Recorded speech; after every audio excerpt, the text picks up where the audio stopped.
Yo, yo, yo, yo, yo, what is up, YouTube stealthxknight in the YouTube stealthxknight streaming sanctuary. I appreciate anyone and everyone stopping by for this, I mean, it's a pretty conventional Fortnite stream, you know, we're just playing, we're grinding here late at night here in the newest, latest Fortnite Battle Royale, Marvel, crossover, cross-collaboration collab. And, I have to be honest, I'm really enjoying this new Fortnite season. The new Marvel Absolute Doom. You know, because I'm a Marvel guy, right? Like, I really like the comic books. I like the stories. I like the characters. I like the colorful costumes. I like the punches, the kicks, the boom pows, the whole thing, right? Like, I'm in my 20s. I'm 23, but it still makes me feel like I'm, like, at my heart. I'll always be, like, 12. In my mind and my heart. You know, I'll always have, like, the space of a 12-year-old me. Because I'm always going to have an appreciation for the Avengers, or Batman, or Young Justice, or Justice League Unlimited, or the X-Men, or the Guardians, you know, you name it.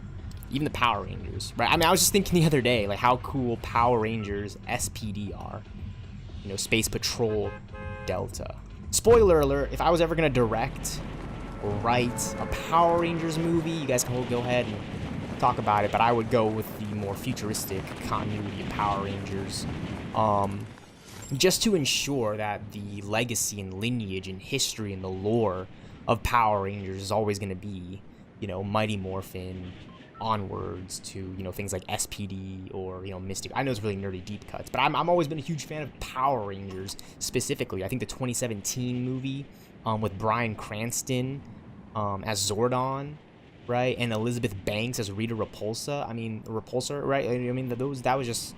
I'm really happy we got one Power Rangers movie, you know, like one modern adaptation, because we've had Power Rangers movies before, based off of the original series, which I think are great, by the way, like the original Power Rangers movies, but there was a difference and a tonal shift and a thematic change with the 2017. It's a 2017 Power Rangers film. I think that's a really good year to have your number, because you know it's always numericals and stuff, but 2017 was a really, really cool year for movies.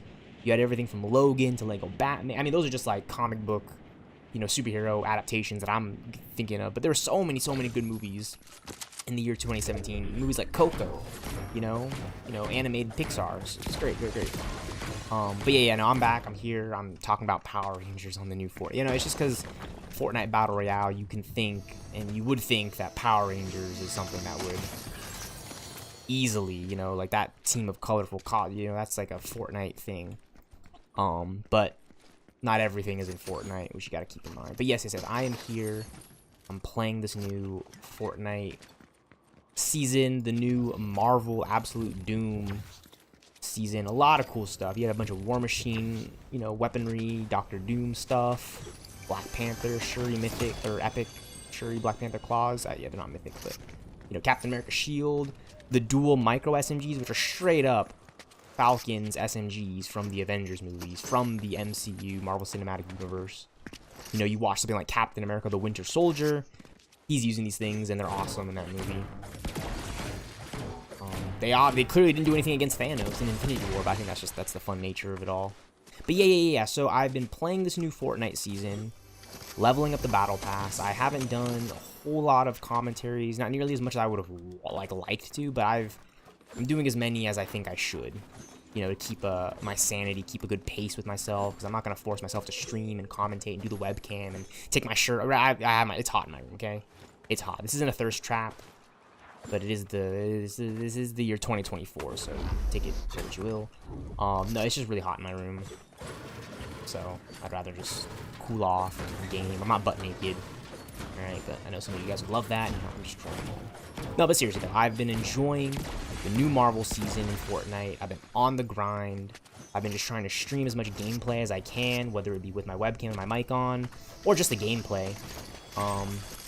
Because it's been a lot of fun for me just to come back to this game and grind and actually enjoy it. You know what I'm saying? Like, I've played other Fortnite seasons and I've said I'm enjoying the new season, Fortnite yada yada yada, but this is the one of the more Fortnite seasons that I've returned to, like, after I haven't played the game in a while. I said this before. The time I've taken a break from Fortnite was the longest before I came back to this season. So the break I was on before this new Absolute Doom season was the longest, and the more longer break I've had away from the game, you know, for a few months. Even closer to a year, I would say. You know, I wouldn't say it's been too long, but I have taken a significant break from Fortnite just because I haven't been really enjoying the game and I haven't been wanting to play it, and I felt I played it too much. But then something like this will come around, right? And they're putting items in the game that are actually like cool to use, things I want to try out, all that stuff, right? This new Monarch pistol, cover fire, that's all right. I don't think it's as cool as the SMGs this season, but that's just me. And War Machine's mythic stuff too as well. But again, that's just me. And yeah, I've just been on the grind trying to level up the battle pass, trying to get these rewards. And it's been a lot of fun for me. It's actually been a lot of fun for me to kind of like become a better content gaming streamer, if that makes sense, right? Like every time I get to game and make the content I want to make to upload to YouTube, which is essentially streaming, which is streaming it to YouTube, so I don't have to save it, right? Because that's a lot of space on my PC. It's been a lot of fun and a lot of like just good experience to like learn more about streaming, right? Like I've been trying to, one thing for me specifically is I've been really trying to get a lock on my audio levels, right, and my decibel levels when I'm streaming, because, you know, I want there to be good, clean, clear audio, right? I want the commentaries and my mic to work, you know, the way it should, because I like to upload and, you know, I want to do more webcam and more mic streams, right? But, you know, being the amateur streamer, gamer, content creator I've had to, you know, get used to unmuting my mic, making sure that my mic is actually wired and set to the right settings in the properties. Things like that, you know, just making sure that I'm like keeping all that in mind while I'm streaming. That way I could just do what I want to do on a more consistent basis, you know, just on a more right? The more I can make it better, the more I'm gonna want to stream and make, you know, and just do it for me, right? That's the whole thing, right? I'm not even trying to sound like selfish, like, oh, I'm only doing this for me. You know, I do it because I want to, for me, obviously. You gotta do it for yourself. You gotta have some self-motivation, some self-pride. But I also do it with the idea that, like, you know, some people out there would want to see this. Like, they genuinely would like to check this out.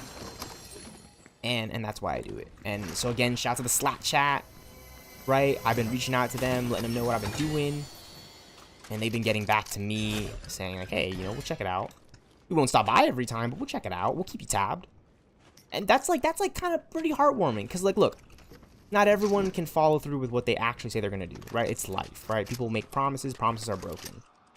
Grow up, you know what I'm saying? But as a human being, when you say you want to do something, you are going to do something. When you say, hey, I'll make an effort to show some support, check out your content for a few minutes, keep you tabbed open, a little bit of love for a little or long hours, it goes a lot of way. Like, I appreciate any engagement, truly, right? I know, like, it's like, oh, like, look, I obviously want a YouTube play button, but the only way I'm gonna get that is if I upload to YouTube. If I upload not only content that's just gonna get me likes, views, subscribers, engagement. No, I gotta upload content that is full of passion, that is full of like people would check it out and be like, oh, like he's really like he's isn't just doing this for YouTube play, but like he's doing this because he likes Fortnite. Like, and I play. This is why I'm playing the game. I would have stopped a long time ago if it was all about likes, subscribers, money, and the play button and all those. I would have stopped a long time ago if it was just for that. And it is not just for that stuff. I've always wanted to form and forge the YouTube stealthxknight sanctuary. I didn't know it was gonna be the YouTube stealthxknight sanctuary when I thought of it. I always knew it was gonna be YouTube stealthxknight because that's my username. YouTube stealthxknight in the YouTube stealthxknight streaming sanctuary. That's what the YT stands for, my user. That's the YT in YouTube stealth. It's YouTube stealthxknight, because apparently stealthxknight I can't just have. So I gotta come up with my own, and it is my own. It's YT, right? You're gonna be funny. Oh, YT, white hair. No, okay. I'm a black kid living in America in the year 2024. The YT is an acronym. It's YouTube stealthxknight. Yes, I really want to get a play button from YouTube, but that's only if I put in the real effort and the real grind, and that's what this is right here, right now. So again, shout out to the Slack chat, because I'm really doing this for them, you know what I'm saying? Like, those guys, they welcomed me in early on, we played Fortnite, and they really receptive, they're receptive to some of my ideas, you know? And, you know, look, I know a lot of it is out there, it's crazy, Ochos, the Slipstream, Fortnite Battle Royale, the animated movie, it's all larger than life stuff, but if I start somewhere, if I start, for example, in the YouTube stealthxknight streaming sanctuary, and I upload and I stream videos there, and I get a little bit of engagement and notice, and then I move on to the next stream, the next video, and I just keep building it out, and I keep setting up the YouTube stealthxknight streaming sanctuary, right? Because it's not only the YouTube stealthxknight streaming sanctuary. I have videos on here for you guys to check out. I mean, they're not like the most well edited, or, you know, maybe not the most ideal YouTube content videos, but it's all tied in with the things that I personally enjoy. Cinema.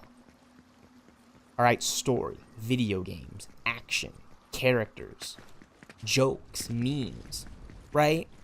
The memes, the Arkhamverse, multiverse memes. I mean, oh man, like, you name it, the whole 9 yards. And I'm very, very thankful for you guys, the YouTube stealthxknight streaming sanctuary.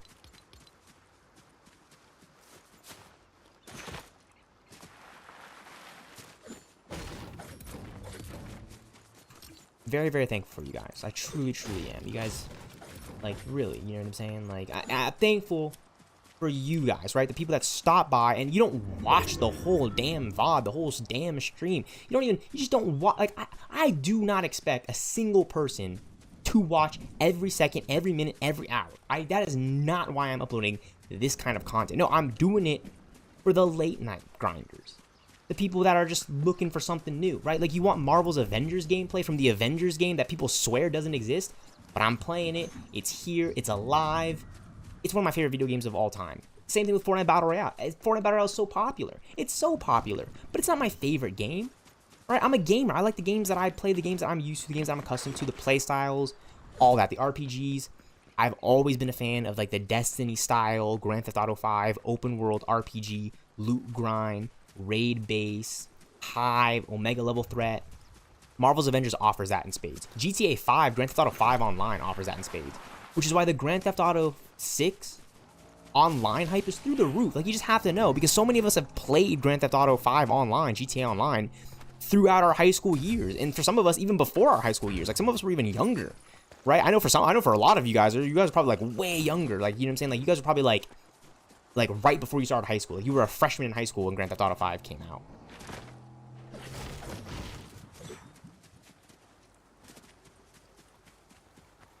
And I'm saying that I actually was. Grand Theft Auto 5 didn't come out when I was in high school. I was actually in, like, the 6th, 7th, 8th grade. I was still in middle school, elementary school when Grand Theft Auto 5 hit, right? Like, Grand Theft Auto 5 hit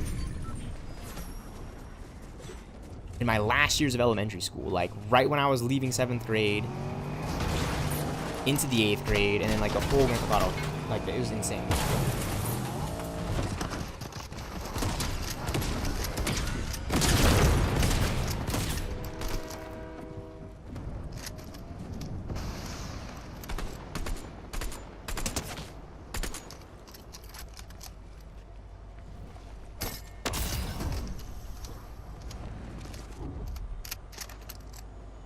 That's crazy. That is ridiculous. I had him that weak, and he just makes it out. That's Fortnite for you. But yeah. So yeah, Grand Theft Auto 5 Online was just one of the greatest gaming experiences to ever be a part of. Like, for me, I would say Grand Theft Auto Online. All right, Call of Duty Zombies. You can, like, Black Ops 2, Black Ops 3, Black Ops 4. Like, just Call of Duty Zombies in general. Like, if you know, you know.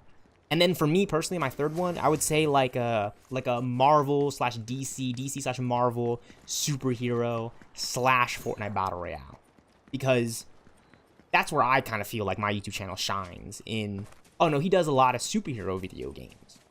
So he's a gamer, but he's really niche on those superhero video games because I like comic books. I like DC and Marvel comics. I like things like the Power Rangers and Transformers. You know what I'm saying? I'm not going to lie. I like Star Wars. Star Wars is cool, but not nearly as much, I would say, as like the Justice League and the Avengers and the X-Men, Fantastic Four, Guardians of the Galaxy, Teen Titans, that kind of stuff. Young Justice, Save Earth 16, hashtag Young Justice Phantoms, hashtag keep binging YJ, hashtag more Young Justice. I'm so excited for Season 5. Greg Wiseman, Brandon Vietti, Sam Liu, Michael Chang, right? Like any of the creators, Lauren Montgomery, like any of the creators, guys, please, Young Justice Season 5. You know, just take your time. You guys did such great work with seasons 3 and 4. Like, season 3 is my favorite. Okay, Young Justice. I was there for seasons 1 and 2. The show went away for such a long time. I had no idea if it was gonna come back or not. It came back. It was awesome. Seasons 3 and 4. Seasons 3 and 4. For me, Young Justice Outsiders and Young Justice Phantoms. But yeah. No, I'm really thankful to be able to do this. And yeah, like that's kind of like the first phase. Like honestly, that's I've been thinking about like my YouTube channel. I was like, okay, I gotta get content out there, but I'm not gonna sit here editing videos day and night just to get it to the most perfect version when I could just kind of stream the content that I want at the perfect version without having to edit it, if that makes sense, right? Like I want to just upload my gameplay, upload my commentaries, upload my VODs, my webcams, get it out to you guys for now, and then I'm gonna double back on some other things, and no, that's that video, right? Like it's a different operation for me because I'm approaching it the way that I want to approach it, which is why I think it's different for me, because other people would tell me like, no, you gotta do it this way and this way. It's like, no, I could, but I don't want to, and I don't want to because I don't feel that it is necessary in my heart. I think I got to attack it the way that I think I know it should be, like the way I know, right? Because that's the only way I'm ever really gonna be able to sustain myself, because I am one person doing this. I'm a YouTube stealthxknight, the YouTube stealthxknight streaming sanctuary. So again, I appreciate all the love and support. A little bit of love goes a long way around here. Any small engagement as I pro camp and yap away, because I'm not running around going for kill streaks the whole time. I mean, I was just checking my region ping just to make sure I was on NA East, or on, forgive me, to make sure I was on NA West, because NA West is clearly my lowest milliseconds at 24. And then I found out I was on East, so that kind of explains why I wasn't able to get that elimination earlier, because my ping, right? Like, that guy's just quick and easy to escape, and he's not going to stay in a new engagement. It's whatever. And in the last Fortnite stream VOD that I did with no webcam, with no mic, I was on East servers. I actually switched my region ping to East specifically so I can load in to a ranked Battle Royale match in... Like I can load into a match, because if you know anything about servers and region, it's much easier to get into a lobby, especially a ranked competitive lobby, this late at night, this early in the morning when I'm on East, because East is ahead of my time zone. I don't know why I feel like I'm going into like a whole retrospective just to explain pings and time zones. Basically, I'm on the West Coast, and I chose to play on the East Coast because I felt like more players would be like on Fortnite Battle Royale on the West Coast. Right now on the West Coast, I don't know how many people are actually playing, but quite a few people for sure. It's Fortnite Battle Royale, one of the most popular shooters, right? But for ranked competitive playlists, it's like maybe I should go play on the East region.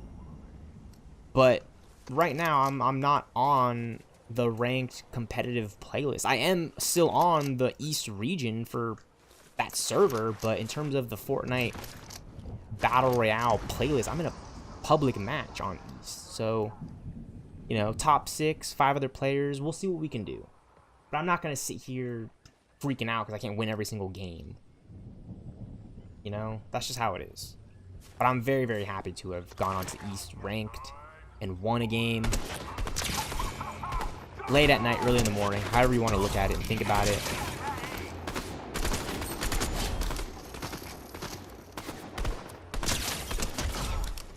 Taking out the NPC just for some extra XP.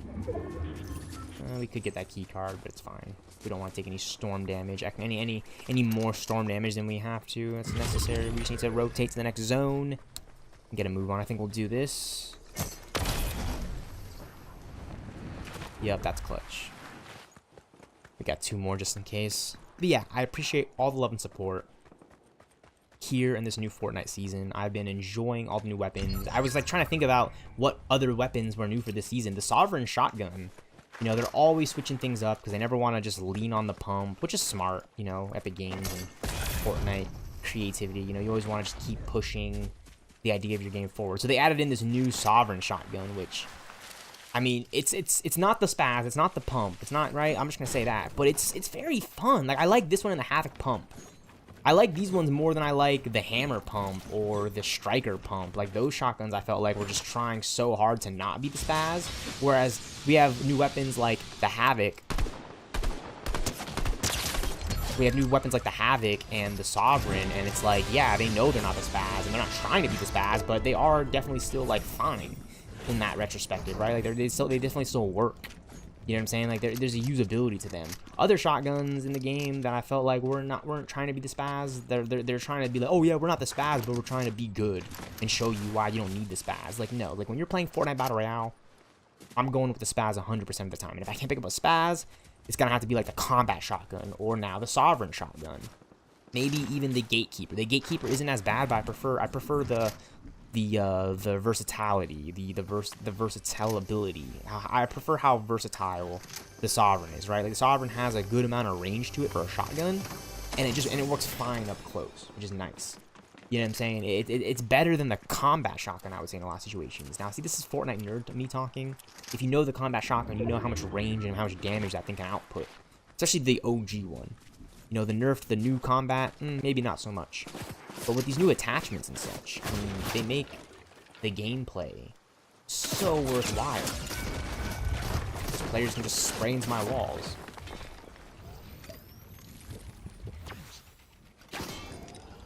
Oh, look, we're getting pushed. Hard push.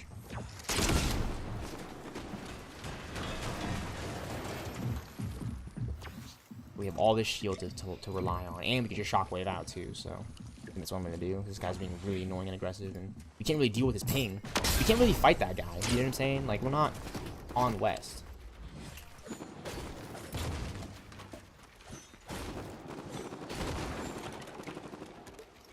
Burn all our big shields, but we're in zone now, which is great. Oh, it's a top 3 situation. Okay, sweet.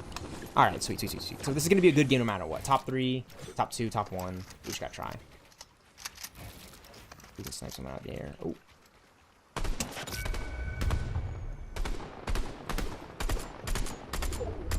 But we can't get sniped.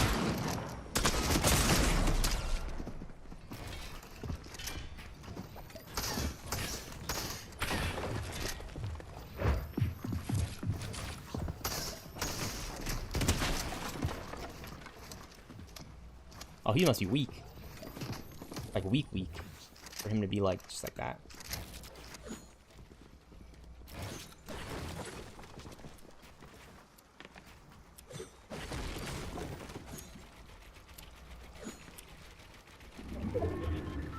Yeah, I'm not wearing my headset right now just because like my headset is like, and my mic is good enough for me to be and my headset. Okay. I'm not wearing my headset because my mic is like, I like it in my face and I just like to game 1,000 times. Oh, I'm dead. I died to the storm. No way. That guy had 11 eliminations. GG's. I was on East. I'm on East. I'm a West Coast Fortnite player. My ping is lower on the West Coast. I was still on the East ping because I actually won a ranked match in the last Fortnite VOD. You guys can check out in the Absolute Doom playlist. I actually won on East, which is pretty awesome. All right, shout out to Dill, shout out to Riley. I'm pretty sure they had me tabbed or in the tabs while I was on the grind.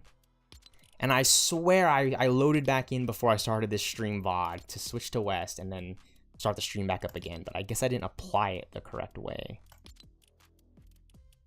West region, let's get it. All right, first game, second place.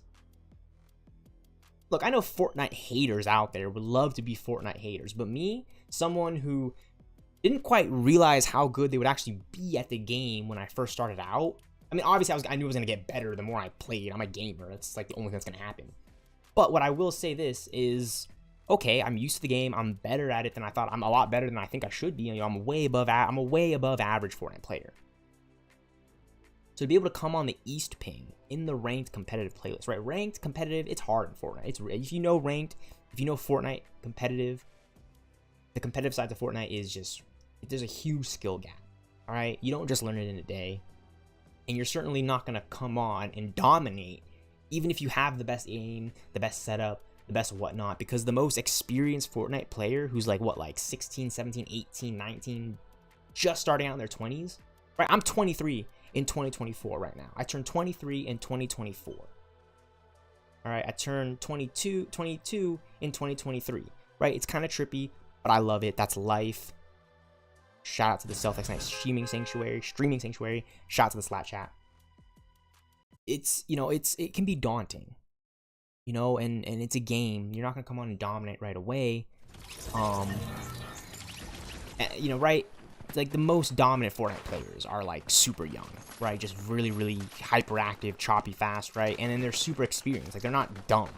You know what I'm saying? I know like other Fortnite players would love to clown on like the Fortnite generation of young kids, but you gotta keep in mind these young guys that have been on the grind, whether it be on controller or keyboard and mouse, they have been on the grind, and they don't let their setups hold them back from what I've seen, right? Which is why I just need to step up my game as a content creator and streamer, because if like I even want to think about being in that realm of like Tfue or Ninja, I gotta be good first, you know what I'm saying? It doesn't matter if you have, like, the most scuffed setup. I mean, they make it work, right? They have a really, really good stuff, and then they push it, right? But they didn't start out, like, hitting that stuff, you know what I'm saying? Like, it was all, at least in my mind, it was always a build-up. Like, Ninja and Tfue always had their build-up to what they were, when a lot of people didn't know them at all.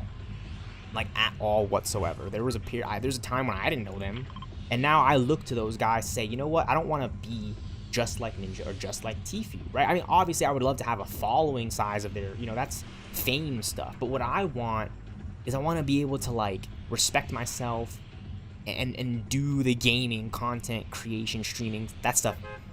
Maybe not at their level, but, like, at my level, at the level that I can bring it to myself. Whatever level they brought it to, Ninja and Tfue, the big streamers, Nick Mercs, Cypher, Cloak, right, your favorite Fortnite streamers, you name them, right, whichever one of them, Drew, QTE, Dill, Riley, right, Boof Beans, anyone, right, you name your biggest streamer, the ones that you like the most. It's like, well, why are they doing it in the first place? Are they doing it because someone else did it, and they say, oh, no, they're doing it because they themselves had their vision, right, they wanted to they wanted to be the one playing that game, streaming with their webcam, with their mic, doing their own commentary, and that's how I feel. That's why I'm on Fortnite right now, because, look, everyone's playing Fortnite, everyone's streaming it, yada, yada, yada, but I'm playing Fortnite, I'm streaming it. So people are going to like me for streaming and playing Fortnite, that's great.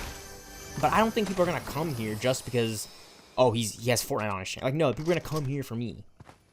That makes sense, right? And that's like the whole thing. That's the whole reason why I do so much Marvel's Avengers gameplay VOD streams, is because no one else is doing it. Like, it's so obvious for me to do it at the level that I've been doing because no one else is doing it. And because no one else is doing it, that means that it is here because of me, right? Like, when people think Marvel's Avengers, I'm not going to have them thinking about, you know, just those videos that were criticizing the game. No, I want them to think of my VODs, my streams, my videos, my commentaries, all that. Now, granted, I need to do more Marvel's Avengers commentary live stream VODs, but for what I have in terms of gameplay and just footage and just, you know, sharing what the game is in existence in its truest form, years after it had been delisted, I mean, not years after, it was delisted last year, towards the end of 2023 in September, right? But Marvel's Avengers is pushing its second year of having been removed from digital stores, you know, from places like GameStop and Target and Walmart. You know, it's been a while, but the game that I play, that Marvel's Avengers, is just like so well made and coded for a gamer like me. I'm not gonna speak to anyone else, but these are the kinds of things that I'm formulating and I'm trying to get a grasp on specifically for my Marvel's Avengers retrospective, right? Marvel's Avengers isn't for everyone. It was trying to be with things like live service and co-op and battle passes, and in a Destiny-styled RPG action game like Fortnite Battle Royale, you know, which is different because it's player versus player. You know, there's gonna be a lot of promise and a lot of space, you know, for different gamers to hop onto. But as soon as certain gamers feel alienated, or this is what they thought, or X, Y, and Z, they're gonna turn away from it. And a lot of gamers turned away from Marvel's Avengers because one way to look at it is this is the best analogy and the best like comparison and best metaphor, right?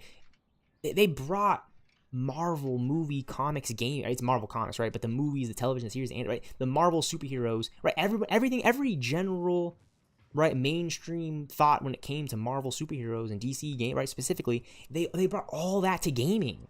And when you realize, it's like, well, what do you mean? No, gaming is it's probably bigger and more diverse and more intuitive than just cinema and television in a lot of ways, I would say. That's just me. That's just because I studied the material, right? I have a degree in screenwriting, so I understand story, beginning, middle, end, right? Side quests, right? Like, what was a side quest in Marvel? There were no side quests in Marvel's Avengers. Marvel's Avengers was always the story of Kamala Khan reassembling the Avengers, and then there was a build-up post-launch with things like taking aim Kate Bishop, Future Imperfect with Hawkeye, right? Or for Wakanda, the Black Panther expansion, right? Like, oh my gosh, Marvel's Avengers, like, they really shot for the moon and the stars, and they flew so close to it too. Like, there's so much to talk about when it comes to Marvel's Avengers. So many things that they just did not get right. I'm not gonna praise Marvel's Avengers because I like Marvel and superheroes. Like, no, that game got so many things wrong. And that's why I appreciate it, because Marvel's Avengers in turn also did so many things right. So many things I've always wanted. Look, everyone's gonna talk about how War Machine and Iron Man were added into Fortnite, yeah. But those mechanics that live on are perfect in games like Marvel's Avengers. I'm looking around it's really late at night. It's dark, okay? Got my shirt off, right? I'm tweaking, I'm talking about Marvel's Avengers, right? It's like, the TVA gonna show up here and pluck? No, but see, that's the fun in it, right? Like, that's the reason why I like uploading it to YouTube, is because when all is said and done, and I think every real true member that has stopped by and stayed and stuck around the YouTube stealthxknight streaming sanctuary, I think everyone, to some level, they'll agree, like, oh yeah, like, when it's all said and done, right, when he's not playing Marvel's Avengers anymore, now we can look at these VODs and videos for what he had done and for what he is trying to currently do with that, right? Like, so many people have made videos criticizing and just, right, which is fine. That's what YouTube, that's what we came here to do. Okay, I would be very weirded out if there weren't as many, you know, videos and topics talking about the Marvel's Avengers situation in the most true form that it is, in the sense that it's not a perfect video game, in the sense that there's so many improvements that need to be made, in the sense that there should have probably been another developer, in the sense that it probably should not have been live service. What I'm trying to say is, for all that, there is also the YouTube stealthxknight streaming sanctuary, right? Like, I did it, and not only I myself, but I did it with your guys' support. Shout out to Dill, shout out to Riley, shout out to Drew, shout out to Milk, shout out to Gogo, shout out to Clay, shout out to the Slat Chat, for example. That's just one side, one avenue, one area of support that I'm getting around here on the YouTube stealthxknight streaming sanctuary. And shout out to Nexus, my OG clan, Nexus Forever, Next Us Gaming. Look, they might have not agreed with my methods early on, right? They might have not have seen the vision entirely, but I would say now, with what I have done, Nexus is still here and stronger than ever. You know what I'm saying? Like, this is stealthxknight. This is stealthxknight. I don't know what other stealthxknight there would have been. I'm not trying to start any beef with anyone on YouTube. If anything, YouTube's trying to start beef with me because I play Marvel's Avengers and Fortnite. Right? Like, people are hating on stealthxknight because of how it is set up. And it's fine, you know what I'm saying? Like, I'll take the haters. I've always had them, and I frankly do not care what they have to say. Because every time the haters think that they have got one on a stealthxknight, they've really just pulled a fast one on themselves. Alright, we're the real winners here. We always have been, alright? We're on the grind, we're gaming, and we're not stopping. Alright, we're only stopping until we get the loot, until we reach max level, which it's so hard to reach max level in these games because you got a prestige and double XP tokens. No, okay, I'm being very sarcastic in a lot of ways. No, what I'm really trying to say is that I have an opportunity here with stealthxknight, YouTube stealthxknight, specifically my YouTube stealthxknight streaming sanctuary specifically, and that's why I'm taking the time to diligently upload like Marvel's Avengers gameplay, for instance, to really reel you guys into what I'm trying to do here, everyone. Because I know you guys aren't gonna stop by every stream, every VOD, every commentary. But when I'm done streaming, when I stop the stream, when I end it and it just goes to YouTube, right, when it uploads, when it streams, right, I want to make sure that it is there at a quality, at a level for the viewer, for the watcher. You know, the late night YouTubers who want just something to throw on. You know, and I know I'm repeating the same thing over and over again, but I think that's the nice nature of my YouTube commentary streams. I can kind of get on and just talk to you guys. Just talk about the new Fortnite season, what's going on, how I'm trying to win this game, yada, yada, yada, yap. I mean, yeah, that's just YouTube stealthxknight. And I'm doing this now so early on. So that way, like, you know, every stream, every commentary, every VOD, everyone's like, oh, like, now we're on the same page. Because I was here for that. They were here for that last one. And then the next one. And then, you know what I'm saying? Like, if that makes sense. I mean, some of you guys might not, you know, but it's, I'm just so excited to do this. and like talk about my situation, if that makes sense. Like why are you doing so much Marvel's Avengers? Like no one plays. I play the game. I like Marvel's Avengers. I'm on the grind. For example, I'm trying to get it's gonna be really hard, but I'm trying to get the max comics, you know, stats. I'm trying to get maximum comics just for the maximum stats.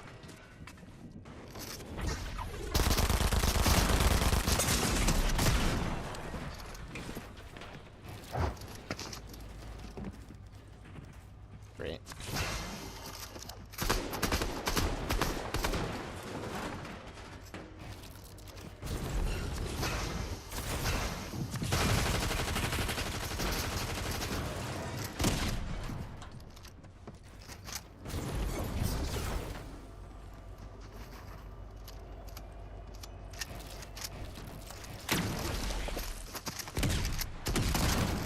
Dude, that was such a fail, man. I literally fucking dropped down in front of him. He's just not taking any damage.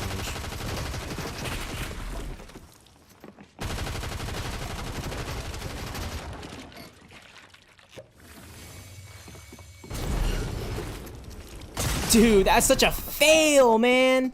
That is such a fail fight. And like that's like the jetpack this season is so like that is just a fail fight for me because I had the drop on me running up the hill, but the jetpack was just so annoying moving around. I was missing all my shots, but every shot he took hit me for maximum damage. Fortnite Battle Royale. It's frustrating. Yeah, I should punch a hole in my monitor, but then I wouldn't be able to stream, and so we're not gonna do all that. We'll just ready up to talk about it. We'll move on. We got second place our first game on East. Udon West. I don't know. We died like top. I don't even know. Top 20. Top 21. Okay. Fine. Fine. It's fine. It's fine. He's got the cuddle skeleton skin. I don't know the specific name of that cosmetic, but he's rocking these two like canine dog bones, his akimbo pickaxes. Just picked up a rare Scar Spectre AR, and he's obviously got the War Machine hover jetpack craft. Look, that thing is stupid overpowered. I'm just gonna say it right. Like, you would think in Fortnite you would rather stay on the ground with the normal build and the normal movement, but when somebody's flying around like this guy is, for example, fucking 369,000 movement around you, surrounding your whole life with War Machine from Marvel's Avengers, Infinity War. What? Seriously? How can we get War Machine in Fortnite Battle Royale before Marvel's Avengers? That's YouTube StealthxKnight. That's one avenue of YouTube StealthxKnight in the YouTube StealthxKnight streaming sanctuary. All right, Bill Roseman. All right, Donald Mustard. All right, Sefton Hill. All these big game creators of Fortnite Battle Royale and Batman Arkham and Marvel's Avengers and Marvel Spider-Man Bill Roseman. Like, come on. Like, what the flaves is going on here? That roster that IGN leaked. It was like, I swear it was like maybe like a month, 2 weeks, 3 weeks. It was literally like in the original release time frame window of Marvel's Avengers in September of the year 2020. The global pandemic quarantine year, which is just, there's so many just conspiracy theories I have with that on my own, but reality is that we all got vaccinated, you know, to make sure that we were treating each other with courtesy, not just spreading a disease that has been clearly shown to be very, very like a real thing. It was an actual. There was science. There was evidence. It was all over the news. It happened. Shutdowns, whatnot. But it's just crazy to me that in that same time frame, we got one of my favorite video games ever. I've very clearly been on the grind more so than I ever have been in terms of gaming, content, streaming. But I've always been headed down this path. Now, I'm not gonna. I don't want anyone to sit there and go, "Whoa, is these nut coming outside?" Like, no. I graduated college this year, right? So the pandemic was in 2020, and I want to say for about half a year to almost a year, right? I would say a full semester, I was doing remote online Zoom courses to get my credits and finish out my college degree. And those were some of the best times that I've had, not because I was at home, because I made a lot of friends through Zoom, right? I was still meeting people, which is awesome. And then obviously in person at AVC, on my community college. I had gone there, and then the pandemic hits, and then I was able to meet people at my four-year university that I transferred to. So, you know, I got like a very, very interesting community college experience, and then I finished this year at my 4-year, which is awesome. You know, it was a great experience, you know, being able to go to a university, you know, a state, right? A state university. And it was just awesome. It was just awesome. It was just so awesome and fun. Meeting a bunch of new people, other, you know, young student filmmakers. Oh, great, there's one thing here, though. Oh, that's creepy. That's fucking creepy, dude. The fucking sauce skin. I mean, it's not creepy because it's Fortnite, but, like, it's creepy that he popped up behind me with the fucking War Machine Mythic. And I mean, it's, okay, it's Halloween season. It's October 2024. I turned 23 in 2024. I graduated college. It's spooky season. It's late at night. I have my webcam on. My shirt's off. I am a little on edge. I have to. I am a little on edge, but that's just cause like I'm trying to enjoy myself and yeah, I'm just trying to enjoy myself. You know, I'm trying to make sure that the webcam is just like in my face the whole time, and that's creepy. This guy's just sitting there.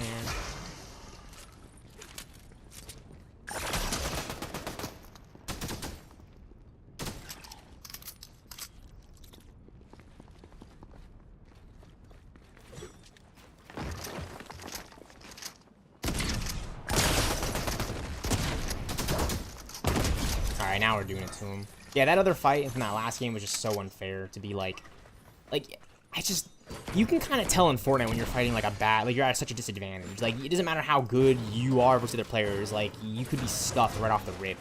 And that's how that last fight in that last game felt. I don't want to dwell on it, but like, he ran up the hill and I was like, okay, I have the high ground. But then he started jetpacking and then he did more damage to me than I felt like I did to him, which turned out to be true because he instantly killed me, and then I was just scuffing up all my builds trying to heal. Like, I made it a little too easy for that guy to get the drop on me, which is fine, but, you know, I think any gamer and anybody watching a gamer, like, you guys know, like, games are kind of, yeah, it's like bullshit, right? Like, you know what I'm saying? Like, it's the classic gamer, oh, he's hacking, but, I mean, damn it, sometimes they really are hacking. It's just like, seriously?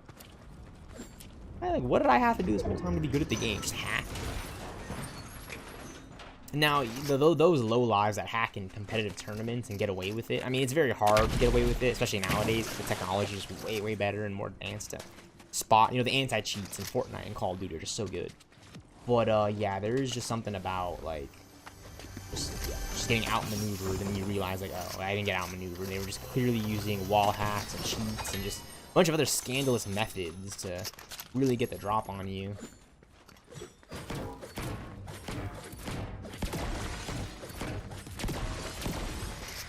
I would want to keep the SMGs because I love them so much and they're so fun to use this new Fortnite season, but we are trying to do challenges and just level up. Oh, and we are playing pubs, so this would be a great time just to work through a lot of the weekly challenges we haven't done yet before the season ends. So since we want to eliminate opponent with Dr. Doom's Monarch, this means to do that. Week 2. We did the week 5 challenge. We did the week 5, 4, and 5 challenges already, which is nice, but we're on week 8, and 9 is coming up later this week. 6 days and 5 hours. Okay, so these ones must have just hit today. Then these week 8. This is week 8, and then week 9 is going to be a week from today. Just 7 days away, just sweet. Yeah, no, I've really been enjoying this new Fortnite season. The hype is awesome. I played a little bit of the last season, the last Fortnite season, because they had Magneto in the Battle Pass, and I wanted Magneto. Magneto's one of my favorite Marvel characters, but this one was all Marvel, all Doom, so it's like, yeah, I'm getting on the grind. I haven't taken off the Gwenpool skin. Like at all for like I've just been on the grind, and then I finally got Dark Gunpool like last week. They finally got it in the game. It's so sick. I like the Gwenpool skin. Like, I like the Gwenpool skin, but the Dark Gwenpool edit style, there's just something about it that just gets me going. I mean, I'm not trying to sound weird, but it's Gwenpool. Like, come on, right? Like, we got Gwenpool. Like, Gwenpool's awesome.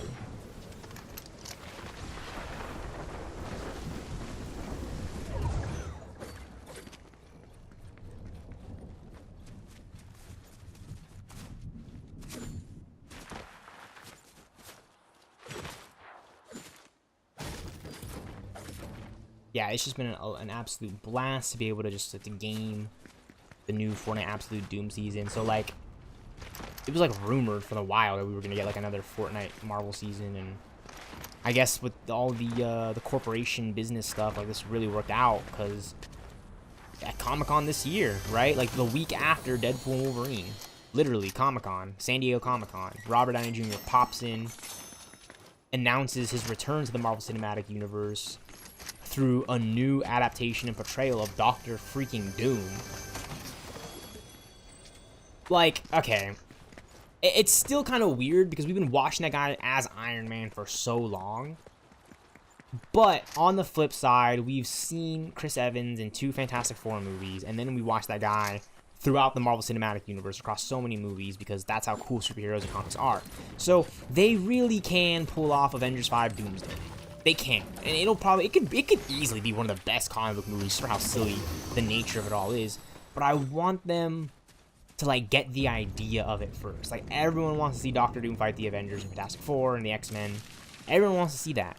But no one wants to see like the most popular Robert Downey Jr. Iron Man, right? Like who was once Iron Man, right? No one wants to just see that because of like no, we want to see it done well, right? Like, if you're really gonna have Chris Evans come back and play Captain America, right? Like, how well are you gonna make that? And let me tell you this, my faith and my restoration in this whole Doctor Doom thing, I'm not gonna complain too much or make it, because they did that with Chris Evans, essentially. He was Johnny Storm. He became Steve Rogers. Chris Evans is a phenomenal actor because he understands exactly what the fans want, and he understands how he can surprise fans. Right? He knows what the fans want as an actor, and then he can deliver on that by also surprising them, right? And it's not just him, right? It's the casting, right? It's the casting crew, right? Like, you know, it's the caster, the casting director, right? Like, it's Kevin Feige, it's the directors, it's the writers, right? It's the whole, everyone pooling their talent together, right? So if you're gonna pool your talent together for Avengers 5, right, and transition from a Kang Dynasty storyline, which, by the way, me as a Marvel Comics fan who's seen movies like The Next Avengers, Heroes of Tomorrow, who's watched Avengers Earth's Mightiest Heroes, who's dabbled very minimally and very slightly into the Kang stuff in comics through YouTubers like Comics Explained or the late comic historian, right? The late comic historian, Ben Potter, rest in peace. By the way, you know, Comic Historian is a huge inspiration for YouTube stealthxknight in the YouTube stealthxknight Stream Sanctuary. You know, not just for the gaming and stuff, but for the nature of superhero video games and where we're at right now, and Marvel's Avengers and things like that. And Ben Potter did say in a video on Absolutely, he said he only plays Marvel's Avengers for the combat, and that to me is a very good cornerstone and basis for why I will always defend Marvel's Avengers. In the intuitive combat system, every hero feels different and similar in a lot of ways, right? So a lot of characters in Marvel's Avengers feel similar because everyone has light and heavy attacks, but they also feel different, right? Iron Man and Captain America are very different, which is great in a game like Marvel's Avengers. And the same goes for characters like Thor, Hulk, Black Widow, and Kamala Khan, the original 6 lineup for that game. They all play different than one another, right? Like, Black Widow has the guns, Iron Man has the repulsors, Thor has Mjolnir and the lightning, Captain America is a super soldier who fights with a vibranium shield, Kamala Khan has polymorphic abilities so allow her to embiggen, and Dr. Bruce Banner, the Incredible Hulk, has gamma radiation, innate, intrinsic ability attacks, shit like that, right? Like, it's just the whole 9 yards is awesome with a game like Marvel's Avengers. So tying it back to Avengers 5 Doomsday, look, I'm a Marvel fan, right? I like Kang, I like those storylines, but I've dabbled in some of that stuff very minimally. So to give us something like that first glance and to get everyone on board with that, and then to kind of drop the ball a little bit because, you know, unforeseen circumstances or whatnot, I don't know. They're just moving away from Kang, right? And the actor Jonathan Majors, who portrayed Kang, who gave a really good performance as an actor, right? Drama aside, I'm not looking into that. I'm a comic book movie fan goer. I'm gonna be honest with you, Ant-Man and the Wasp: Quantumania, one of my favorite Marvel movies because Ant-Man and the Wasp is one of my favorite Marvel movies. So Quantumania is just like, I really like the idea that they went and they fought Kang and they actually stopped him, right? Like, that's an Avengers level movie to me. They fought Kang the Conqueror. Scott Lang beat him. But now we're gonna see some ramifications of what happens when you beat the Conqueror, if that makes sense. And I think Doctor Doom, Robert Downey Jr.'s Doctor Doom, a variant, like that whole thing, I mean, the writing has been on the wall, right? You watch Avengers Earth's Mightiest Heroes and you see a very, very, very, you know, specific adaptation of Iron Man fighting Doctor Doom in the Malibu house. Like, I think the plan was always for Robert Downey Jr. to become Doctor Doom. It was just a matter of when. So they're like, no, we're gonna do the Infinity Saga, Multiverse Saga. We're gonna introduce a lot of concepts in Avengers Endgame and Loki and What If. And now we're going to announce Robert Downey Jr., RDJ's return to the MCU, Marvel Cinematic Universe. We're going to announce that. We're going to make it a huge thing. But we're not going to give it to you as a one-and-done thing of, oh, here's Iron Man coming back to join the Avengers in another big fight against another really tough villain. Like, no. Robert Downey Jr. is coming to be that tough villain. And that's why it's so exciting, because now we're going to be able to see Scott Lang lead the Avengers against Robert Downey Jr.'s Doctor Doom. We can now get Ant-Man versus Doctor Doom in the MCU. This is going to be so exciting, and Ant-Man has every reason to be a Doctor Doom foe, because Doctor Doom is an Avengers-level villain. It's going to take all the Avengers, Fantastic Four, Guardians of the Galaxy, X-Men to reassemble, and fight Doctor Doom. You know what I'm saying? We're going to need Sam Wilson. We're going to need Anthony Mackie's Captain America to lead the Avengers. He's going to need his boy Scott Lang right there. We're going to need Captain Marvel, Carol Danvers for the air support. We're going to need War Machine, all right? For the Air Force, right? We're going to need the Incredible Hulk, Bruce Banner, to Hulk out. We're going to need Wasp. We're going to need Wanda. We're going to need, I don't know what's up with Vision and Vision Quest, but that's going to be sick to get that storyline going. All right, we're going to need the Eternals. We're going to need the Guardians. All right, we're going to need Thor to come back from Asgard. We're going to need the Avengers to reassemble. We're going to need newcomers like Shang-Chi, She-Hulk, Moon Knight, Kamala Khan. You know what I'm saying? I'm so excited for Avengers 5 Doomsday, because the potential and the possibilities are through the roof. I didn't know what to expect going into Avengers, the original Avengers, or Avengers Age of Ultron, or Avengers Infinity War, or Avengers Endgame. But I can say this right now, I really enjoy the Marvel Cinematic Universe, because they've been able to adapt some of my favorite stories and characters from the Marvel Comics universe throughout the Marvel Cinematic Universe and films, right? In the mosaic of storytelling, right? Like, I don't know which Avengers movie is my sole favorite, right? I was there. I was so young. I was 11 years old when I saw the original Avengers, right? I was 14 years old, just starting high school, when I saw Avengers Age of Ultron. And when Avengers Infinity War and Endgame came out, I had I was 17 when Infinity War came out, junior in high school. And then I turned 18 and I saw Avengers Endgame, and then I graduated high school. And I mean, just those journeys, and just being able to track some of the stuff that I've always appreciated, but then apply myself to it, and then and look at myself in those events, in those situations, and think back to how much enjoyment I've had and how much more enjoyment I'm going to have going forward, because I'm able to talk about it. I think, you know, I'm never going to get those moments back, but I'm always going to have the theater experience with my friends, some of my closest high school friends. I got to see Avengers Endgame. I mean, come on, right? And to be able to keep that in my heart and just yap and just talk about it. That's the reason why YouTube Stealthxknight Streaming Sanctuary exists. So I can make videos, so I can play video games, so I can just talk, and yap away. And no one can stop me. Like, no one can stop me. You know what I'm saying? You know, like, no one can stop me. No one can stop the hype. You know what I'm saying? No one can stop me, because they literally can't. They don't have that passion in them to you know, like, I'm doing it here for me. That's all that matters. And I'm doing it here for me because I want to share it with you guys, if that makes sense. Right? Like, I'm not just doing it for me, right? That would be stupid. No, I want to do it for me so I could get that YouTube play button and all that. Like, no. I want to form a community. I want to form a sanctuary so I could connect. I know it's the internet. I know it's just sitting in front of a screen. But if I do this here now for a few hours in a day, and then I come back and take a break, yada yada, X, Y, and Z, I can make connections with people that I probably wouldn't have if I hadn't been doing this, if that makes sense, right? Like, if I hadn't done this, I wouldn't have met you guys to be able to talk about Marvel's Avengers and the things that I like. And it's exciting. It's very exciting.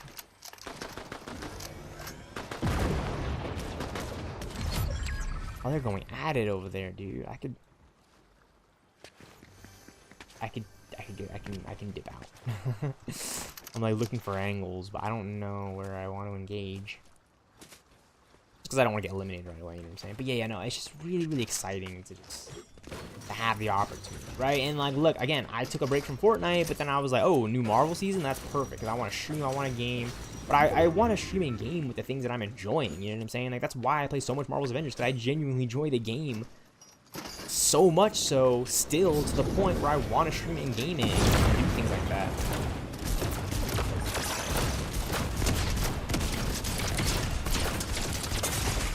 Wow, those ripples are insane. That's insane. He did all that damage.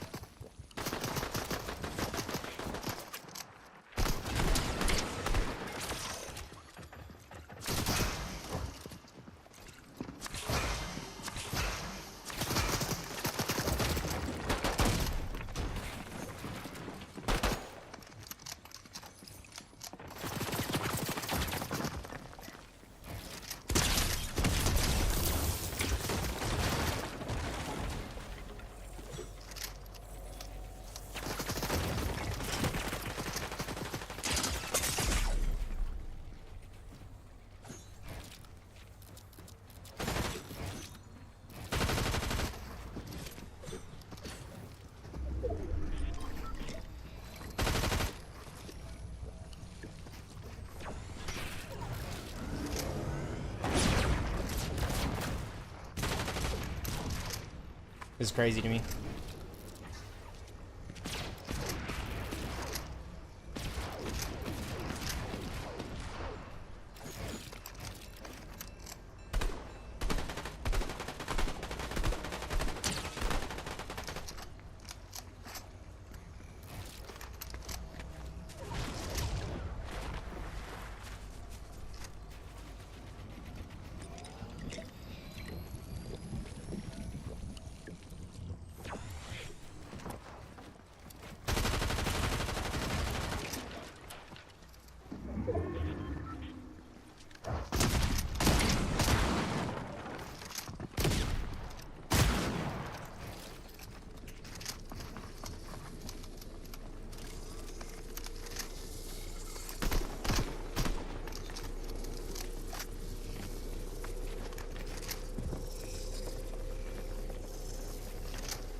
I shall learn how to waterfall. I'm chilling. I'm probably dead right now because I'm so weak. I got no heals. This guy was just being so annoying, but I'll try to keep it going. I mean, we could probably drop him with our auto turret if we're lucky.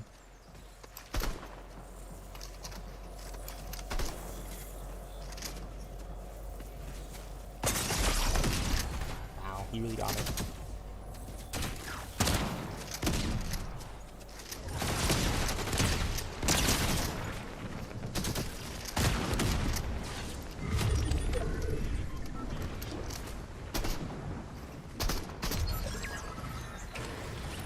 Oh, he really got us. He really got us, man. Wanted to fight. He wanted to fight in the storm so badly. We both could have ran. We both could have made it away, out and away, and lived on. But no, we had to Fortnite Battle Royale and fight in the storm. That's fine. All right, we're playing pubs right now. Our rank isn't going down in competitive. I'm just chilling, yapping, playing public Fortnite Battle Royale matches. I'm trying to go for a win. We got second place our first game, fourth in our second. I mean, that's pretty good, right? Top 4, top 2, top 4. I'm not gonna. But yeah, I really, really appreciate all your guys' love and support here on YouTube, stealthxknight and the YouTube stealthxknight Sanctuary. I know one time somebody came by here and they were like, "Who are you talking to?" Look, when you've been gaming and streaming for a while, I think it's pretty good to understand that, you know what, you're not gonna have people showing up every single time you stream, every time you game, unless you give people a real reason to. Now, other people would love to go watch other streamers and other YouTubers and support them, which is fine. Go ahead and do that. But don't come over here into this stream VOD and wonder why I'm just talking.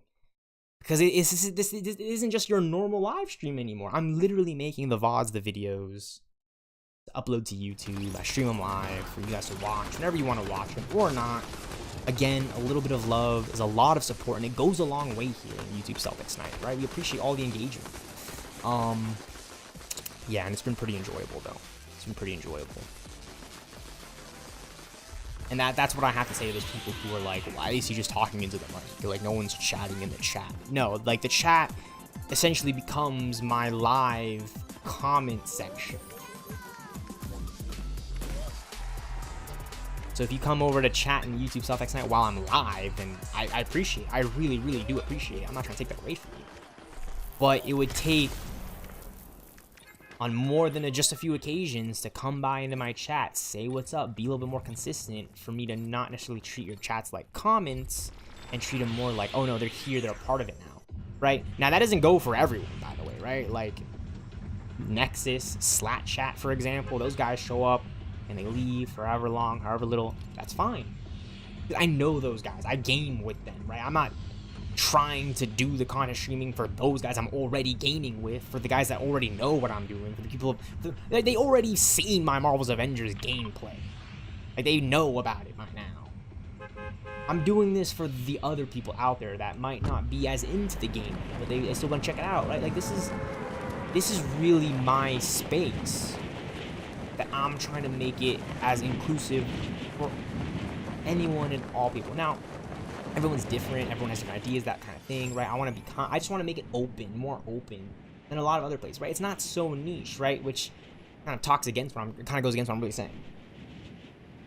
because it is niche, right? It's Fortnite, it's Marvel, it's comics and stuff. But I'm trying to make it open for anybody who is kind of new to it, right? Like, you don't have to know the stuff before you get into it. This can kind of be your first place and introduction for it, right? That's how I like it, and that's how I also have come to understand the Marvel movies, for example. That every Marvel Cinematic Universe movie, whether it be the Avengers or Infinity War or Spider-Man's or Iron Man's, right? Like, every movie serves as an entry point for the viewer who hadn't known about it prior. Like, I was actually, it is so heartwarming to me to know that some people that I know, like, did not know Marvel or see any of the Marvel movies before Endgame, for example. And then Avengers Endgame comes out, it's the biggest movie in the world, and people kind of get it by now. They're like, oh, it's the superhero team up. There's all these superhero movies, all this stuff, but this is the one movie you can watch and kind of just get it. You know what I'm saying? That's how I see it anyways, right? That's how I see it, that's how I feel about it.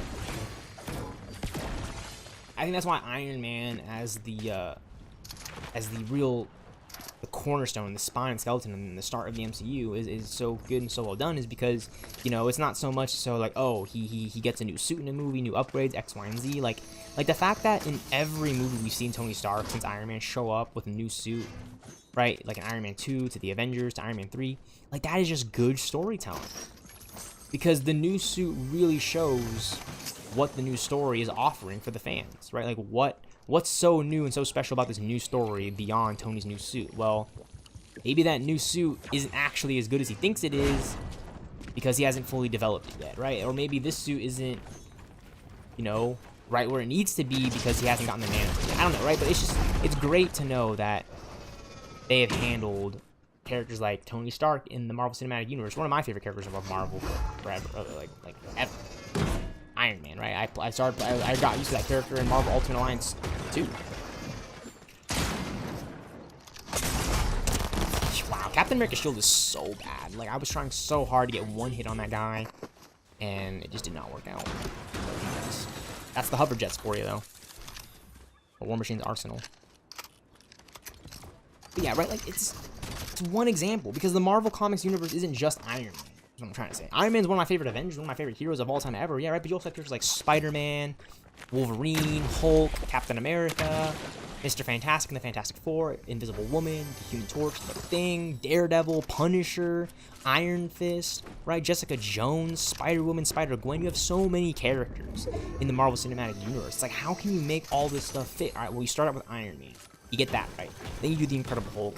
Then you get Thor. Then you build up to the Avengers with Captain America, and then another Iron Man movie to introduce Black Widow and War Machine and Nick Fury even furthermore, right? Like, you're doing all this storytelling, all the stories and all the storytelling, but it just doesn't end there, if that makes sense. Like, it never ended with Iron Man, right? It's always going to be Iron Man. Like, I think Iron Man is the best MCU. It's way better than, you know, all the other super space operas and the aliens and just like the otherworldly stuff. Like, Iron Man is arguably the best MCU movie because of how grounded and how real it is, right? Like, there's no fucking aliens flying around that movie. Like, the most alienating thing in Iron Man is Iron Man himself. Like, that's the alien, that's the part of the movie that you came to see. And that's why movies like Avengers Endgame, Avengers Infinity War, the Infinity War Endgame saga era, that's why they work so good, is because we all know going into them, we're not only getting Iron Man, but we're going to be getting the larger-than-life scale that we've always wanted to see from our superhero movies, right? Whether it be the Avengers fighting Ultron in Avengers Age of Ultron, or the Avengers disassembled at the beginning of Avengers Infinity War, as a result of the events that occurred in Captain America Civil War, with the Avengers disassembling, right? And then the Avengers reassembling in Avengers Endgame to fight Thanos and the big bad. I mean, I could just go on and on and on and on about why I like this stuff so much, but it's the fact that they've given so much light and so much, you know, character progression story, so that way any one of us sitting in the theaters watching this movie can kind of like latch on and follow the story, right? Not just for Iron Man, not just for Captain America or the Avengers, but, you know, you're also getting the Guardians, you're also getting Thor's stuff with Asgard, right? Like, a lot of the villains get their time in the shine, right? Like, that's why Thanos won in Infinity War, so that we can really show Thanos as an imposing threat with his Black Order, the Children of Thanos. Like, it was their movie, and they barely had like any dialogue in the movie, right? Like, the Avengers were just yapping. But the characters that I actually wanted to see more were the characters, the villains that we've never seen before in Infinity War, kicking the hell and crap out of the Avengers' asses, right? Like, Cull Obsidian versus Iron Man in Infinity War was one of the best fight scenes in the MCU, hands down, right? It's not the most intuitive, it's not the most mind-blowing, but it's the build-up and the satisfaction of seeing our hero, Tony Stark, go up against a villain, Cull Obsidian, one of the children of Thanos' Black Order, right? Like, go toe-to-toe in Central Park, in New York City, in broad daylight. Like, that was awesome, right? And then Spider-Man showed up, Wong came in for some backup support, so they can all set up and go get Doctor Strange from Ebony Maw. I mean, Infinity War is just so awesome, and it is one of my favorite Marvel movies ever. But I also got to go see Avengers Endgame the following year with some of my closest friends, and it's just, yeah, man, I can't get that out of my head. That's kind of why I'm so like all over the place, because I was legit fortunate enough to see Avengers Endgame and Infinity War multiple times in theaters, and me actually truly genuinely enjoying myself, not knowing specifically what I was going to be talking about going forward. But I didn't plan this out, man, after seeing all those movies. This is years later I'm talking about this, right? And I'm not making some little video to talk about the movie in some like review fashion, which, by the way, shout out to my Jeremy Johns. Shout out to the whole movie review community on YouTube, right? Like, shout out to those guys, because I love that, and that's the whole reason why I want to get up and stream and commentate VODs, because they get up and they record and upload and edit their videos of them talking about cinema and movies and building out story and characters. Like, I love all that, and I'm just having such a blast, you know, not being able to relive the past by talking about, like, no, I'm being able to live in the moment and talk about this, right? Like last year, okay, right? Last year we saw Ant-Man and the Wasp: Quantumania, right? And this year's Deadpool and Wolverine, right? Some of my favorite Marvel movies ever. I don't know which one I like more, but I gotta be honest with you guys. I know this is gonna sound crazy, but I actually kind of like Ant-Man and the Wasp: Quantumania right now a little bit more, right? Because here's the thing: Ant-Man and the Wasp: Quantumania was last year, right? So I've been able to sit with that one for a while. Ant-Man's one of my favorite Avengers ever, but the setup and payoff that came along with all that is just awesome, and that's the reason why I'm saying right now I'm kind of enjoying Ant-Man and the Wasp: Quantumania a little bit more than Deadpool and Wolverine, because Deadpool and Wolverine, while marvelous and a whole lot of fun because it's freaking Hugh Jackman's return as Wolverine and Ryan Reynolds' return as Deadpool with the X-Men or other X-Men characters, right? But it's got its new recency bias, you know what I'm saying? So it's like, yeah, it's new, it's flairful, it's fun, it's full of life, and I love it, and everyone saw it, and it's doing gangbusters at the box office. But I'm still a movie fan, I'm still a moviegoer, comic book nerd. So when you give me a movie like Ant-Man and the Wasp: Quantumania, I'm not just gonna throw it away and side-eye it so easily because the internet said so, or it just didn't do good at the box office, or drama aside. Like, no, I'm always going to kind of keep my eye on it as a movie that I wanted to enjoy going into it, and that I did enjoy while watching it, and that I came out of having enjoyed the movie. I came out of Ant-Man and the Wasp: Quantumania going, all right, you know what? That wasn't Infinity War. That certainly wasn't Captain America: Civil War, Captain America: The First Avenger, or The Winter Soldier, or The Avengers, or Age of Ultron. It certainly wasn't, but it was Ant-Man and the Wasp: Quantumania. That's what I appreciate it for. It delivered on Ant-Man and the Wasp: Quantumania. Ant-Man and the Wasp took on Kang the Conqueror in that movie, right? Kang the Conqueror, by definition, is Thanos level. Alright, like, he's an Avengers level threat, he's Thanos level, he might even exceed Thanos in a lot of other cases. But if you thought Thanos was a big bad going into Infinity War Endgame, that's awesome, because he is. But post Infinity War Endgame, it was always going to be Kang the Conqueror as that catalyst that really sets the stage and tone for characters like Doctor Doom and Magneto and the Sinister Six and Annihilus, who I'm really excited to see the Negative Zone in Annihilus, by the way. Not because I'm some comic book nerd, I am some comic nerd, but the thing is about the Marvel movies and the shows and movies that they've offered me as a fan is that I've never actually taken in everything that I think I'm able to take in, right? So when I get introduced to new concepts like the Guardians of the Galaxy, right, who I didn't know much about before going into that, right? Or Thunderbolts, right? Or Annihilus in the Negative Zone, right? Like, I don't know a whole lot about all that stuff, but I'm so excited that, like, we can get more from the Marvel Cinematic Universe, the Marvel Cinematic Multiverse of animated shows and movies, and, you know, I'm really excited to get new pieces of lore to be able to break down in my own head and come to understand it from a storytelling perspective. You know what I'm saying? Like, I don't know what anyone else thinks of, but I really enjoy the Marvel stuff because I've read not a lot of the comic books, certainly not as much and as many as others, but I've read Marvel comics. I own a lot of Marvel comics. Like, I read them, I open them up. You know what I'm saying? So to be able to pull away from the literature side, right, the reading aspect, the grammatical, right, and go to the movies, right? And take it in as a true and finalized art form, right? Like, the books and the stories are always going to be timeless, but the finalized art form that I'm getting and referring to is the movie, right? Like, you only get to make one movie, and you can edit it. You can, you know, go back into post-production and do all these things in reshoots. But you only get that finalized version of the movie because once you edited it, once you finish with post-production, all these things, it's done, right? Like, you've locked the movie into the file, into the drive, with a beginning, middle, and end. And that's why I really, really, really like this whole content creating, gaming, streaming nature of things, because I'm getting to do the beginning, middle, and end, right? For however long the VODs are and such, it's a lot of fun for me to be able to do that. It's a lot of fun for me. And that's why I really, really like the new, just the new ways and approaches to cinema and television, you know, since we've had the strikes. By the way, last year, 2023, was a bunch of writers and filmmakers, right? Like, the movie industry went on strike. The actors and the writers went on strike last year, which is incredible to see. Incredible to see. You know what I'm saying? Like, a part of me really wants to understand why it was all going down, but I know why. Okay, it was unfair wages and pay, and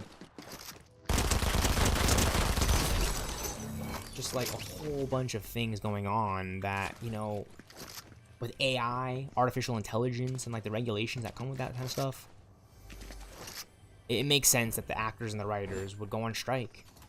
You know what I'm saying? And this year too, now okay, so that was 2023's actors and writers strike that had not occurred for a long time. It'd been years and almost a decade since the last one.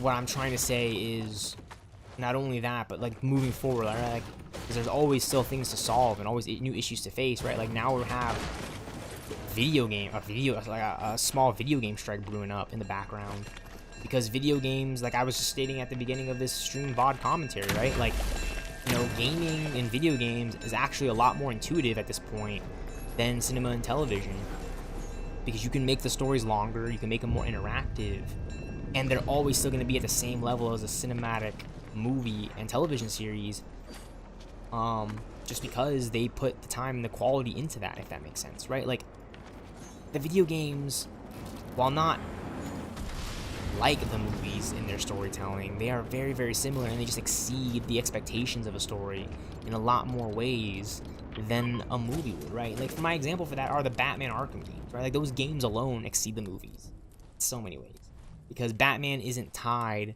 to the fundamentals, right, and like the natural rules and progression of character through cinema and television of a movie, right? Video games, they follow cinema and television structure, storytelling structure, very closely, obviously. There's always a beginning, middle, and end, right? But how they stretch it out and how they give you that story and how it's presented in front of you, right?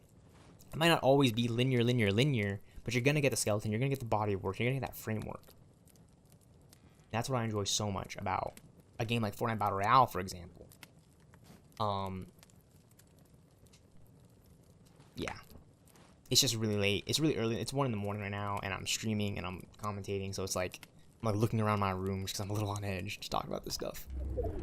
But yeah, it's like Fortnite Battle Royale, for example, is a really good example of the storytelling, because they didn't build up to this Fortnite that they have now. They were always just kind of adding on to their original idea, and then they built out the story and the skeleton, not necessarily along the way as the game was just getting more massive, but they always had these ideas set in place, at least from my understanding, right? At least from my perspective and understanding, Fortnite Battle Royale was always trying to get to having cross collaborations and things like that show up in this game, because this game offers the space for people to choose their own characters and skins and weapon camos and harvesting pickaxe tools and back blings and gliders and glider contrails, right? Like, there's just so many visual cosmetics that this game was offering that didn't skew or hinder any of the competitive stuff, right? Like, it's all purely cosmetic. It doesn't grant any booster pack or XP value,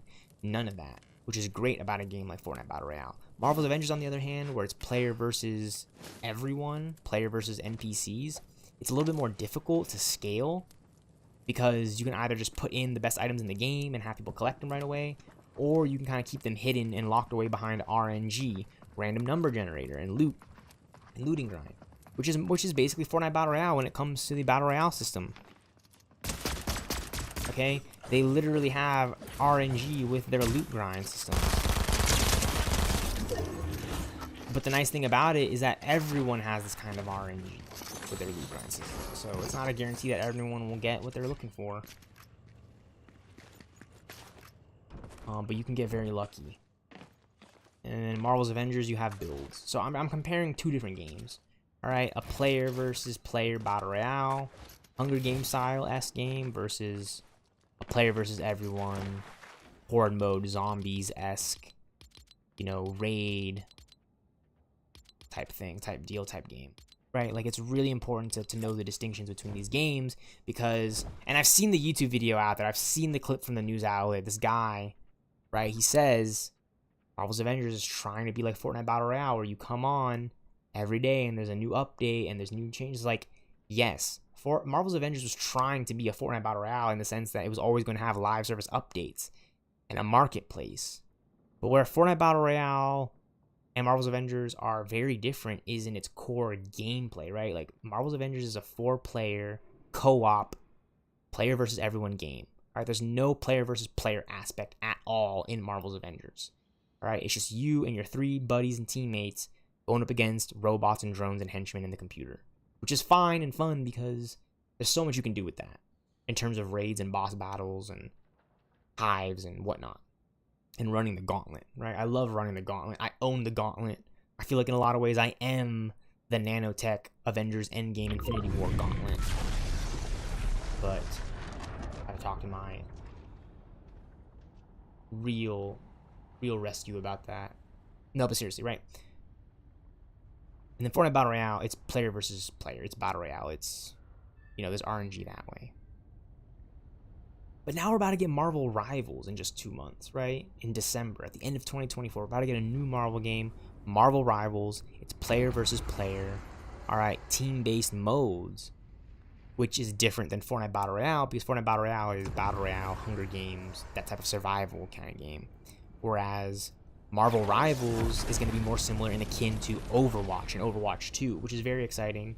All right, I've gotten more into Overwatch 2 this year than I did like last year when I tried the game or any of that stuff, right? I started playing a lot more Overwatch 2 at the end of 2023, moving into this year, 2024, and it's been so much fun. I've enjoyed it, and it's really got my expectations set in a very specific way for Marvel Rivals, right? Because Marvel Rivals can't even, like, get to the level of Overwatch, but it's still trying to be a player versus everyone, player versus player, you know, everyone is player versus player, team, like, Marvel Rivals, you can do the Overwatch style type of thing, but you gotta do it Marvel Rivals, and you just gotta set it up so much so to the point where people are going, man, I really like Overwatch 2 and playing it, but Marvel Rivals is new.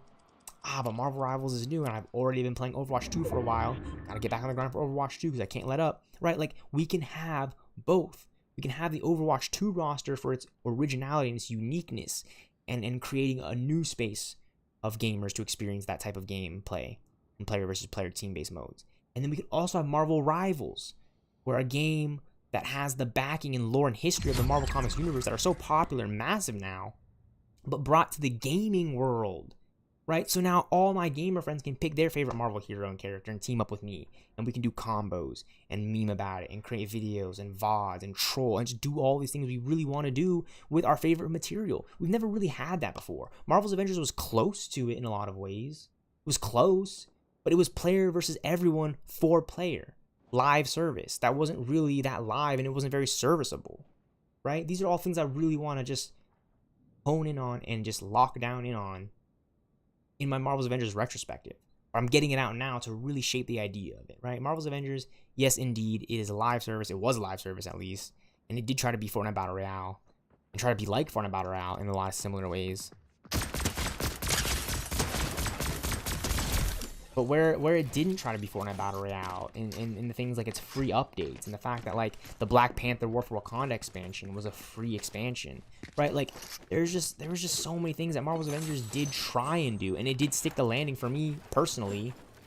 in that sense, because I've never had a game before like Marvel's Avengers where I can hop on and choose between different heroes, especially like Iron Man specifically, Captain America specifically, Thor, Hulk, right? Like we've had Ultimate Alliance, but those are Ultimate Alliance based on the Marvel Universe type of thing, right? Marvel's Avengers is based on the Avengers Marvel Universe. So there's a lot of synergy with the Marvel movies, but there's also originality than the Marvel movies had with its story. You know what I'm saying? That Kamala Khan is in the front line, the front runner, the head of the story, leading the charge.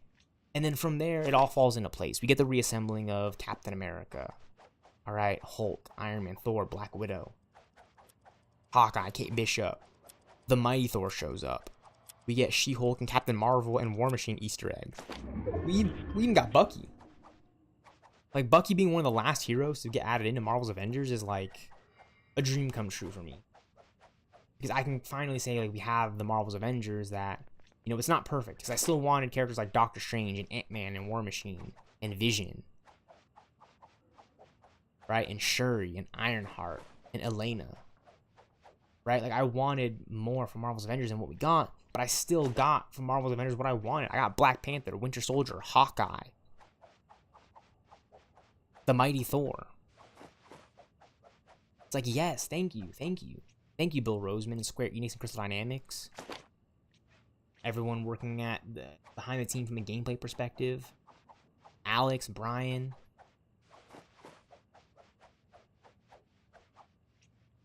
Like, everyone, right? Like, it's been so much fun for me. And now we're here in this new Fortnite Marvel Absolute Doom season. And just me playing the game and just seeing and reading between the lines of like the War Machine mythic items and Iron Man's jet boots. And just having played so much Marvel's Avengers, I'm just like, dude, the opportunity for the Avengers game that I've always personally envisioned and I idealize, like I always want, is it's right there.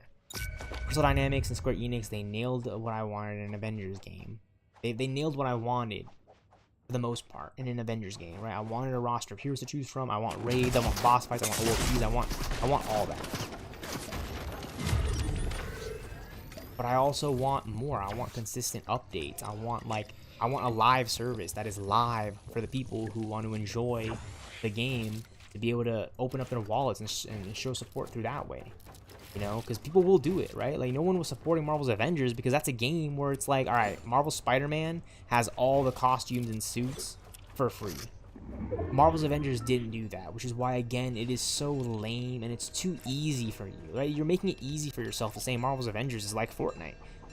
When I loaded up Fortnite for free for the first time, did I get free skins off drop? Like you do with Marvel's Spider-Man Remastered, for example? Like, no, because Marvel's Spider-Man Remastered, you pay for on Steam, and you get all the suits. Marvel's Avengers, you pay for it on Steam, and now there's a marketplace? That's where the Fortnite and Marvel's Avengers comparisons come in, and that's where it becomes unfair. Because Marvel's Avengers is like, well, hey, no, if you make the game so well enough and good, and you put a bunch of cosmetics in the live service marketplace, well, people will come by and buy them if your game is good enough and they're enjoying it. But nobody's enjoying that aspect because people just want to load in and just use the skins already, like they do in Marvel Spider-Man Remastered, alright? So what do they do in the final update of Marvel's Avengers? They make the marketplace completely free. And they just add in everything that was supposed to be added in. It should have been added in for the player, but it's off drop, it's off rip, and it's crazy incredible to me to think that could have just been done at launch, off drop. And people would not have complained if they would have just done some of those things right away, but they didn't. They wanted to make it harder for themselves so they can make the extra dough and bread. And that's always the thing with these companies, that they always are looking out to make money. They're always looking out to make money, which is fine. It's completely fine. You always got to make money as a corporation in a business. You always got to go that way. But you also should take care of your fans first. And I think Fortnite Battle Royale, Marvel Spider-Man, the Batman Arkham series, Midnight Suns, Guardians of the Galaxy, they've always taken well care of their fan base. Like, straight up. They take care of their fan base because they understand what the fans want. Right? Like, how many times are we going to hear the internet flame Batman Arkham Knight for literally being the greatest Batman game of all time? You drive the Batmobile, so many skins and opportunities there.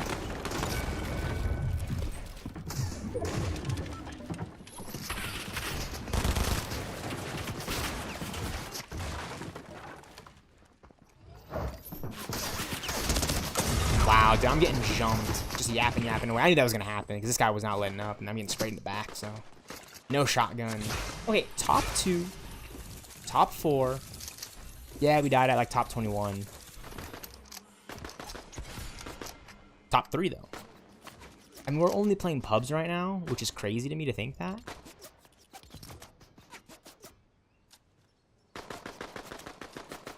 But I'm enjoying myself. And again, I appreciate all the love and support here.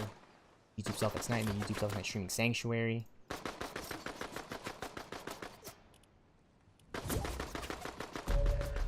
Drew's on. I don't know if he's gonna let me squad up with him. It would be cool, man, but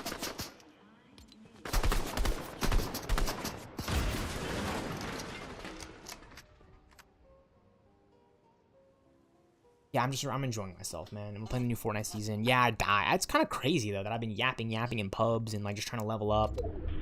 Level 78. Oh, cool. So we're pushing level 80. We're gonna be level. We can hit level 80 before we hop off. We grind a little bit, trying to get these levels in. Yeah, right. So it's been a lot of fun, trying to grind. But I've just been playing pubs, and for us to start out yapping on the East region, ping, higher ping, and what we get, top 2. And then we get top 4. And then we're like a top 21, top 20 game. And now we're right here like top 3. I'm pretty sure this is like our 4th or 5th game, but I could just be freaking out. I know for sure I played the top 2 and top 4. And then it's this time early in the morning, late at night. However you want to. It's 1 a.m. 1:30 a.m. It's just like my brain is like, I can't remember. I remember. Like, yeah, I don't know how I. Like, I'm just like, I'm getting a shot.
Yeah, let's get it. I think we can get a win. I think we can because we've just been...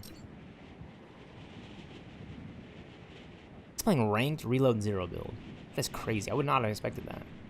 Well, it actually makes sense, though, because he's not building and editing. He's just shooting. Okay, that's cool. If you would join, though, help me out. No, there's nothing around. That's cool. Yeah, no, I've just been enjoying myself a lot lately, guys. The new Fortnite Marvel Absolute Doom season.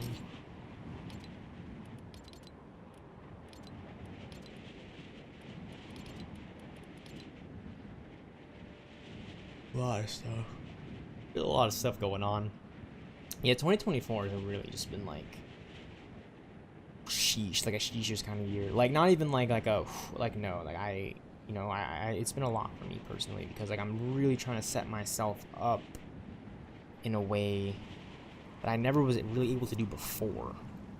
Like now I can do this because I have like a game like Marvel's Avengers has come out and I'm the one who can game it and refer back to it because of how much I actually really enjoy the Marvel stuff and gaming. And I gotta be honest, I really discovered Marvel through gaming. Like, look, I always knew Spider-Man and the X-Men and Fantastic Four and the Hulk before, but I really came into Marvel when it came to Ultimate Alliance 2. Like, that was the first time I was like, oh, this is the Marvel Comics universe as I know it from the comics, but this is just one story with all these characters, right? They might not all have, like, complete agency, right? Like, they might not all, like, you know what I'm saying? But, like, they're all in this game. They're all featured in this game. And they all matter to the game, right? And that's the whole reason, the whole difference between a game like Marvel Ultimate Alliance and a game like Marvel's Avengers. That Marvel's Avengers is focused on these 6 Avengers when the game starts out, and it ends with those 6 Avengers. You know what I'm saying? Marvel Ultimate Alliance, it starts out with a group of characters that you're not always following right up until the end of the story. Until the end of the story, you're following those same 2 characters that you just began the story with, after having played an entire story with a bunch of other characters, right? Marvel's Avengers follows the characters you started out with in the game, in the beginning, right up until the end, right? You're not switching them out for, like, another roster of characters who might only have, like, one side quest piece of dialogue. Like, that's the difference in Marvel Ultimate Alliance and Marvel's Avengers. And I know it might not be obvious to some of you guys, but here, trust me when I say this. Marvel Ultimate Alliance had a massive roster of characters that served its story well, and Marvel's Avengers has a size of rosters that serves its story perfectly well, because they're not forcing more and more characters, they're just trying to focus on the Avengers. Captain America, Black Widow, Iron Man, Hulk, Thor, and obviously the newcomer, Kamala Khan, who reassembles the Avengers. And so a lot of you comic book fans out there and nerds should know that if Kamala Khan is starting out on the Avengers, reassembling them, that this Marvel universe, specifically the Marvel gaming universe multiverse with Marvel's Avengers and Marvel Spider-Man PS4, you should know that that is a very expansive universe already. Like characters like Miles Morales definitely exist. Okay, we already know Spider-Man exists because it's Spider-Man. He's literally the PlayStation exclusive for that game, which furthermore,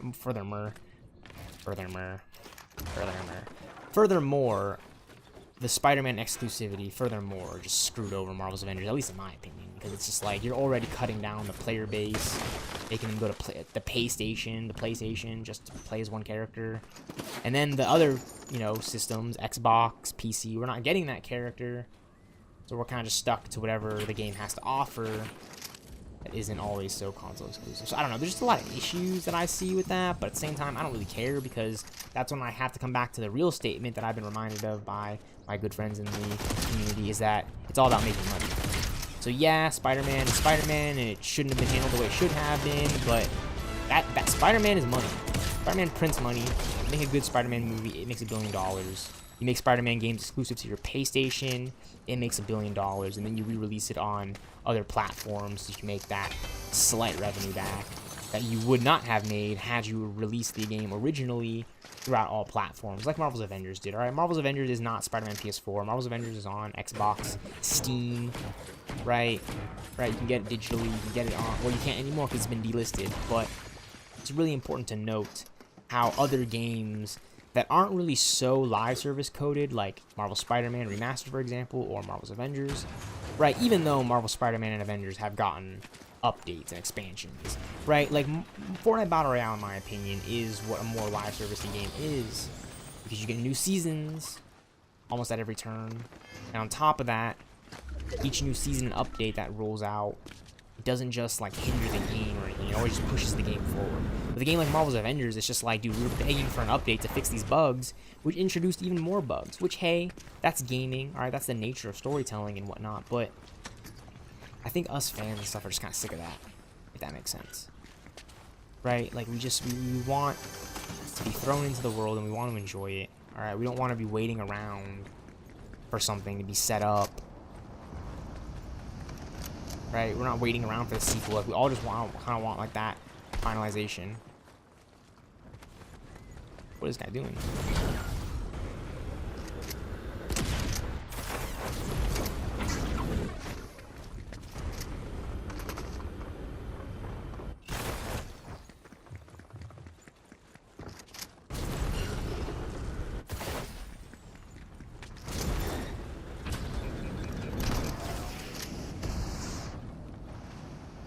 He's really running. We can get him though. We have our hovercraft.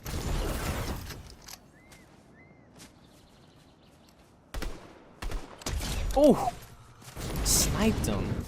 Completely sniped him. And we got the crown from him too. But yeah, this is pubs. This is pubs. I wish it was ranked so we can just get a rank up, but rank is really hard and we don't want to risk our rank going down because of whatnot, so. Ooh! Oh!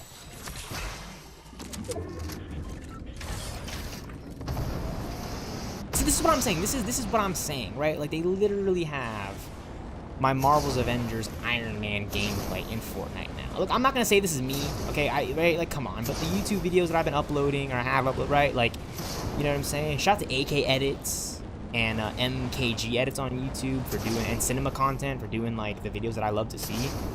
Right, the hype videos, the hype multi-fandoms. Right, shout out to the multi-fandoms. Right, shout out to Velocity Edits, Papa Velocity, Uncle Velocity for the multi-fandoms, because I love that stuff. I love the multi-fandoms. I love the multi-fandoms.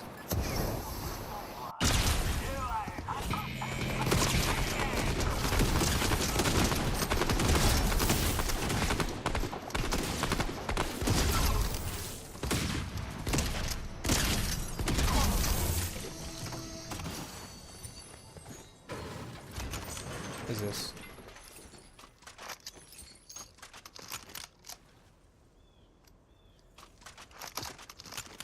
Speed mag. Laser and a muzzle brake.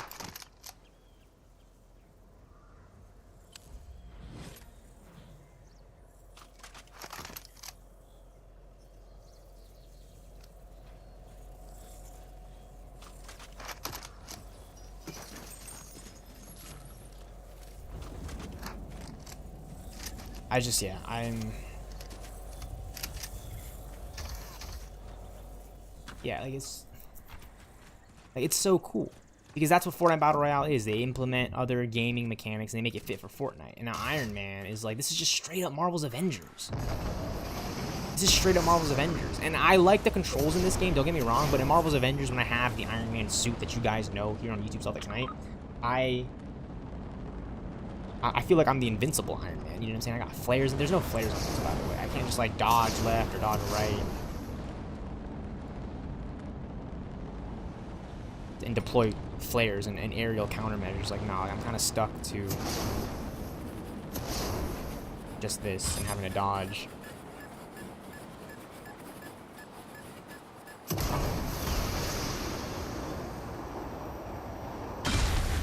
They have a 20-second cooldown, which is sweet.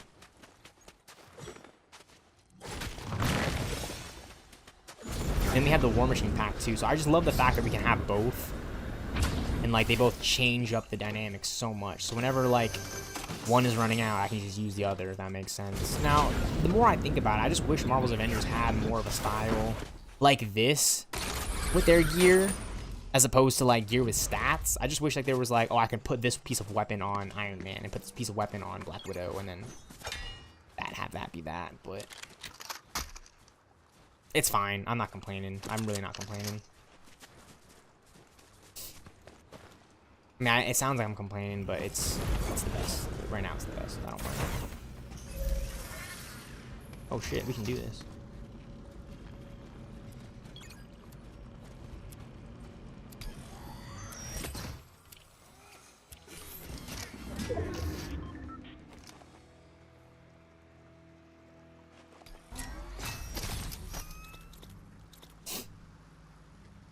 Alright, we're gonna take the Iron Man combat kit and drop the War Machine of her jets, because I've used them way too much, and I'd rather try to use like these.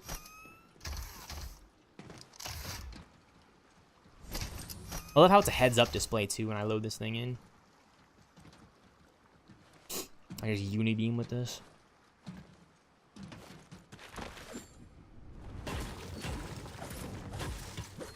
Yeah, like it's cool to know that like I've been trying to do this YouTube thing in the game for a while, and I upload videos here and there, and I stream a bunch of Marvel's Avengers gameplay and content. I've been doing Fortnite streams on Twitch, and then to have this new Fortnite season that is just so coded towards me specifically, right? Like, because I really do like this stuff, right? Like I'm more akin to DC and Marvel comics. So you give me a Marvel season, right, with all the Marvel weapons and such, like it just makes me excited for the future of Fortnite all over again, because I don't know what to expect now. I didn't expect this Doom season, because we already got Dr. Doom first off in the original Fortnite Chapter 2 Season 4 Marvel crossover collab season, but you know, we got the Dr. Doom in this game because, well, why not give Dr. Doom more cosmetic styles? It's freaking Dr. Doom.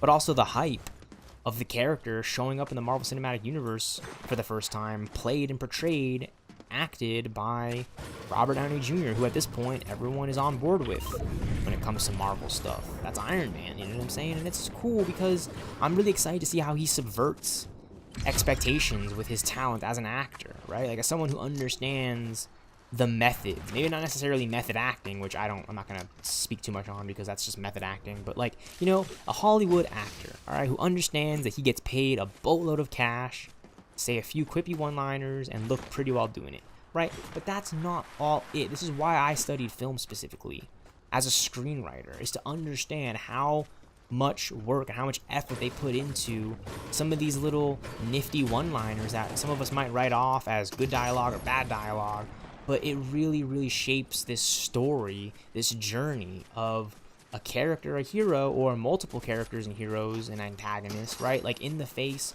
of opposition, in the pursuit of goals, facing oppositions, facing challenges, trying to overcome them, trying to discover new ways and thinking of learning, but also just reacting to the world around them, right? Like reacting to what has gone on and then backing it up by action. That's what movies and television are. It's not all just characters reacting to what's happening to them, but them reacting.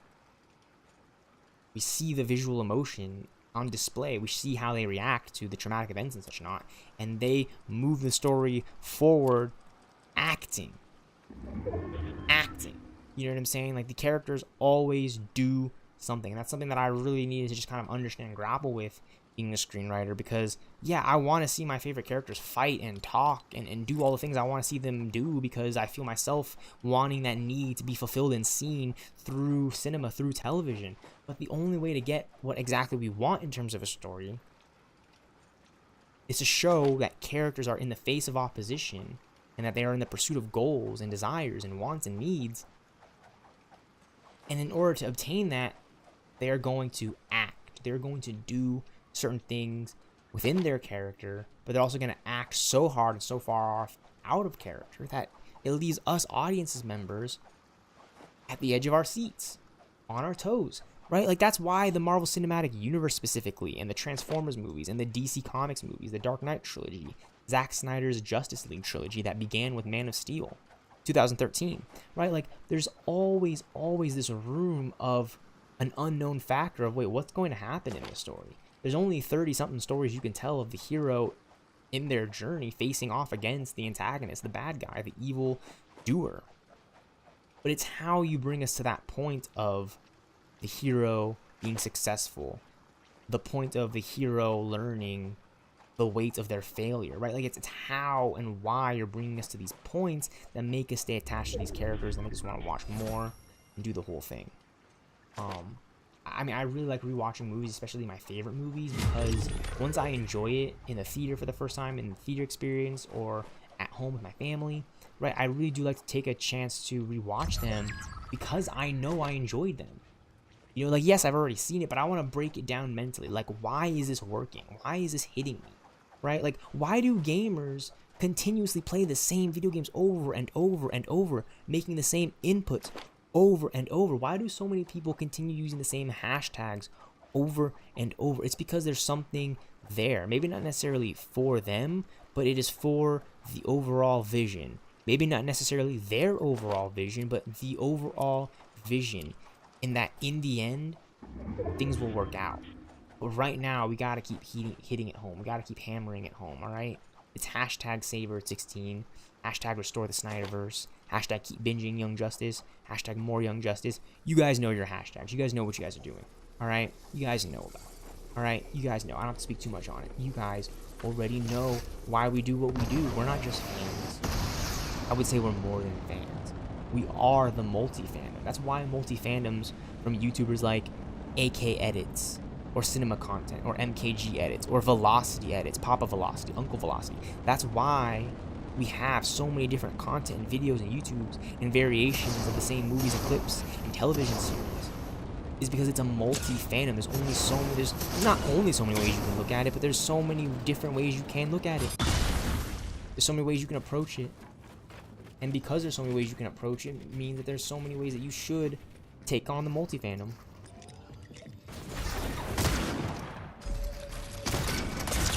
No way he just falls into our box like that. Oh, man, that's heartbreaking.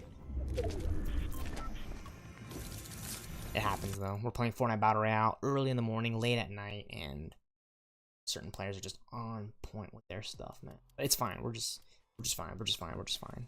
Ooh.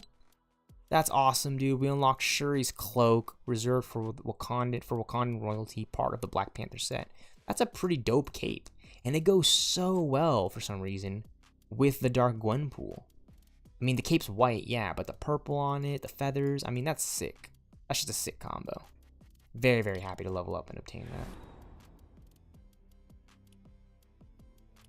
Alright, let's try. We're on the grind. We've been playing for almost 2 hours now. We're not going to let up. We're trying to level up. Got another match here pretty soon.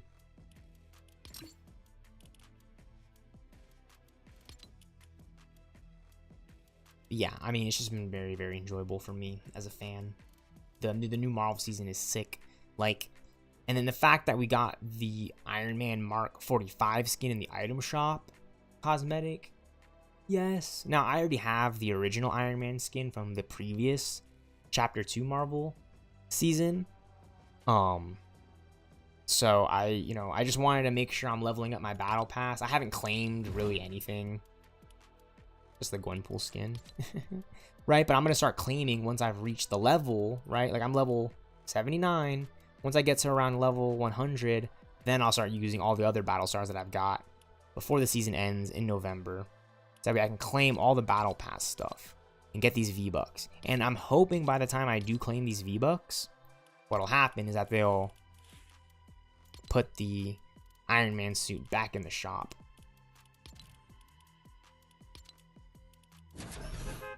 Right. I thought it was going to be in there the whole season, but they just removed it, so. That's funny. But it's fine, no, it's fine. I really wish we could get the Mark 45 into Marvel's Avengers, though. Like, that's crazy. We can get it in Marvel's Avengers. I mean, we got Iron Man 2, Iron Man 3,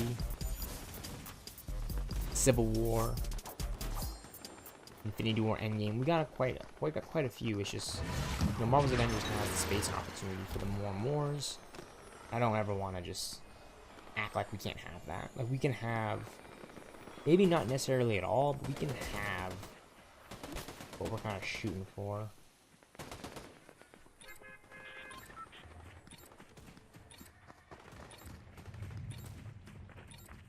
If that makes sense, you know, we're trying as much as we can. Let's keep it going. I love this battle pass. Again, I appreciate any of the support, any of the engagement, guys. Seriously, a little bit of love is a lot of support, and it goes a long way. Here, the YouTube stealthxknight, the YouTube stealthxknight streaming sanctuary. We're on like our 6th, 7th. I lost count what game we're on. And I never keep count when I stream a game, by the way. When I'm talking with my webcam and my mic on, like I try to like tie it all together and make sure I'm referencing everything that's been going on, so everyone has just a better idea of like where we're at. But again, I appreciate all the support. Seriously, guys, you guys are awesome. Like, the YouTube stealthxknight streaming sanctuary nights, the YouTube stealthxknight,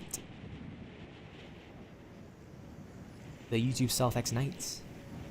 Yeah, I'm trying to have like my community name for you guys beyond the YouTube stealthxknight. I mean, calling it the YouTube stealthxknight streaming sanctuary to me implies some sort of like Marvel Doctor Strange level Sanctum Sanctorum, you know, Doctor Fate Tower of Fate type deal, where it's like, oh, like it's a very, you know, it's a very like mythical place, but like it's a coming and going kind of thing. Like, you can stop by for however long you want, and you guys can dip whenever you want because you guys have already worked. You guys have already done the trials, whatever trials I've set up to get here. You know, whatever brought you guys to YouTube stealthxknight, to get you guys to subscribe, to like my videos, to check out my live VODs whenever I'm live, to check out my streamed VODs whenever I'm not live, just for some of that extra content, that YouTube stuff. It's awesome, because what that means to me is that you guys are showing that you guys want to be a part of the YouTube stealthxknight streaming sanctuary nights and whatnot, you name it. Like, to me, it's just like, okay, and that's why I'll continue to play Marvel's Avengers. That's why I continue to stream the game, you know, and not necessarily make a YouTube video based around it, but I'd rather just do a whole VOD stream that could be even longer than that video, and then the rest takes care of itself, right? Like, if I'm streaming Marvel's Avengers gameplay, I'm talking about Marvel's Avengers gameplay, right? If I'm talking about Marvel's Avengers gameplay, that means I've already streamed a bunch of gameplay, or I plan on streaming more and more and more. I just plan on being a streamer so much so that I don't have to stream for long hours if I don't want to, if that makes sense. Now, I'm streaming for an unhealthy amount of hours. What I'm trying to say is that there's going to be a point where I might only be going live for like 10, 15, 20 minutes. I don't want to go live any longer. I don't want to play my Marvel's Avengers any longer than I already have. I don't want to, you know, because now is the time for me to do it differently. Now is the time for me to do what I wanted to do with YouTube stealthxknight in the YouTube stealthxknight streaming sanctuary. stealthxknight. I know I talk fast. And I know it's probably really difficult for many of you to keep up with me if I'm talking so fast, but I'm trying. Okay, I'm really trying. Okay, I'm trying to be as inclusive for people who don't know that I have a fast talking tendency for all these things. I'm trying to be very more rounded than I have ever been before. Because if I'm more rounded now, that means that I can only continue to learn more and acquire new skills and talents and such not. You know, like I make it a pretty big deal and pat myself on the back and talk about it more often than I thought I would have after having graduated college this year. But that's just the thing, is like it was so much work, so many hours of me going through community college and then going through community college during a pandemic and then coming out of that pandemic into a 4-year university. There's just so much going on and so much assignments and work that I have to do that being able to finally talk about it now and say, oh no, I graduated college, that is so satisfying to me.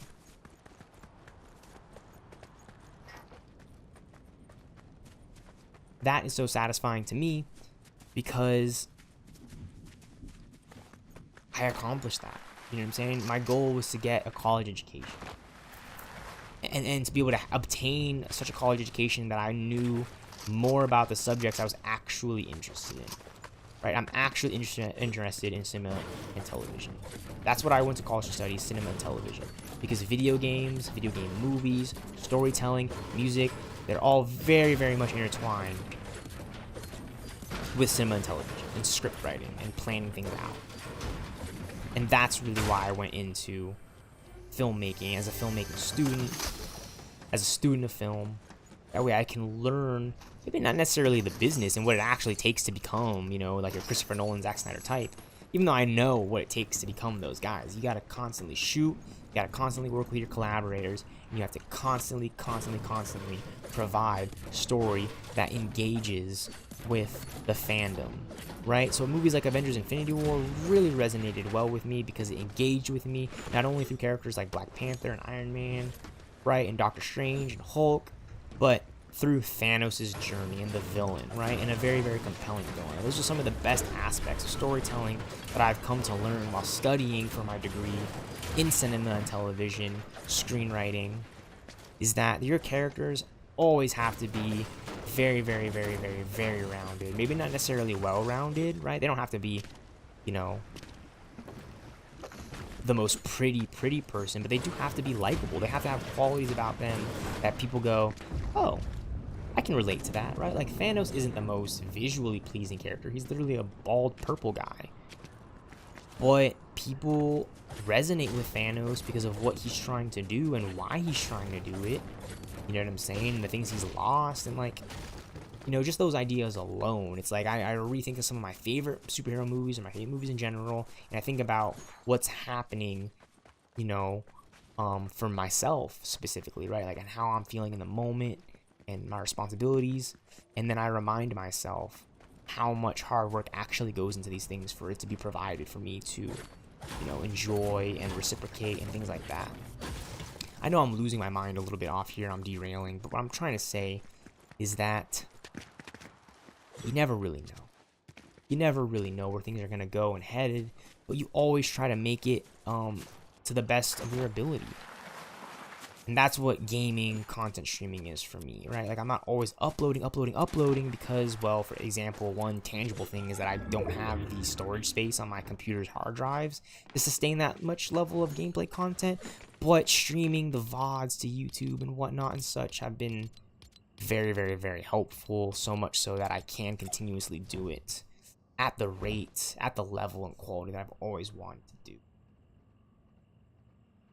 Like, to me, that's how I become the best content gaming streamer that gets the YouTube play button that I so desperately want, is by showing through every video, whether it be a Marvel's Avengers gameplay stream with just gameplay, just my gameplay, whether it be through a Fortnite Battle Royale stream with my webcam and my mic and my gameplay and my constant yapping and whatnot, right?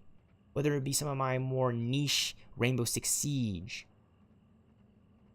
edited multi-fandom videos, my Zack Snyder's Justice League tribute video to the opening of the movie, my Marvel's Avengers, Maestro's Tension, Avengers Tension multi-fandom, right, with a song from Draco the Ruler, right, who is a hip-hop artist that actually had died and passed away, I want to say 2-3 years ago, around 2021, I think it was 2021, and it kind of stinks because, you know, I like music, I like movies, and I was really listening to Draco's music. I got into Draco way more than I ever did before the time of his passing. So hearing him pass it just kind of sucked, you know what I'm saying? Because I felt like there was a new artist on the block that I was really, really enjoying. But now I just really listen to his albums. Like Draco the Ruler's 2020, We Know the Truth. It's one of my favorite Draco albums. That one, Because Y'all Asked, The Truth Hurts, 2021.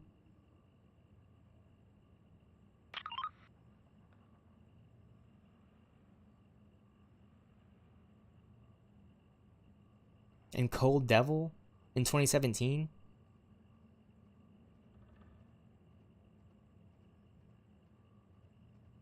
Like, Draco was nasty. He's one of the best hip-hop artists ever. Like, I know I'm young. I'm a young black kid in America, okay? But when I think of, like, rap, and I think of, like, the big guns, right? Like, you know, your Dr. Dre, your Jay-Z, your Kanye, Drake, you know, your Lil Wayne, your Tupac, your Biggie, your Eazy-E, your Eminem, right? When I think of those big guys, I comfortably sit back and I look at West Coast hip-hop, and, like, to me, I throw in Draco the Ruler. I throw in Shoreline Mafia. You know what I'm saying? Like, I throw in those guys. Those guys have bars. You know what I'm saying? And yeah, so that's how I'm really trying to get you guys to understand the content on YouTube stealthxknight. It's like, I like music, I like movies, I like cinema, I like television, right? But I can't make every single little edit with music and movies and television and give you guys a review and a retrospective and this and that and that. No, I'm gonna stream the gameplay to you guys. I'm gonna throw my webcam, I'm gonna throw my mic, I'm gonna talk to you guys like how it is, like how it's real. And then I'll get to my more niche videos that I'll edit for you guys, which I really do personally love enjoying taking the time to edit. I really enjoy that process. I really do. But it is a process, so I gotta be patient with myself when it comes to that. Same thing goes for the streaming and the content, the gaming. Like, the amount of stuff that I've been able to do just this past year alone, and the grind and the rate is just like, it's incredible to me. And it's incredible to me because you guys are helping support me. All right? Like, I legitimately have subscribers. And when I see the subscriber number that I have, right? It's not the most large. It's not thousands. It's only hundreds. It's hundreds of you guys right now. Thank you, you hundreds of. Thank you guys so much. Because that to me is like, oh no, I'm gonna come back. I'm gonna do this again, right? And I'm not doing it again to just increase that number to the highest one to get that. But no, I'm doing it again because you guys have stopped by and said, hey, we like what you're doing. You know, we want more. We want to see you more, and we want, right? Like, just try it, you know. And I'm gonna try. I'm gonna freaking try. Okay, it's so fun for me, and that process alone is so fun for me. Because that means I could really connect with you guys. You know what I'm saying? That means I could really show off the games I like. It's just, yeah, it's awesome.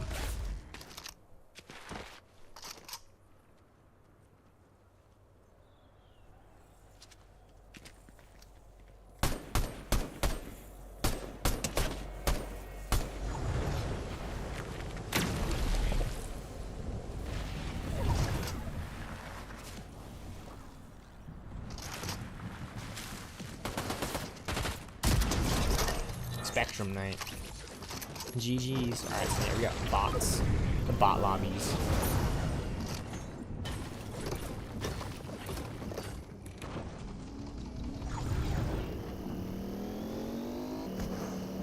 Late at night, early in the morning. It's like everyone's gonna be a bot until that one sweaty tryhard flies in our box.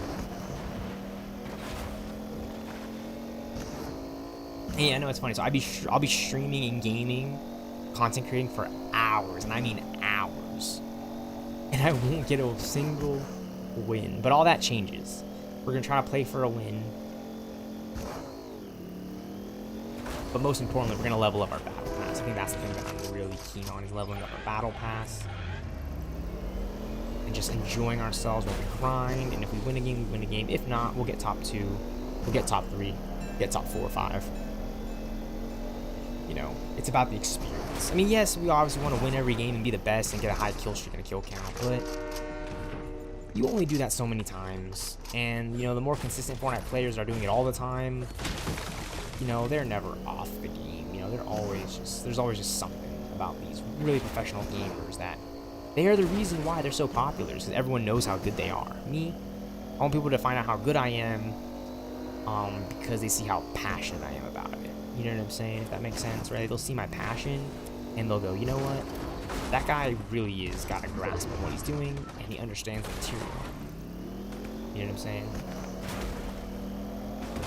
Like, that was really why I chose screenwriting specifically, because I always went in with the idea of being a student filmmaker to learn directing and production, you know, so I could be a director. I want to direct movies and stuff. But I feel like in order to be the best possible director, I got to become a writer first. I got to understand how these stories are forged.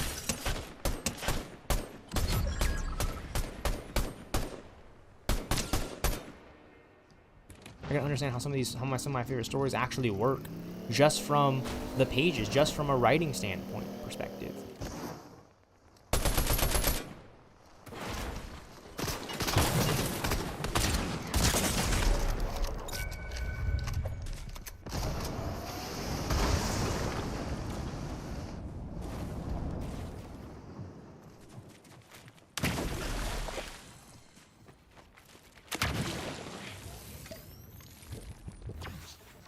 I just flew out his Iron Man gear, man.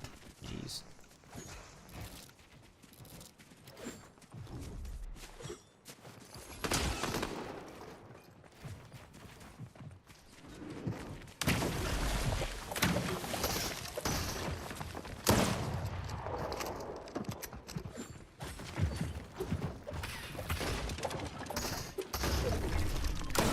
I still have to reload this thing? Are you kidding me?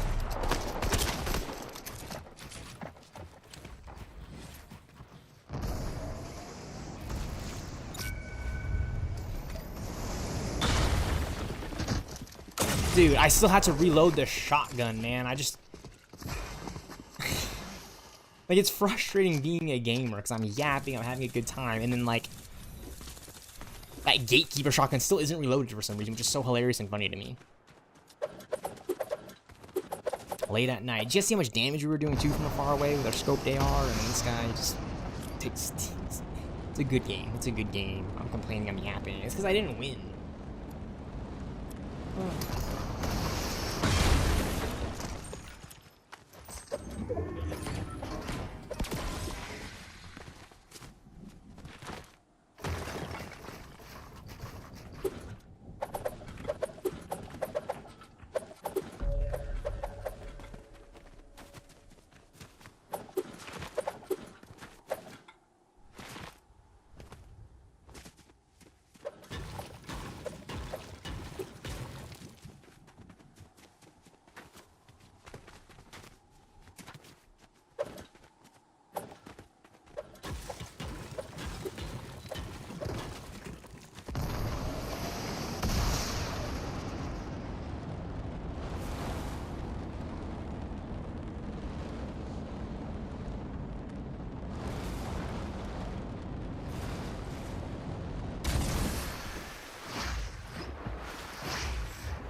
Yeah, I don't know. There's a lot of things going on right now, so I have to just stay on the grind, and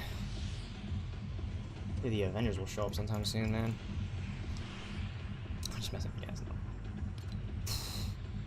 Just been really stressed out lately. Just trying to be the best I could be, you know what I'm saying? Not trying to divert from the plan, you know what I mean? It's like, I don't have a plan. Sure, man, I'm just gaming. I don't plan on uploading a video to get thousands of likes anytime soon, because, you know, it's like, you never know. You never know what's gonna pop off. And by the way, shout out to my YouTubers, my content creators. Like, what I'm trying to say is, like, for me specifically, it's like when I have more of my concepts planned and laid out, you know, and written out a little bit more, then I go into the editing phase. But in terms of commentary and footage, I've been able to hone in on all that pretty well, I'd say. I just gotta step it up and do better. I mean, you know, it's hard, you know. I gotta, you know, be your own editor, you know, to be your own constructive criticizer. I mean, there's a lot of difficulty behind some of this work.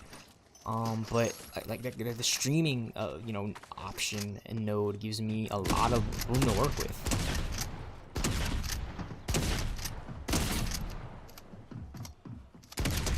Oh, tallest and 4, GG.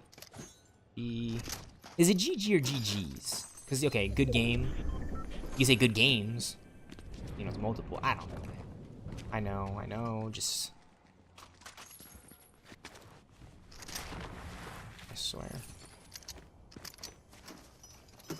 I swear to the Fortnite lords, okay? The Fortnite RNG gods, please, just...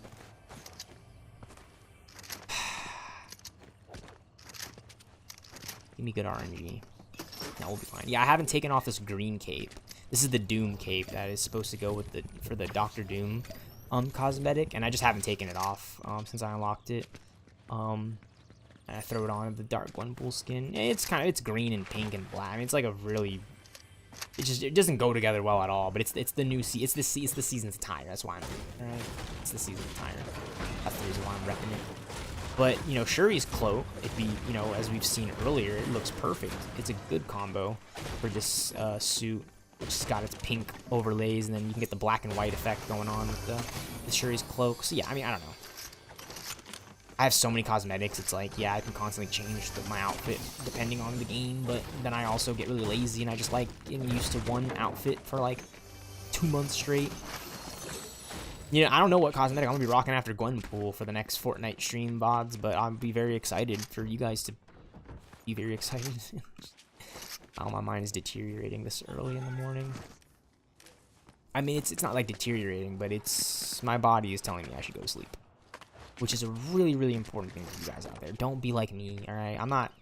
I've been going to the gym, I've been working out, I've been doing my thing, you know what I'm saying? But, like, you know, get your sleep, get your 8 hours in, get your 8, 9, 10 hours in, right? Like, I've got a fucked sleep schedule, guys, but I have to be honest. I am screwing my sleep schedule for you guys. Like, this sleep schedule is because I'm streaming content. Like, you know, like I only played Fortnite like once last week on like Monday or something on the 29th of September, really, you know, before the month of October started. And I wanted to hop on, but then I was like, all right, you know, I'm gonna save the streams for like. I'm gonna push the streams back. I'm not gonna try to force myself onto a Fortnite stream or any stream really that I just don't really want to get that content on YouTube. But it had been a while. It had been literally like a week, closer to a week where I hadn't been playing Fortnite. And I obviously want to grind the battle pass and finish it before the season goes away. So that's why I'm back now, and that's why the webcam and the mic is on now here in this one. But if you guys look in the playlist in my Fortnite Absolute Doom, you'll see maybe like 5 to 10 VODs straight. No webcam, no mic, no commentary. And that's because I've been on the grind, you know? I've been really prioritizing just leveling up and playing these games out, you know, over the Victory Royale. Because I can always go for a win, but I'd rather just talk with you guys and talk about how I've been feeling lately, about, like, the Joker 2 news. Yeah, I haven't seen Joker 2 yet, but I'm very, very excited. I'm glad we're getting a sequel, and we have got a sequel to the 2019 Joker film, which I actually really did quite enjoy. It's a very...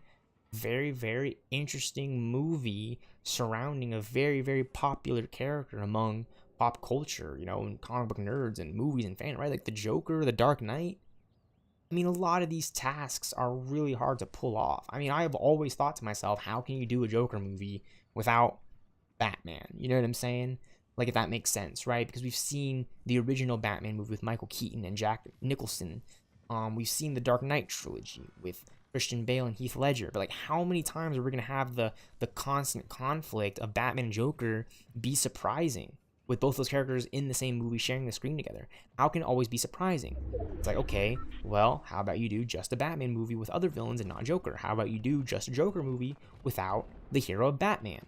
And therein lies the opportunity to surprise people, right? Like, the Joker movie to me wasn't just an origin of Joker and how he became Joker, but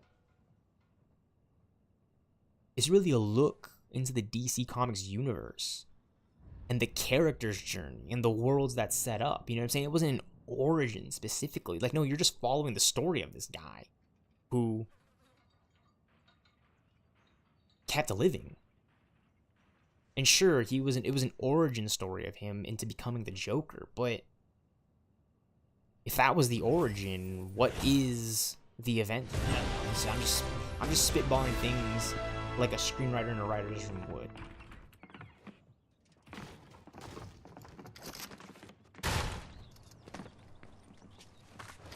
Because that's how you got to think about some of these stories and approaches to it.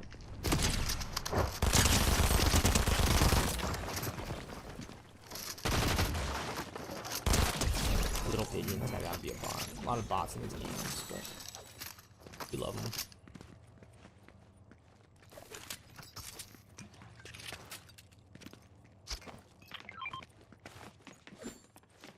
Yeah, there's just a lot going on. There's a lot going on in the world right now. A lot of darkness, definitely a lot of injustice. And by the way, I'm really excited for Injustice 3.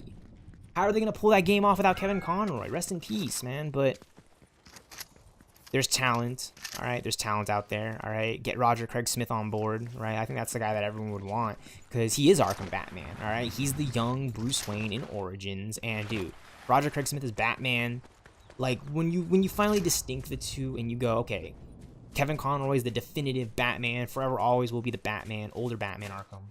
When you go Roger Craig Smith is like a young Batman, it's like, oh, dude's freaking Batman, right? Like, he's freaking Batman, right? Like, what is Bruce Wayne's Batman voice in his early years, right? Without the voice changer like Batfleck, right? Like, what is early Batman, right? And I'm glad they nailed that, right? Roger Craig Smith is one of my favorite Batmans because Batman Arkham Origins is one of my favorite Batman ever, like Batman anything, right? It's just one of the best Batman games ever because it just continued the hype of the Batman Arkham series. And then, in my opinion, they really did smooth it out, and in a very, very good way, and they smoothed out a lot of details, and they got like the right story for Kevin Conroy and Batman Arkham Knight, which is awesome.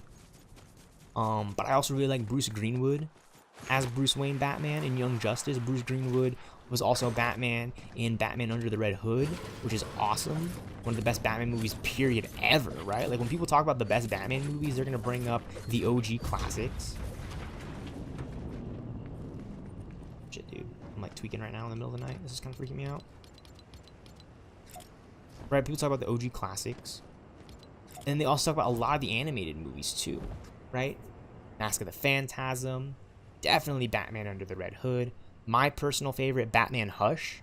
I know it doesn't get a lot of respect, but the DC animated movie universe that began with Flashpoint Paradox and ended with Dark Apocalypse War, right? Like, that Batman Hush movie is so cool to me because it not only adapted the Hush storyline, but I also got to see a continuation of Batman in an animated movie universe with some of my favorite characters in the Batman family lore, right? Like, Catwoman's in the movie, Nightwing, Scarecrow and Riddler pop up.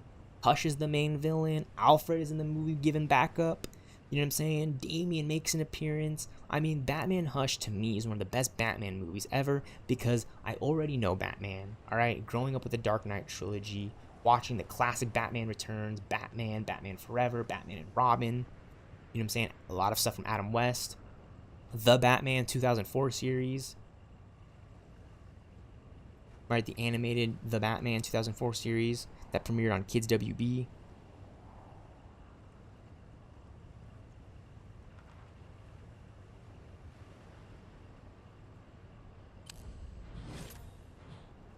Right, with Reno Romano.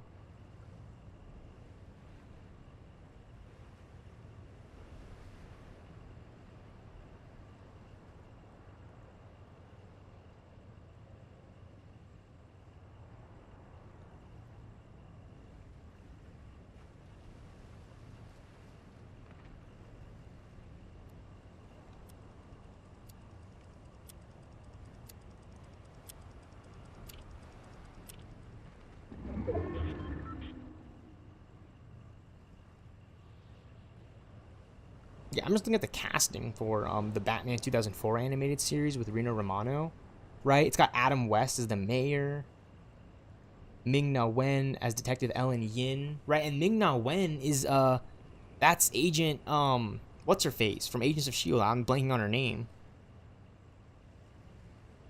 But Ming-Na Wen is Melinda May from Agents of Shield. I don't know, I'm blanking. It's been a while since I've seen Agents of Shield, but May and Coulson, right? Like that dynamic duology, right? Like, okay, she's not just Black Widow of Agents of Shield, right? Like she was more than that, right? But Agents of Shield, right? Like the idea that that was a derivative of the Avengers because of Shield and everything that had come before, right? And they're gonna continue the Shield storyline. Dude, Agents of Shield is awesome, and it is in the Marvel Cinematic Universe.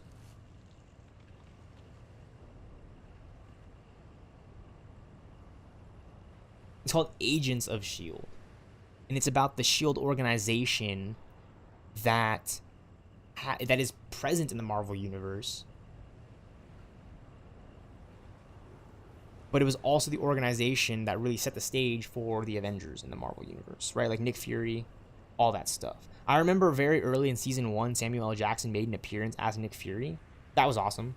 That was totally cool.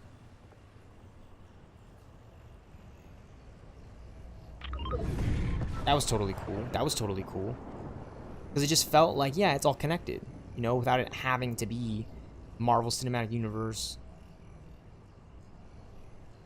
you know, Avengers level connectivity, you know? Like, not everything needs to connect, but at the same time, you got to do a really good job with the writing to make it make sense for people who aren't aware of things. That's why I really like Ant-Man and the Wasp: Quantumania that came out last year, 2023, because how it showed that one movie shows you everything and tells you everything you need to know about the multiverse and different timelines and different realities, alternate dimensions, and the quantum realm and how it works, right?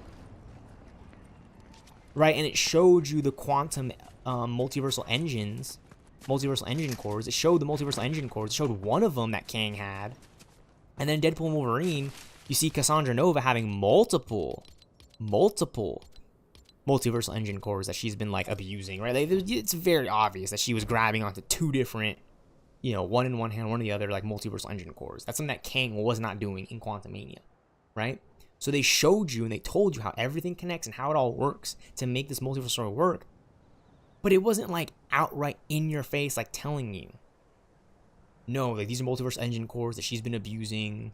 You saw them in Quantumania, like that type of thing, right? Like my favorite thing about the Marvel Cinematic Universe is that you just watch the movies, and as you progressively watch the movies, you pick up little things here and there that you might think are, you know, pretty significant, pretty insignificant, and then they just start overlapping with each other, like moment after moment after moment. Like, it's just like everything just like you're ahead of the story, you're ahead of it, right? Christopher Marcus and Stephen McFeely worded it best when they were referencing the final battle of Endgame, is that when the Avengers make the snap, you're ahead of it. You're ahead of the final battle because you already know that half the universe did come back. But the prevalent and preeminent threat is that Thanos is here at the Avengers base, right here, right now. So you're actually ahead of the story in the final act of Endgame because the Avengers snap. Because the Avengers snap, you know something's up. All right, they snapped. Thanos is here attacking. You know what I'm saying? What's next? Avengers assemble, right? And I just love that aspect of storytelling, right? Like years and years of storytelling, and Avengers Infinity War is just like you become ahead of the story, but there's still so much room for the story to subvert expectations. You know what I'm saying? It's not just being ahead of the story and being one step ahead of it, but it's the writers, the creators, the directors, the filmmakers, the creativity, the creators, the artists. They give you so much so of the story that keeps us engaged and locked on. Like I don't want to say forever, but for the longest time, for as long as I can remember, I've always been into DC and Marvel Comics and the hero's journey and the anti-hero's journey and them facing antagonists, and also the fall from grace journeys that they may experience, right? Because no hero, no character, no one's perfect. I certainly am not.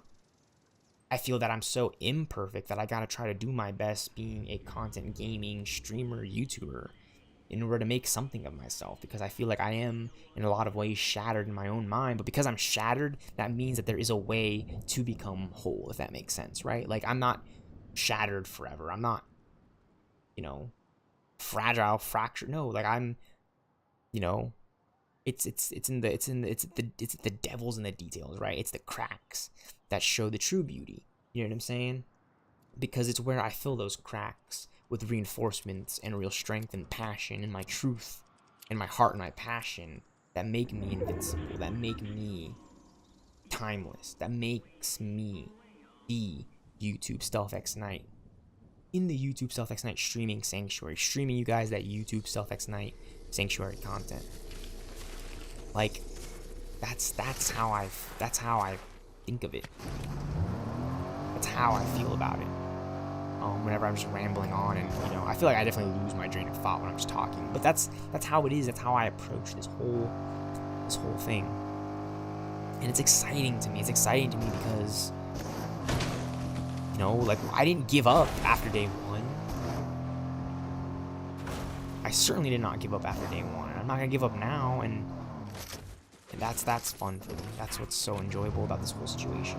You know, that's why I've been streaming for 2.5 hours, non-stop talking on the dime. You know I might be talking fast, and I'm just talking fast, but if you guys can make the effort, try to understand what I'm trying to say, for the most part, overall, I will try to slow down, and I will always try to show up for you guys, and try to show you guys, like, no, I'm not just doing this for views, or like, no, I'm trying to do this to connect with you guys, you know, to show you guys, like, I'm really making the YouTube videos for us to share, for us to talk about, for me specifically to look back onto, you know, it's to connect with you guys, and also for me to look back onto and go, hey, you know I did that, I did all of that, I know why I did all of that, because I like Marvel's Avengers, I like Batman Arkham, I like Marvel's Spider-Man, I like Injustice 2, I like Gotham Knights, I like Fortnite Battle Royale. I'm a gamer. I've been gaming since I was a young lad. Keeps me young. However, I'm only getting old. This is right now, as I'm saying this is the oldest I've ever been in my entire life. Like, this, I'm 23 years old. Like, I believe it, but like,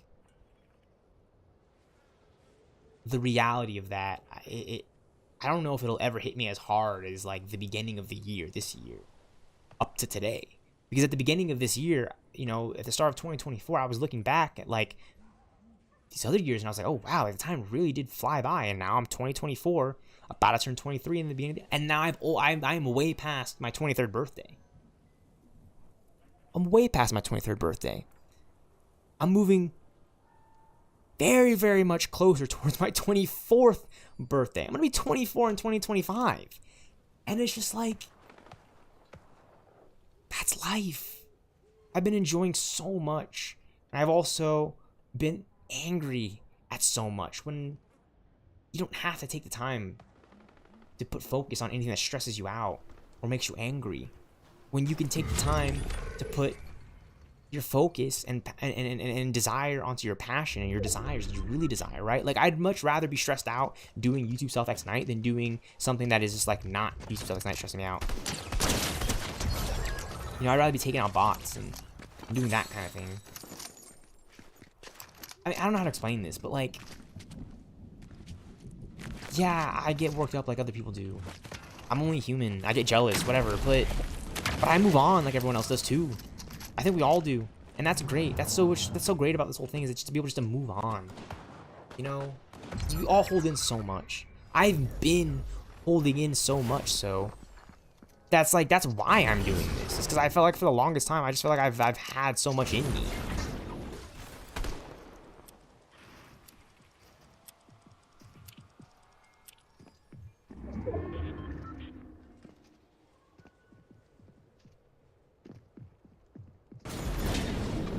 I could just blast that guy if you just stand still for like a second.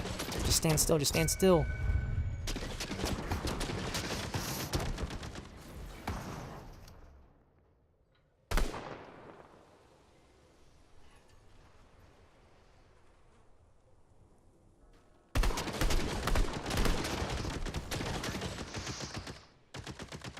That's crazy, dude.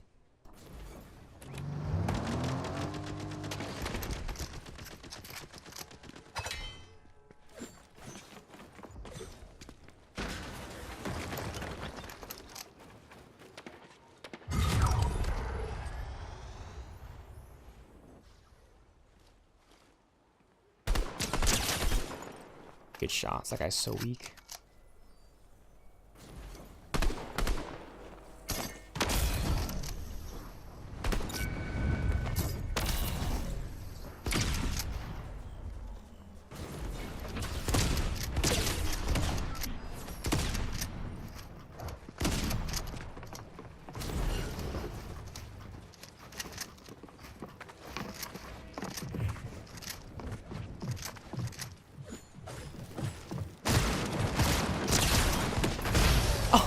Let's go. That was the last guy. I didn't even realize that was the last guy too. I was just so focused on winning that fight, and I just had the advantage. He had the Doom medallion. That's crazy. All right, GG's, right? I wanted to get a win. We're just yapping. Riley's in the chat. I'm just yapping, playing Fortnite, just trying to explain myself to make myself relevant here on YouTube. I'm no ninja, I'm no Tfue, but I can bring you that YouTube stealthxknight streaming sanctuary content, that Vic Roy, that sweet late night, early morning stealthxknight Vic Roy. Look at that, dude. I appreciate the support, Riley, my man. I appreciate it, dude. Thanks for stopping by. I appreciate it, Riley. Yeah. I'm on the grind to get partner, right? Yeah, Riley knows it best. Yeah, I've been trying to get these viewership hours up. I've been trying to get that subscriber number up. But at the end of the day, it's about my relationship with this whole thing. You know, I'm not just doing it for the views. Like, I'm doing it for this, really. Like, to get a Victory Royale and get hyped in the chat about it. You know what I'm saying? It's 2024, and we're still getting hyped about Victory Royales, right? How many phonies out there do you know that are just, like, doing content in Fortnite, and they don't even get hyped for the Victroys anymore? Like, I just genuinely got so hyped because I finally won a game, right? And not only that, Riley, but I popped over, just slightly looked, and I just hyped in the chat. Just a little bit, man. Right? And it doesn't happen every time, but it's happening today, and I appreciate that, dude. That's awesome, man. I appreciate that. Yeah, it wasn't ranked. Just because the ranked queue times now are just so scuffed. You know, late at night.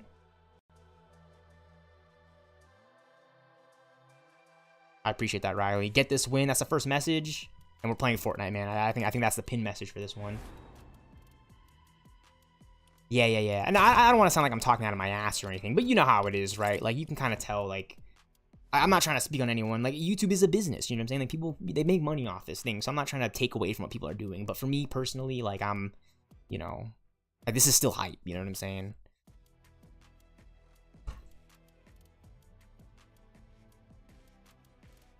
Like, I don't know how to explain this, but, like, this is how I explain it, if that makes sense. Like, this is the part of the YouTube stealthxknight streaming sanctuary. Just getting Vic Roys and just getting hyped about it in the chat, and then moving on. And then, yeah, we'll get to YouTube videos, and we'll get to the content creation. But this is the skeleton. This is the base. This is where I started with. And I appreciate it, you know what I'm saying? I appreciate the support, I appreciate all the love. Again, shout out to Riley, he's in the chat. He's lurking. He is lurkers. I appreciate a little bit of a lurk is a lot of love, and it goes a long way. A little bit of support is a lot of love, and it goes a long way. Guys, like, again, any engagement, right? If you guys pop into my VODs and streams, you guys watch them for a minute, 2 minutes, a second, you just tap on it, scrub through it, close it. Don't even add it to your favorites or watch later. Don't even keep me in your top. That's fine with me. At least you guys even took the time to check out some of my stuff. Because it will be here. It will be here. So long as I've got some support. Because I know people are really finicky about, you know, people like to report and think, come on. We're keeping it really PG-13 here, you know, for the most part, you know, compared to, you know, it's a lot, it can get a lot worse. I think I've been doing a pretty good job for someone who wants to. I want to take it to that rated R setting for sure, but I can't take it to that rated R setting without being completely cracked out, you know what I'm saying? Like, I really got to set a base too, so people know, oh, when he started out, he wasn't just saying shit like that. Yeah, hey, good luck with your essay, Riley, man. Hey, oh man, I was talking about how I graduated college, and I wrote a hefty amount of papers. You're in college, right? So I wrote papers. So yeah, I think the best advice I would say is just pay attention to your sources. You know, make sure you're citing, because when you cite correctly and you give credit to your information, that's just gonna make your statements and your opinion on the work that much stronger. Saying like, oh no, hey, this guy has said this and stated this, so it backs up my claims because this is clearly shown to be proven as evidence, things like that. And then if you're worried about like word count and pages and things like that, I'm gonna be honest with you, this is my secret. I actually typed like 85% of my papers on my phone through my notes app, because I already had all my information, I already had all my sources, but it was about structuring and like putting it together. And I would much rather use my texting fingers than I did my typing fingers on my laptop, because I'm not gaming, right, when I'm writing an essay, so I can't be all like clickety clacky.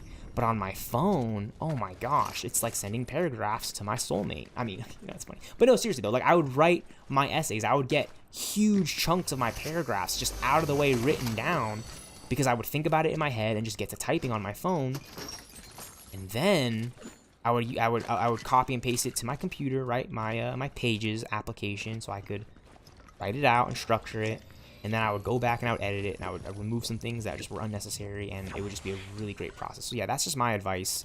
If you need any, just need anything on writing papers, right? Because I wrote quite a few papers. I'm a screenwriting major, so I feel like I have a very good insight. I'm not professional or anything, but I studied the material, right? I studied it so much so that I would know and understand it for myself, right? I didn't just study it to. I mean, yeah, I want to fucking make an Avengers movie. I want to make a Fortnite. I want to do that stuff, but I have to first start out a student. I'm a student of film. So when it comes to essays, yeah, that's the best advice I would give is just, stay calm, think about your idea, but don't, that's what I'm trying to say. Avoid just sitting in front of your computer. I mean, if you have your notes and like everything set aside, yeah, you can open up your laptop, right? But if you're feeling like you have to like get everything going, but you have to open up your computer, no, close your computer, open up your phone, open up your notes, go on the internet, get everything you need to, because when you start typing, you're going to want to have all the information, all those ideas already in your head, so that way you're just kind of like putting it together, right? So that way nothing's new. I feel like that's kind of a given, but that's my approach to writing, is maybe avoid the laptop and computer at first. So that way you can just kind of get everything you need to, because when you get to the computer, you get to the laptop, you're kind of putting it in. You know what I'm saying? And that's really smart. That's pretty smart. Sometimes I talk into my phone because the words come out better that way, and it's that's exactly what I'm applying, Riley. My friends in high school would say, oh yeah, I just talk into my phone, like I do a voice. Right on for you. For me personally, I'm thinking about it in my head, so I'm like typing, you know what I mean? Like writing in a way. But talking it out loud, whatever works for you. Whatever works for you, man, is how you get your... Hey, if sitting in front of the computer, right, with your notes on your side and all your sources set aside and just, right, it works for you. Do it. You'll get it done. Just for me personally, I always felt like, man, I don't want to be like sitting in front of like a blank page and then I'm only getting like one word and one sentence down. Even though I've been researching and having all my sources cited, I want to just kind of get the idea out. I start typing it. I start typing it like a text message, right? Because we're always on our phones. War Machine gameplay. War Machine gameplay. That's what I'm talking. I mean, it's a bot. Okay, it's a bot. I know. Ranked playlists and such, but it's so fun, dude. We got the dual micro SMGs, and dude, the only thing that can make the season better, in my opinion, is like, okay, multiple things. We got Siphon. We got Siphon back in ranked pubs for like, I don't know how to explain it, but they barely gave us Siphon. But like, the Slipstream would be dope. The Spaz would be killer. The Suppressed Scar, man. Actually, I thought they brought back the bounce pads, but it was just the way the vaulted walls and the armored walls were like colored and lighted. I thought they were bounce pads. Yeah, both are solid. Yes, sir. Yes, sir. Yeah, again, Riley, I appreciate the love and support, man. I'm glad you and I have actually been able to just kind of like become like, maybe not like close, but hey, man, you're a friend, Riley. You really are a friend at the end of the day. You know what I'm saying? And I'm not going to lie to you. I've had conflict with my friends before in the past, and I've said things I never wanted to say and vice versa. But I think in these moments where like, we're not necessarily returning to each other, or, but like we support, you know what I'm saying? Like we can share advice, give each other stuff. I'm in the Slack chat with you guys now, and I'm spamming shit, and it doesn't really seem like anybody is. It makes me feel better, Riley, and like and it move on, and things are just going good, man. So yeah, just best of luck with your, you got it, man. You got your paper. It's college paper. Also, try to get in the head of your professor, like type things that they would, if they were reading this, they would probably go, oh, that's clutch. You know what I'm saying? Like that's a clutch. They put it in there. I think that's kind of why I really preferred screenwriting, is because like I'm one of the people who watches movies, so like I want to be one of the people who is surprising and that kind of thing. You know what I'm saying? Right? Like the best ideas come from the most passionate fans. I don't know, that sort of kind of nature way of thinking about it. there's just a lot of ways to approach. A lot of ways to approach major things like papers and content creation, right? Which is why I prefer like the streaming route, you know?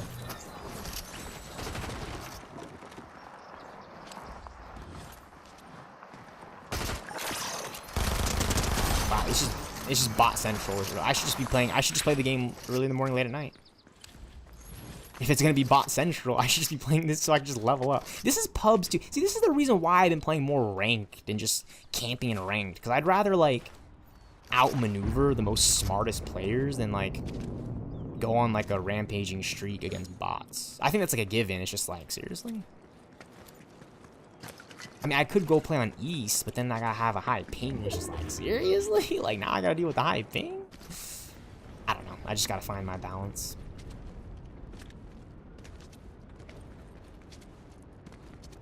Yeah, this auto turret is just like so like kind of overpowered. This is actually kind of the thing for the box jumpers. I'm not gonna lie. Like if you're the type of gamer to like jump into boxes, like okay, I'm not gonna lie, Riley. This auto turret is actually the OG Stealth Knight classic.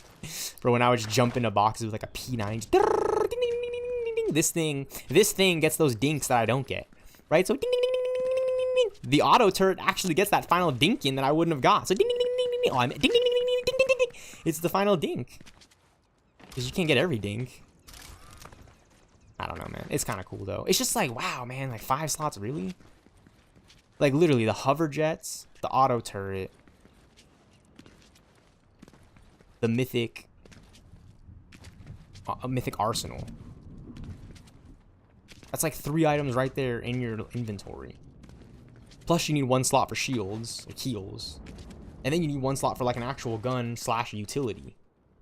Or another heal, right? So that's just like crazy to me. Like, I don't know. I feel like at some point we're gonna get like the backpack feature in Fortnite where like you pick up this 1 pouch. So it's like 1 slot, right? It'll go in my final slot. And then in that pouch you can carry like big shields. You can carry 1 slot for big shields, 1 slot for minis, and 1 slot for other shields. And it's like the shield pouch. And like the downside for carrying that shield pouch is that it just takes up a slot for heals. That's the downside for carrying that. The upside for that is that it does take a slot for heals, and that slot for heals is up to 3 shields. I don't know, I'm just coming up with ideas, Riley, for the Fortnite animated movie, man. You gotta let me know, dude. But I still think the 0 builds over shield is one of the best implementations to Fortnite. I don't think we're gonna see it in build battle royale because that kind of like defeats the purpose of it. But maybe if they had like a 50% increased spawn rate for everybody in the lobby to pick up overshields, like from chests and builds. I don't know. I think overshields are one of the coolest additions to Fortnite because they make 0 builds actually work. 0 build battle royale actually work. You know, the overshield is meant to be like this this gamble card, at least in my opinion, right? You can use it to, I mean, you definitely use it to sprint throughout the map. But if you're smart with it and you take a good gamble with your mechanic, your sprint mechanic, and overshields, right? Also the mantle mechanic. If you take the gamble with your overshields, you could actually it could yield in some pretty good results because you could drop your enemy faster than they might think because you have overshields. And they have a time to recharge rate too. So I don't know. I'm just looking at Fortnite Battle Royale for the game that it is now. Like, I had, like, you know what I'm saying? Like, back in the day, everyone talked about, oh, man, like, they should add in vehicles. They should not add in vehicles. They should take away builds. They should just keep it builds. And, like, Fortnite Battle Royale, like, man, they really found a nice balance. I mean, yeah, there's still hackers and, you know, ping issues and whatnot, but they really did find a nice balance between the community. At least in my opinion. Because they have creative mode, which I think this game would have been dead a lot. You know, and the creative mode really kept this game alive, so much so in a way that Battle Royale didn't, at least in my opinion. I mean, yeah, Battle Royale is like the hook, right? It's like the thing that like most us hardcore gamers think about, but just casual gamers, you know, they have 0 build. They have pubs. They have all the fun creative map modes, all the limited time modes. They have the events, you know what I'm saying? And then the hardcore gamers, what do they have? They have creative maps for box fights. They have the tournaments. They have ranked arena, you know, competitive, right? Like, I think Fortnite Battle Royale, for a third-person shooter game as creative as it is, they've really found a nice balance of maintaining a good player base of hardcore gamers who want to game hard, and then casual players who just want to enjoy it for the Fortnite hype. And I think that's what makes me enjoy Fortnite so much, is that, like, I'm always going to be leaning towards, like, Like me, like I'm a casual gamer who likes. I'm a casually competitive gamer. Let me just say that.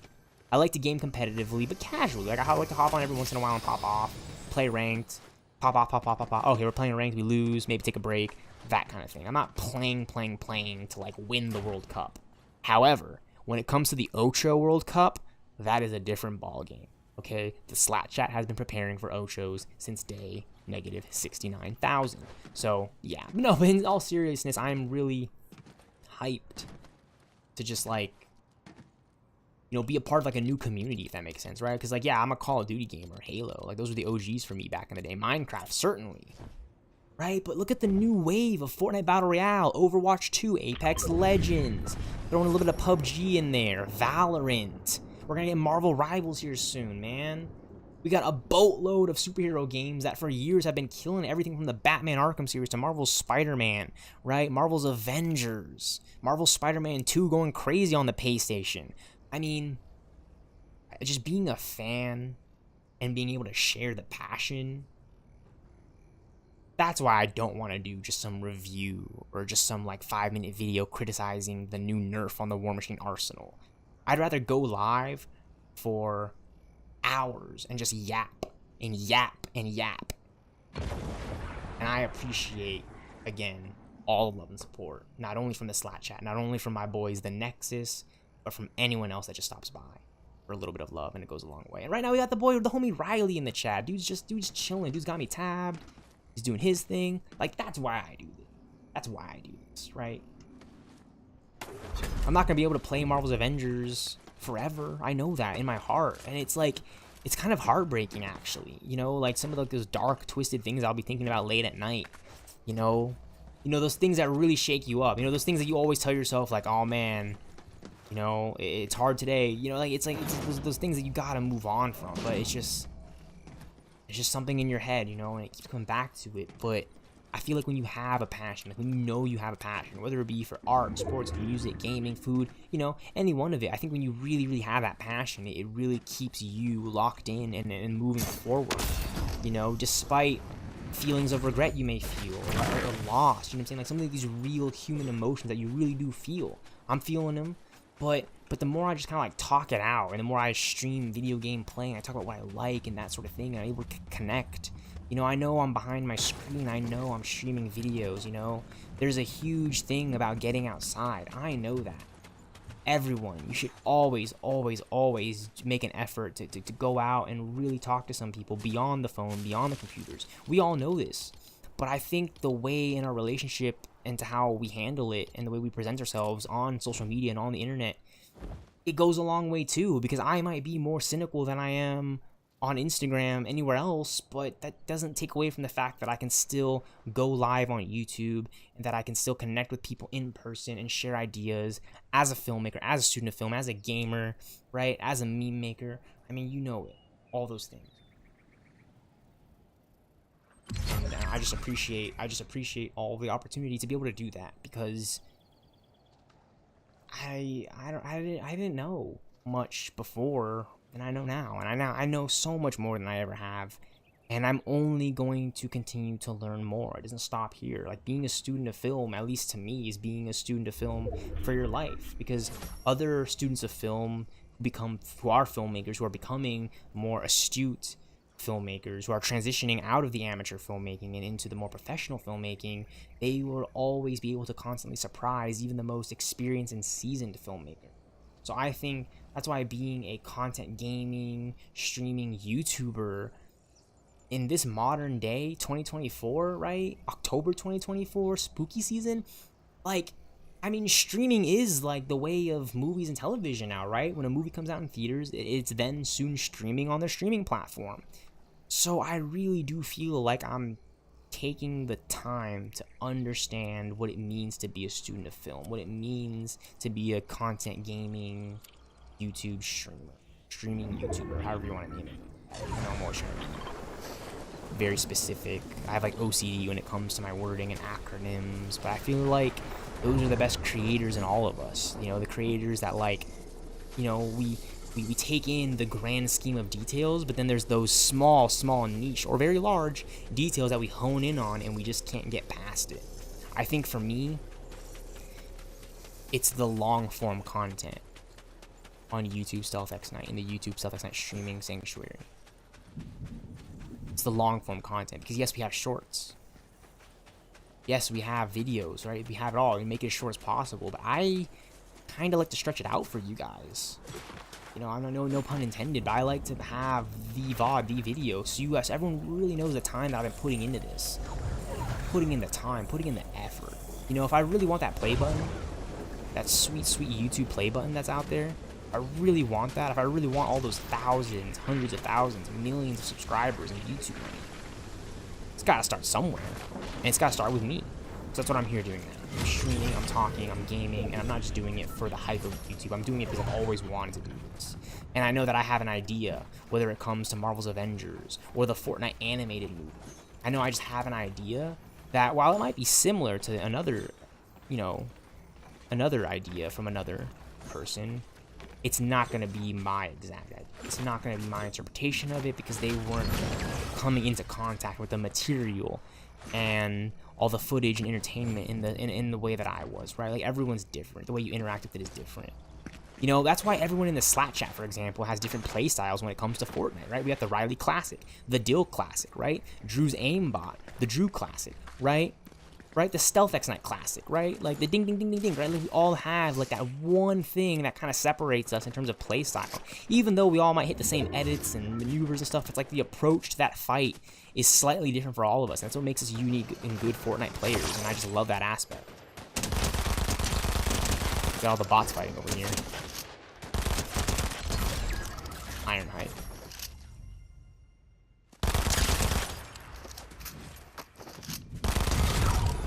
That might have been an actual player, but I don't know. I really do not know.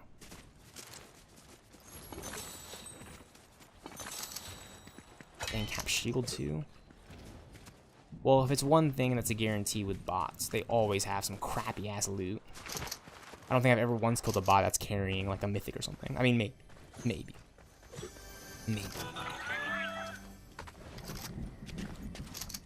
But it has been quite the journey, quite fun, just to really come into this whole thing. Not necessarily on my own. Yeah, I mean, yeah, I stream and I gotta do it me, but like I have, that's the one thing. Like on days when I'm feeling, you know, I've never been alone in this. Again, shout out to the Slack chat and shout out to my homies at Nexus, holding down the Nexus, where every bit of data flows through. All right, and I have to be honest with you guys, Nexus, that is totally a deep cut from not only the marvelous Marvel's Avengers Age of Ultron and the Marvel Cinematic Universe, everything set up by Joss Whedon and Kevin Feige, that whole thing with the Nexus, but also the Nexus boss battle from Destiny. You know what I'm saying? Just a massive, massive, massive being that is capable of immense scale, that takes multiple targets to bring down. I mean, I just really like the idea that, look, the Avengers, Justice League, Teen Titans, X-Men, that is all fantasy, fake, fictional stuff. You know what's real to me? stealthxknight, YouTube stealthxknight, in the YouTube stealthxknight streaming sanctuary, because that's the name that I gave to myself as a username, as a gamer, my gamer tag, my OG gamer tag. The stealthxknight streaming sanctuary is the label I've given to my community, because I'm a huge fan of the Marvel Universe, and I love the Sanctum Sanctorum that Doctor Strange operates out of. Huge fan of the Avengers. And I'm a huge fan of the Justice League and the Teen Titans and the X-Men, the Fantastic Four and the Guardians of the Galaxy and the Transformers, Autobots and Decepticons. It's like, okay, there was going to be any time and place for me to forge a crew, a squad, a team, a lineage, a legacy. Anything that equates to the fandom that had been provided to us through these big franchises, if that makes sense, right? Like the fandoms that have been created as a result of these major, major, mainstream, popular, iconic franchises and stories. It's got to start with YouTube stealthxknight for me.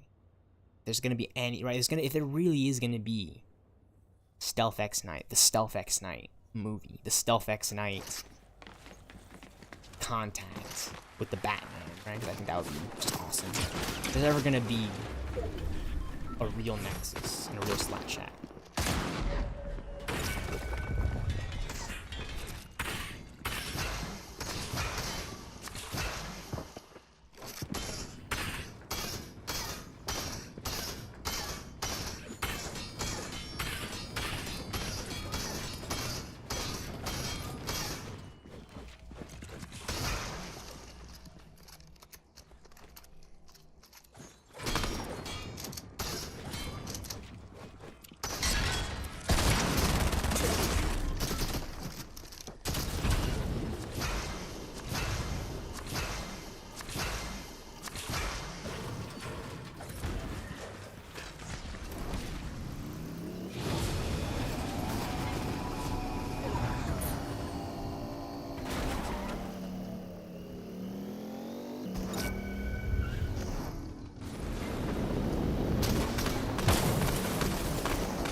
No, he shot me in the back. I was gonna put a stair cover and then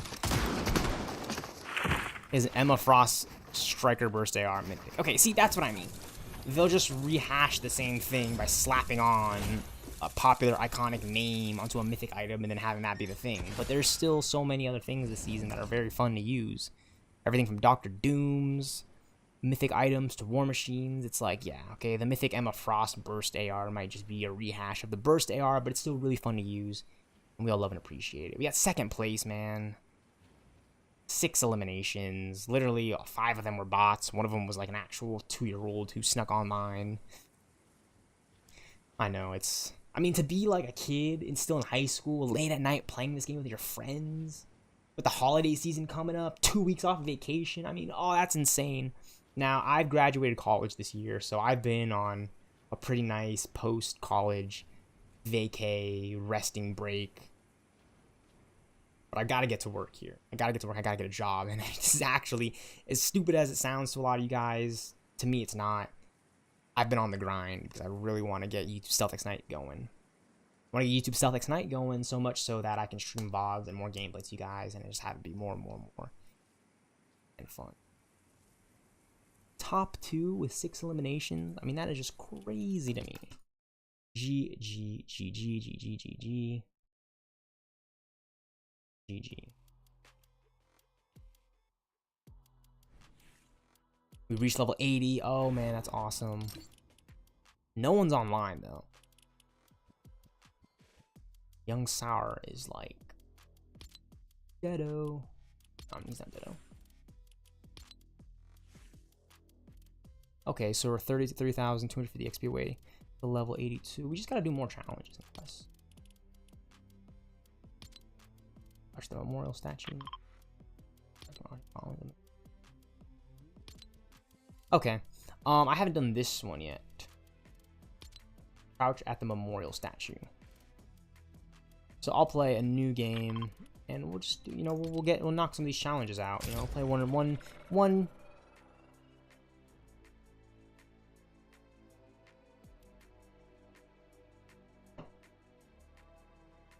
Play 1 or 2. You know, I don't know. I don't want to say like, oh, this is my last one, and then not have it be my last one. I don't know.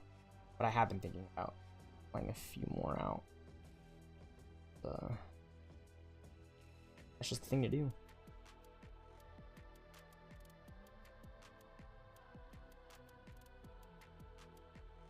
It's certainly a sweet, neat thing to do.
All right, let's get it. We're back at it again. We gotta crush the memorial statues. That's what we want to do. And then try to get...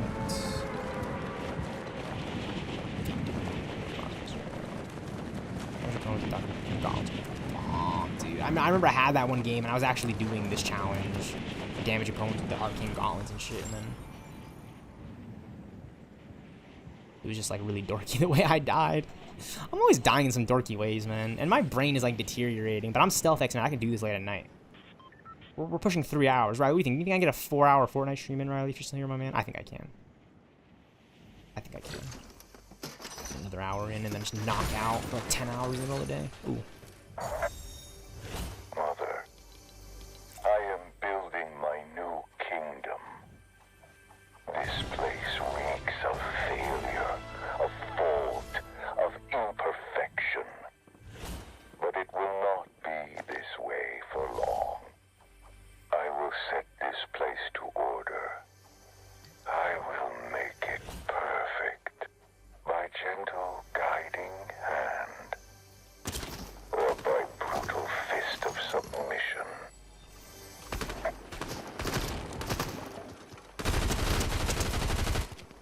Okay, so that was some sweet lore.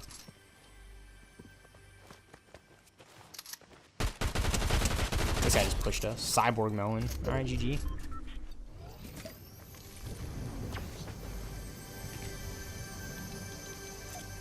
Let's crouch in front of the thing, right? Okay, we did it. Yeah, I collected the thing. I guess I just tried to collect the thing. Oh, we got the hover jet again? Are you kidding me? Dude. Dude, this thing's insane, man. We got it again? I mean, like, I've been getting it. I'm just saying, like, we got it? Like, really? Hit players with Doom's Arcane Gauntlets. We get to eliminate players in Doom Stack, Doom Castle, Doom's Courtyard. Oh, we can just go there. That's the thing now. We can just go there. Let's just go there. Just go there now. Oh, oh shit. Okay, I'm just gonna assume that was a bot, but it's anonymous, so it could have been an actual player. What do I take, man?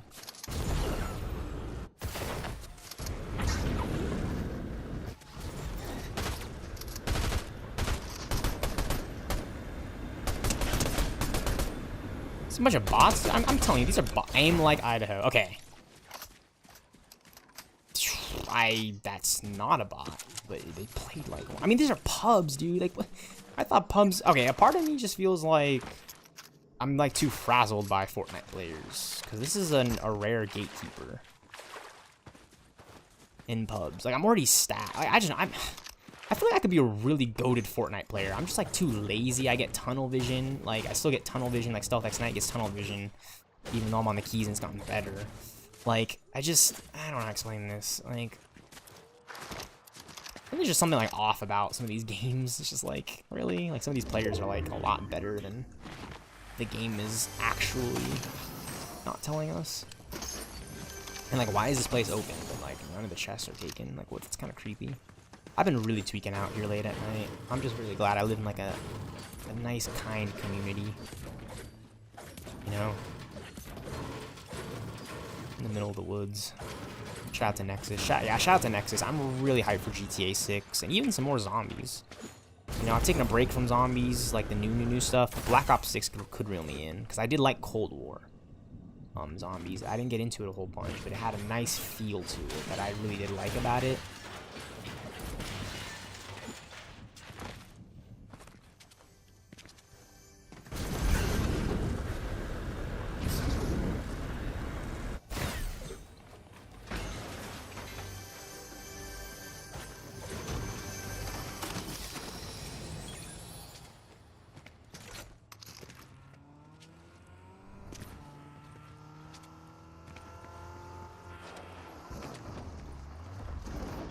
Oh, here we go.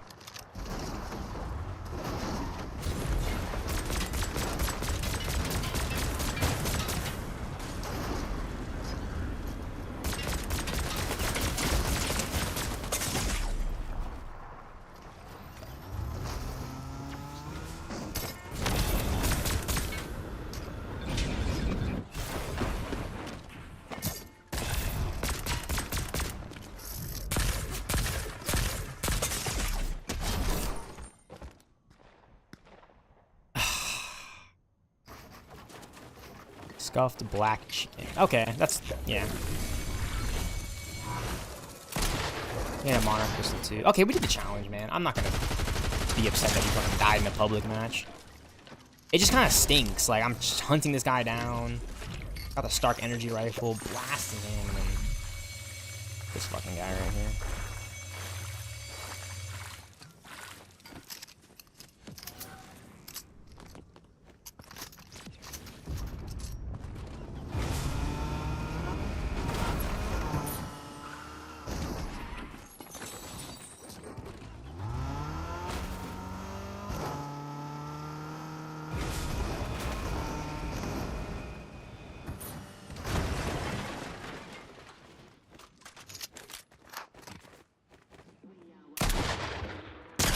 These guys are getting free eliminations on these bots. Just fucking Monarch pistoling them through walls.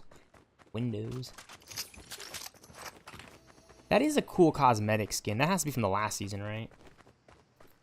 Or is it item shop? I have no clue. I just feel like with an edit style like that, that has to be... Yeah, I don't know what's cosmetic skin I'm looking at. It looks sick, though. It definitely looks sick. It's probably from the previous, like, one of the last battle passes that I just didn't grind. Or I'm crazy. I have no idea.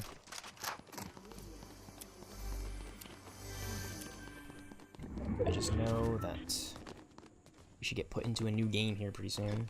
Yeah, it's funny. I always think, like, when I'm, like, gaming, streaming, commentating, talking, like, when I look at my webcam, like, my mic is, like, covering my face, like, right here. But it's not. It's, like, right here. And then, like, my green screen effect on Zoom... Because I am using Zoom, it's how I get the green screen effect. It's like, it just clears it all out, so. I know it's like a little laggy, because it's like a little choppy, but that's like the webcam. Like, it's not like, and like the green screen effect too. It's pretty good, right? I feel like the quality of my streams is like a lot better than people would like, you know, like, you'd be like, what the fuck is he doing? Like, dude, this is some good shit, man.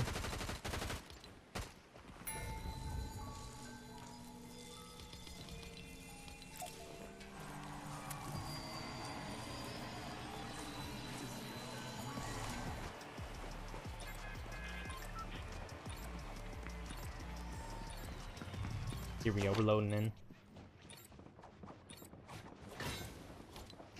Let's go Doom's Courtyard. Let's eliminate. Actually, no. We're going Doom's Castle because we gotta get the mythics and then we gotta get elimination.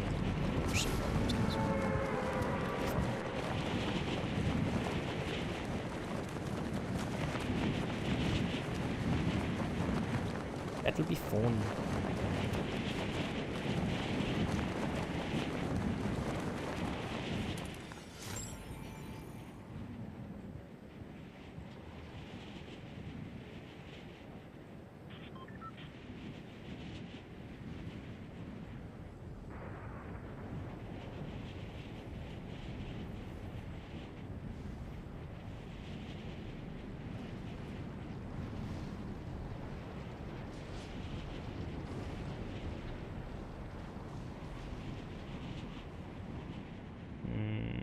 Thinking right here, maybe?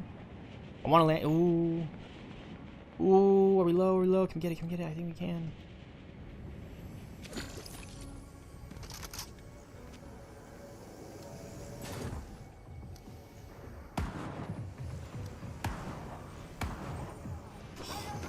Across that bridge, some free elims. Just free elims.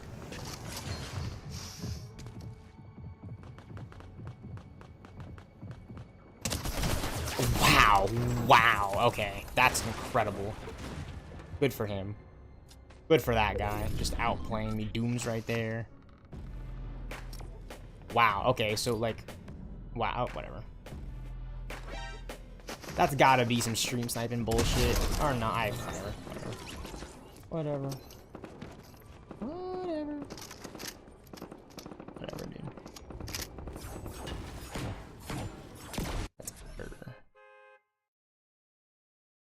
I guess I'm the major loser, Victory Royale. I mean, that was just crazy, though, dude. I shouldn't have challenged him. Because I was thinking to myself, like, oh, he sees me, I see him, but I could just open fire on this kid and win, but that's not the king.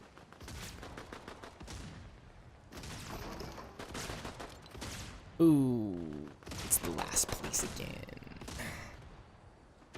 Castle Doom. So here are the challenges. It's defeat Doom, Emma Frost, or Mysterio, so one of the three bosses, except a Shadow Briefing Armory, which you can find in Castle Doom. Damage opponents with Doom's Arcane Gauntlets, Mythical Bomb, and this is hit players with Doom's Arcane Gauntlets, eliminate players in Doom's Stat. We're like right there for these Doom challenges, honestly. We were right. We were right there. Tis exciting.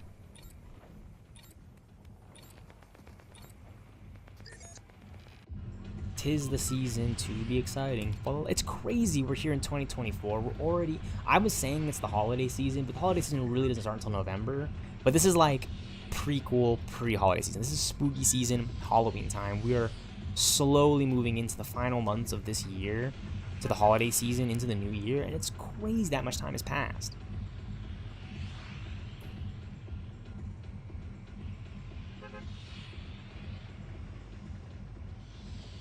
Crazy to me that much time has passed.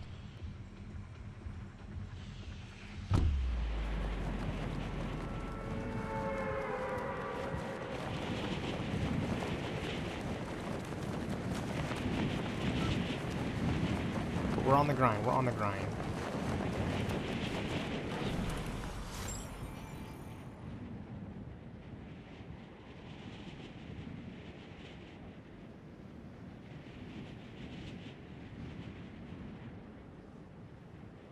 Coming with a lower drop.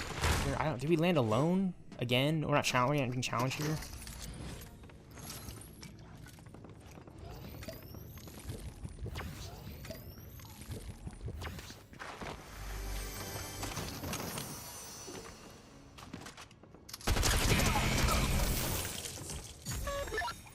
Doom's off somewhere building himself some new armor. He's using Doombot technology to control his army remotely. Well, on the bright side, I can stop worrying about how we're gonna defeat Doom for now, and focus on how to get to him first. I have a lot to think about. Let's catch up later. So, find anything interesting in there? Maybe something shipping manifest shaped? If Doom's building new armor, he has to be sending those armor materials to himself. If those shipments have a paper trail, we can use that information to find Doom. And if I find Doom, that's one less thing for Hope to worry about. I've been there. Leading reality's fearless defenders really weighs on a person. She's got a whole army of people on her side. Some of them are even Avengers. She's ready for this. She just needs to go for it. And maybe get some more future-seeing FaceTime with that prophetic water ghost friend of hers.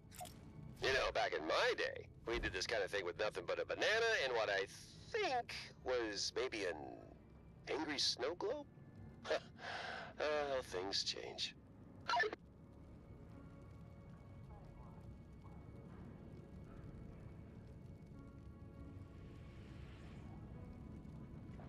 Absolutely incredible. More Fortnite lore. This is Mr. Fantastic, so Doom just railed the Fantastic Four. Yeah, he's still like alive in there. He's stretching. Like, that's crazy that Doctor Doom. That's gonna be a dark ass Avengers movie to know that Doctor Doom like did this to the Fantastic Four. I can't even imagine what. We know what happened to the Thing. He's literally the Throne, and I don't even want to. Jeez, Doctor Doom. Y'all thought Thanos and Kang were bad. This is Doctor Doom we're talking about here. And like in a lot of ways, my friend and I predicted this was gonna happen. You know what I'm saying? We're talking about, oh yeah, they're gonna do Marvel movies for years and years to come. Yeah, you know what's next and crazy they're gonna do? Robert Downey Jr. as Doctor fucking Doom, man. They're gonna give us Iron Doom.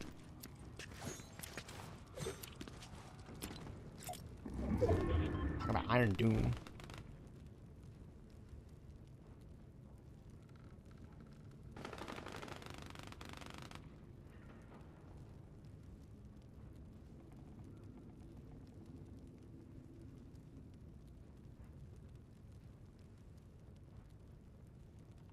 Iron Doom.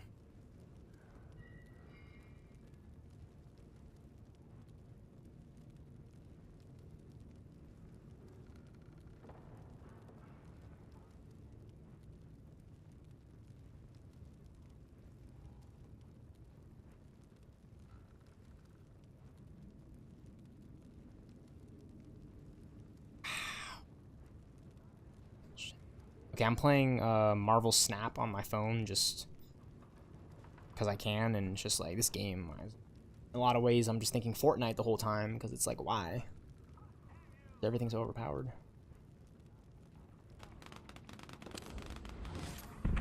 Yeah, I think I'm just letting, cause I'm here at this place. I don't want to fight my. Oh, that's Magneto's helmet. That's sweet from last season. Oh, this is Silver Surfer's board.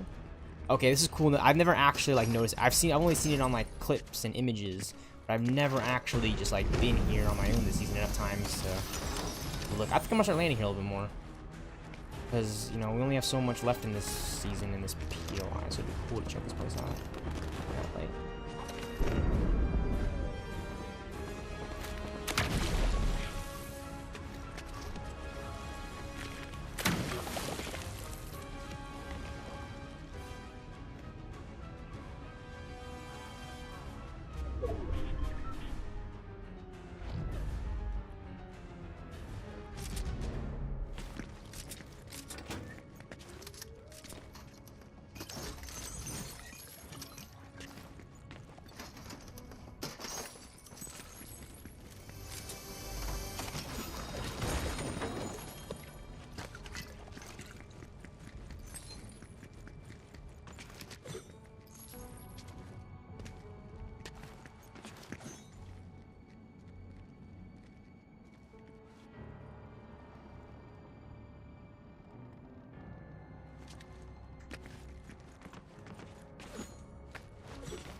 There's a hole right here.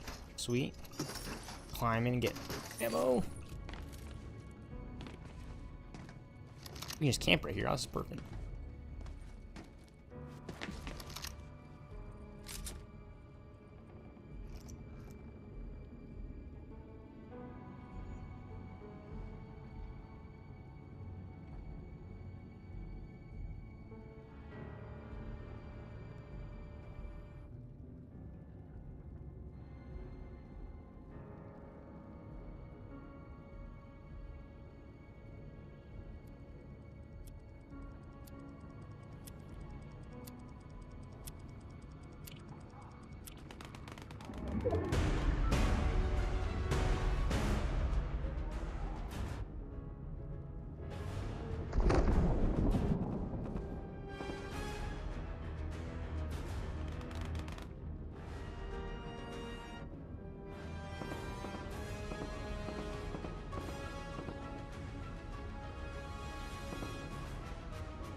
You can fly with this thing. Imagine you can fly with this thing.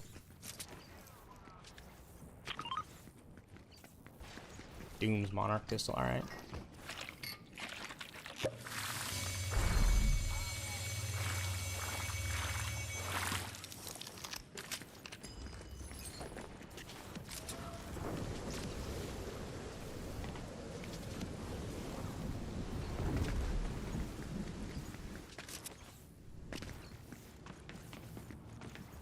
Awesome. We got 2 more med kits, so I'm not really like tripping.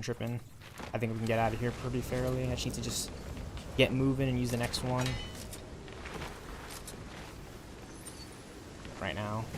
I'll have one more. Just need to find a car. Or something. Just to keep it moving. Alright, this is like one of our better games already because our loot is just stacked up the rim, dude. There's a challenge right here. Damage opponents. I think we can damage NPCs, hit players. It's gotta be players. Yeah, it's gotta be actual players. Do the old Fortnite juggle shuffle. So what I can do is I can pop this med kit outside of Storm, outside of the zone. Be max and carry even more shield.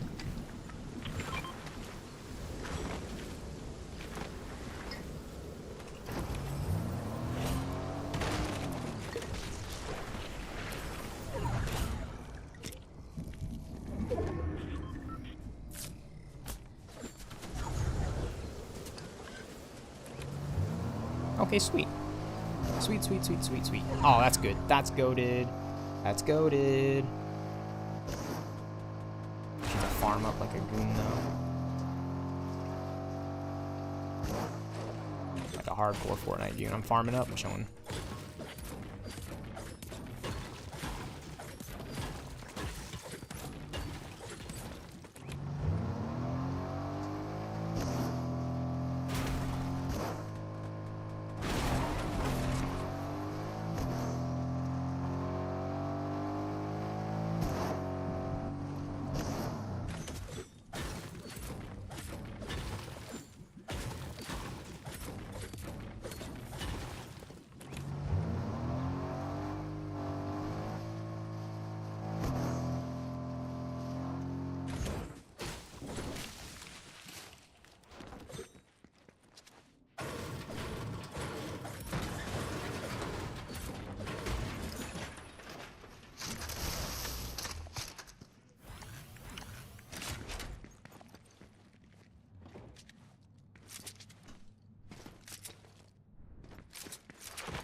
Yay.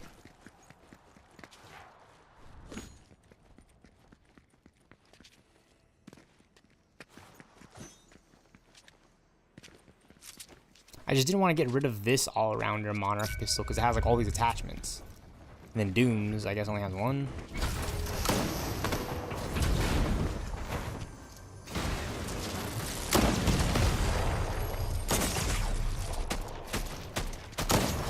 And then I get instantly eliminated by Motion Man Nick, who has 15 eliminations, dude. Like, oh, that's frustrating and embarrassing. I mean, to be fair, I'm just running around like You know, this guy's like on it. Look at him. He's sliding and boosting and like just doing everything that you would expect the most competitive Fortnite player to be doing at like 3 in the morning. I don't care, man. I'm trying to level up. Did I even level up? Dude, I didn't even get close to completing the Doom challenge. I mean, maybe with the damaging, but I threw a bomb at him. It didn't even work. I'm pretty sure he just left him there.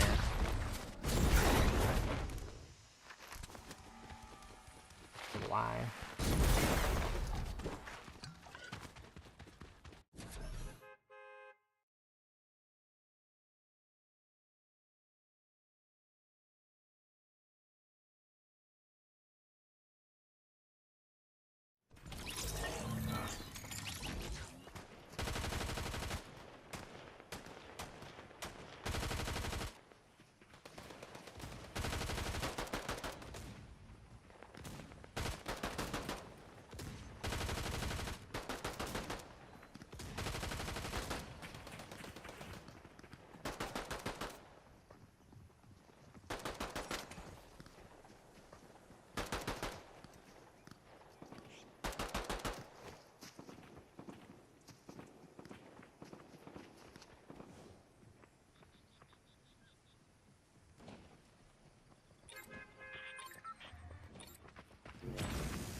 Ridiculous, man. Oh.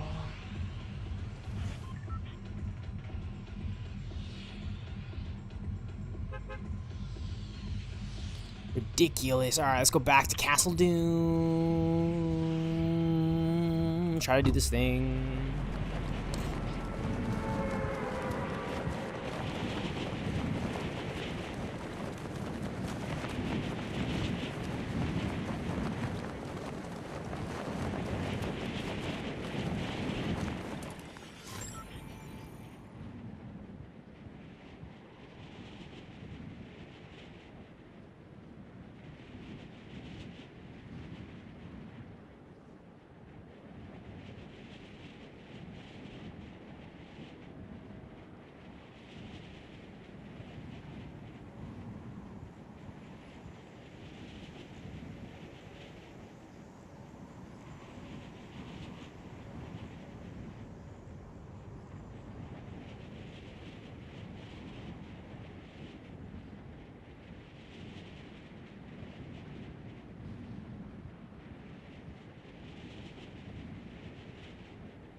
Oh, is he landing? Oh, shit! Oh my gosh, such a fail, man. Am I looking at a Twitter video? Fucking taking fall damage over here.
Oh, that's Thanos' helmet, right? Or Ultron? Wait, no, is that Corvus Glaive? No, that's Thanos' helmet. That's Thanos' helmet. That's Thanos' helmet. Yep, that's Thanos' helmet. I was thinking it was Corvus Glaive's because it's like really, really sharp around it, but that's Thanos' helmet. That's straight up Thanos' helmet. That's crazy. That is crazy, that's Thanos' helmet. Dude, Doom really just took out everyone. I'm gonna need to be, I need to use this thing and shoot him from a distance.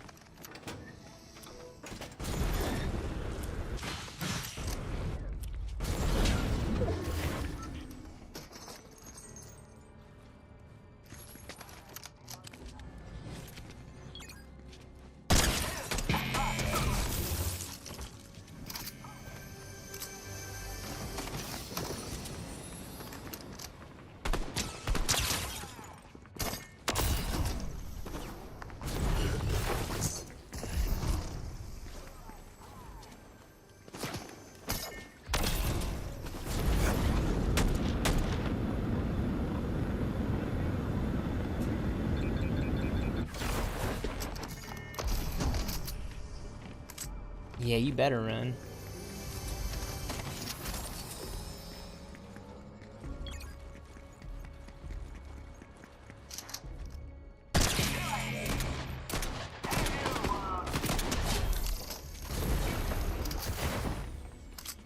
That's a chair. Oh, it's Sue.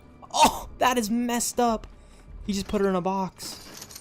And it's see-through. She's naked. I mean, I shouldn't be saying that, it's Fortnite, but dude, that's the Invisible Woman. That's the woman.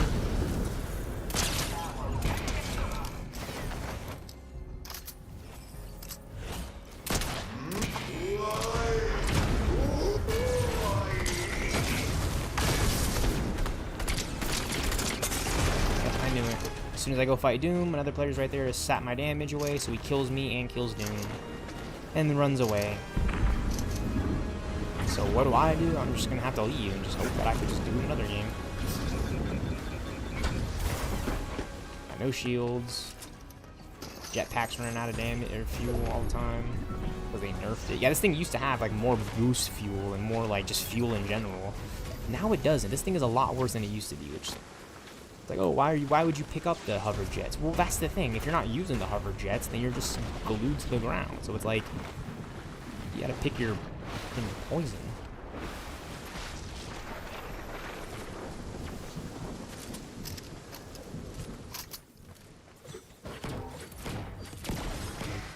It's only one tick.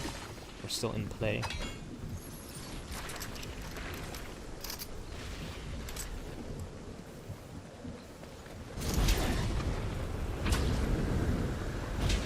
Still very much in play. Yeah, he got the Doom stuff. He got it. Ooh, bandages. I can't.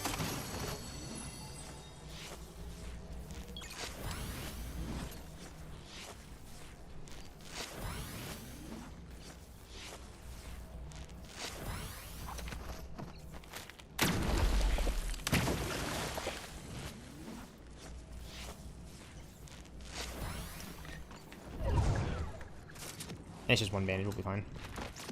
At least we're healed up to where we should be healed. 80 shield, 73 HP is like 100. I'm trying to do the math. Alright, so...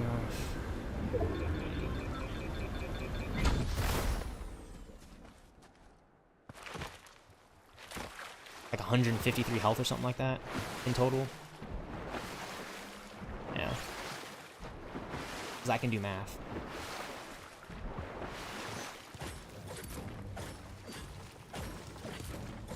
See, it's just the way my brain works, because I gotta, like, I do the self-math checking in my head to make sure everything adds up. You know? Like, I know 7 plus 8 is 15. I almost fucked that up right there, right? But I'm in my head, I'm, like, counting it to make sure. That's why I'm, like, a slow math person, so... whatever. You can just be a hater all you want.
We did get a win.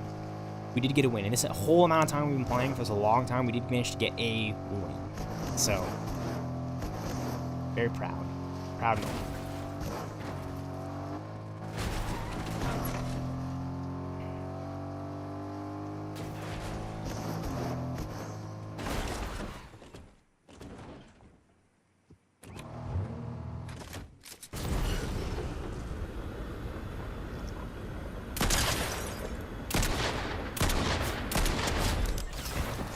The covert clown, alright. Fair enough.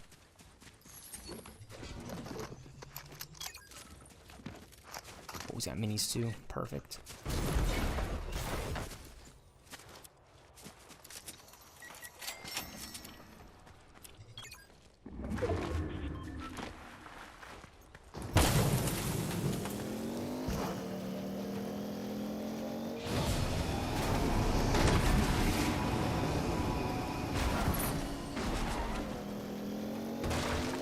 We can just do that if we can go back again.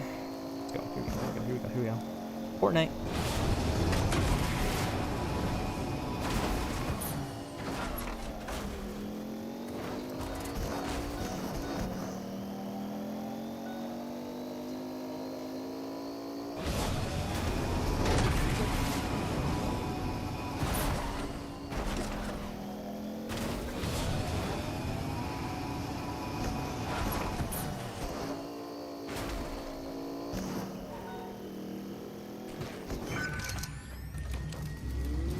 Oh, so it repairs it. Sweet. And it fills up with fuel. Oh, that's tight. That's tight. That's tight. That is... I don't... Yeah, okay. Whatever. We're playing Fortnite. There are so many things. There's so many things in one day, man. Okay, here we go. Whee!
We got Doom bots fighting. Literally, we have Doom bots fighting players.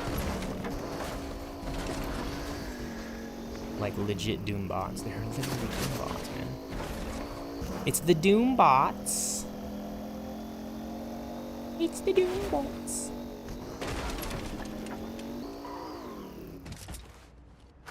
I think I can claim this. Oh, there's a guy right there, dude.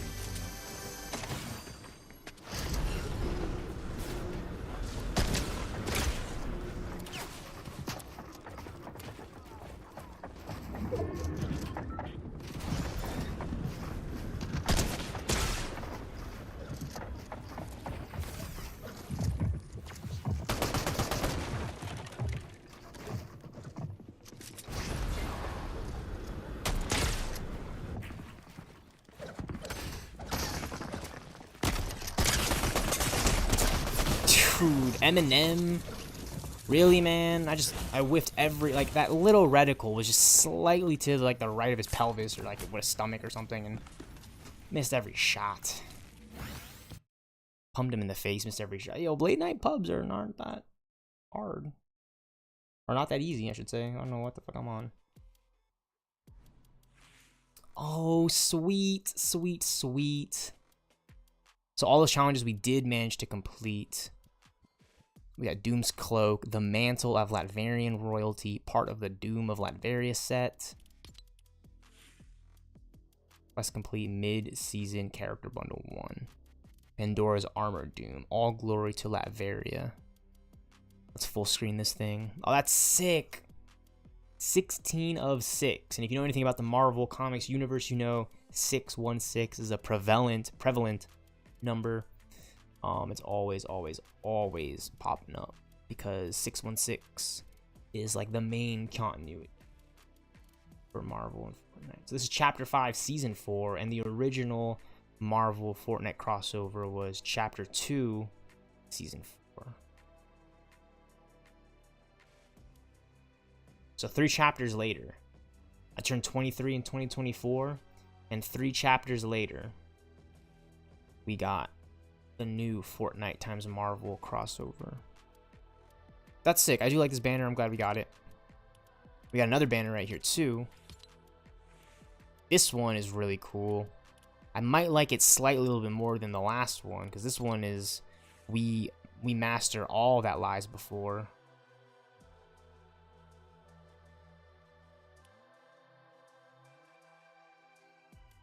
This one just has details straight up. And then we got War Machine, ace pilot, military veteran, and trusted ally of Tony Stark, part of the War Machine set. The style is camo War Machine, which is sweet. It's cool. It's cool. I like the War Machine suit in this game. I mean, it's a Fortnite War Machine. It's not Marvel's Avengers War Machine, so. But this is sick. This is so cool.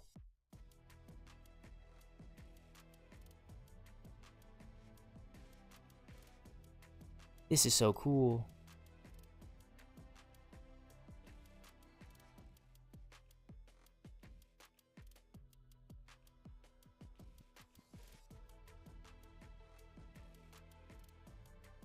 This is just so cool to me. This banner. This loading lock screen. GG. Well, it's currently 3:50 in the morning for me right now. 3:50 in the morning right now. It's really, really early in the morning, super late. I need to get some rest. I've been on the grind for nearly 4 hours. And you know what? I told Riley I'm going to try to get a 4-hour stream. And you know what? One more game, 2 more games will get us there. I'm going to grind this out, get this to a 4-hour VOD stream. Because you guys, the YouTube stealthxknights, the YouTube stealthxknight streaming sanctuary, you guys. You know, I don't want to just end it. You know, I've been on the grind for well over 3.5 hours. We're pushing 4 hours with this one. You know what? We're going to get to that final 4. Shout out to Zack Snyder. Gave me a 4-hour Justice League movie. I can give you a 4-hour Fortnite Battle Royale stream. Done deal. We're doing it. Don't care. Appreciate all the love and support, y'all.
Oh, here we go.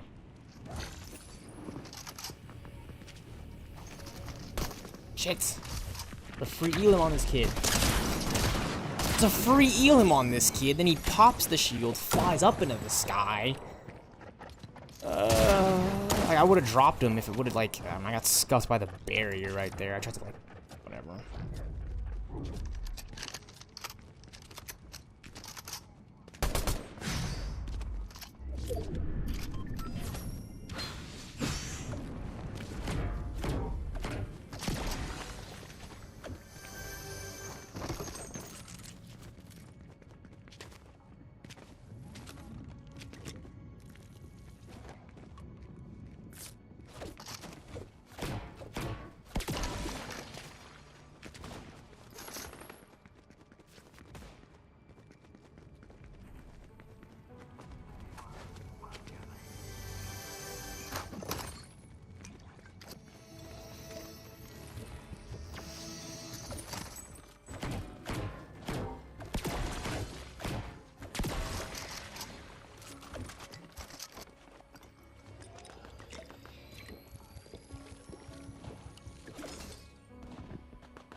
Tonight.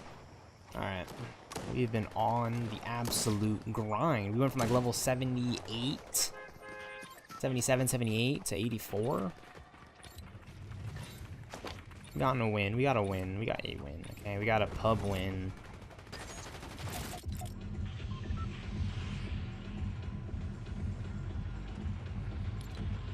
We did our daily quests. Sweet. Got some XP today. Castle Doom, here we go. Marking the drop spot. Now, we are on pursuit. On mission.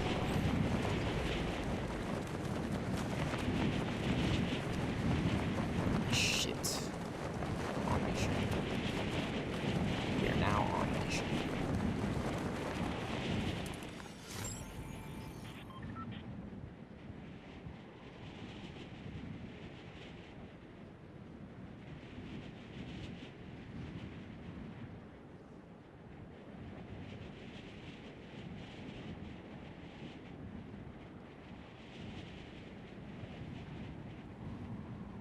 We're still flying through the sky, high in through the sky. For reasons which will reveal themselves here soon, as we progress our way through the Fortnite Battle Royale, Chapter 5, Season 4, Fortnite times Marvel X, Fortnite X Marvel, Crosser Doom. I said Fortnite X Marvel, Crosser Doom. I meant to say Fortnite X Marvel crossover Doctor Doom. Like, oh gosh, my freaking. Just gotta be the best there ever was. Like no one ever was. I can't even sing right, dude. I'm not even there altogether. Well, I mean, I am here, just not. Okay, here we go.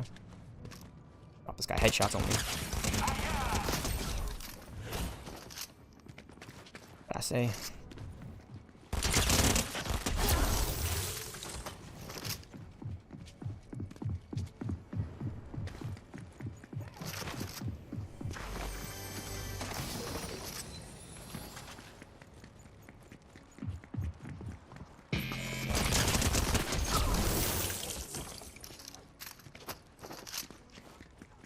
I like no ammo here pretty soon thanks to these bad boys.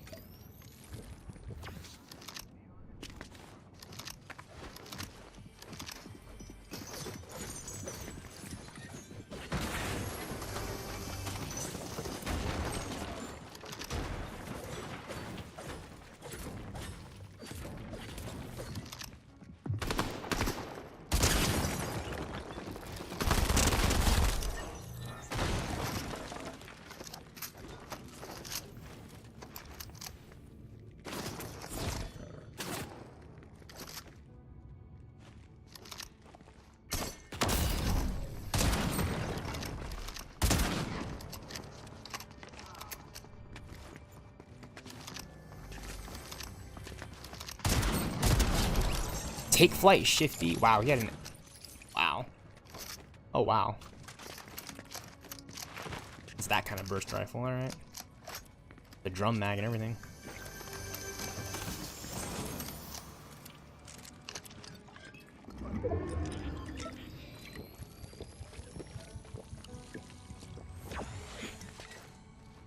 Alright, here we go. Ooh, what do I take? I'm fighting Dr. Doom, so I'm gonna need Rants and uncommon. Damage enemy players while hit fire and earn bars. Well, I don't know. I don't get that. I'll just have to look at it when I'm done slapping up Doom. Where is this guy?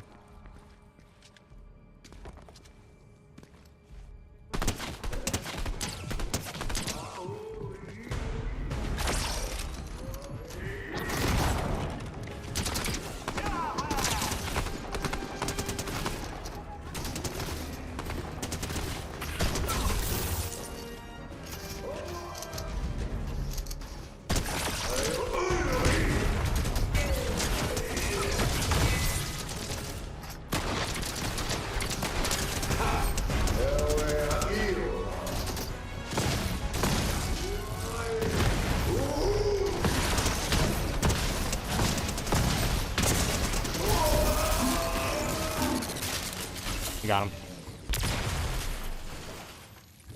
What does this thing do? You gain sight on elimination. Sweet.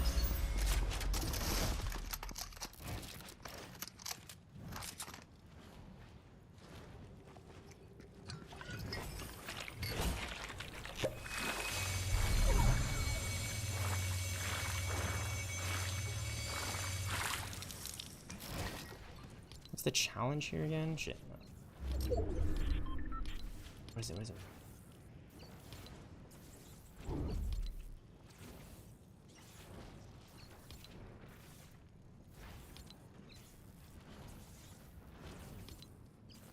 Okay, it's damage with a gauntlet.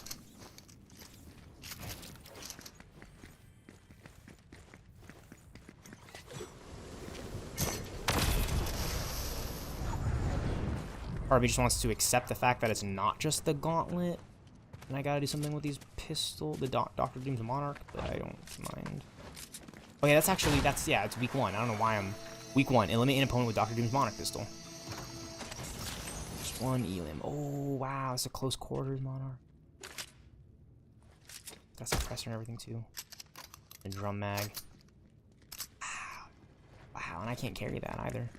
I mean, I could if I drop this shot. I need a shotty though. I need a shotty. Otherwise I'm done. Otherwise I'm completely donezo. Dunzo, onezo. Medkit. Oh, wow. Oh, freaking wow, dude. Okay. Getting 4 freaking weapons right now. 4 weapons, man. Are you serious?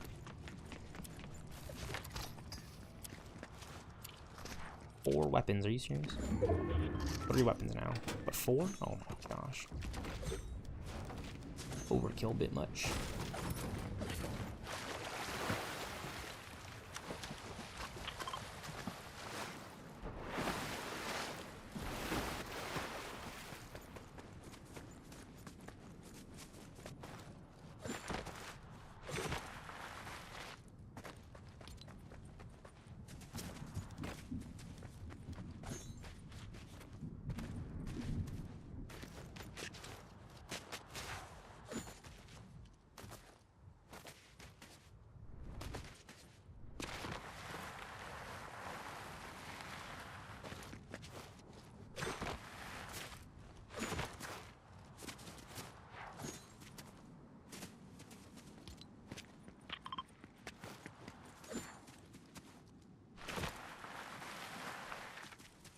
Shit.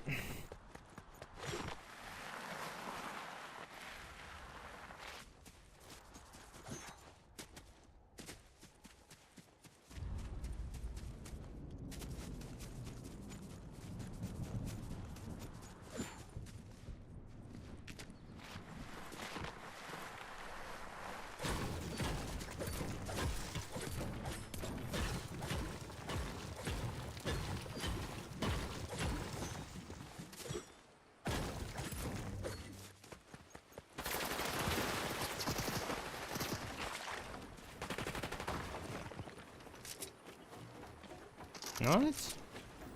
Open fire on me for no reason, buddy? Okay. Sure thing, dude. Oh, come on.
Dude, that's so annoying, man. He came up and he third-partied the fight. Ah, and he's wearing a no skin, dude. I just need to hit him a few times with the gauntlets, man. I'm like... Alright, at least I got the Monarch pistol thing out of the way. Because now I can come into the next game and not have to worry about picking it. I'm just not having a fun time using that little swipe pistol, dude. And it's funny, too, because I kept switching to it like it was my only shot. For some reason, I kept thinking I saw that rare blue shoddy. That's how used to I've gotten my first slot in my inventory being that shotgun. So I kept switching to the Monarch pistol, thinking it was going to do like 100 damage on every hit. It didn't do anything. And then I bust out the Dr. Doom gauntlets. It didn't do anything. And then I just died. That did something, because now I have to ready up. And... yeah. Woo.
Alright. Nice thing is, though, we did get the week 1 challenges done. Now we're on to weeks 2, 3, 6, and 8. We did 4, we did 5. And 7, apparently. 1, 4, 5, 6, 7. Yeah, okay, that's sweet. Eliminate opponents with Stark Energy Rifle, it's 1. Except Shadow Briefings. Collect ammo while you have a specific specialist hired. Hire characters. Use a mod bench in different matches. Okay, so yeah, the higher characters thing we weren't really able to do in ranked because it's competitive and Fortnite likes to be fun that way.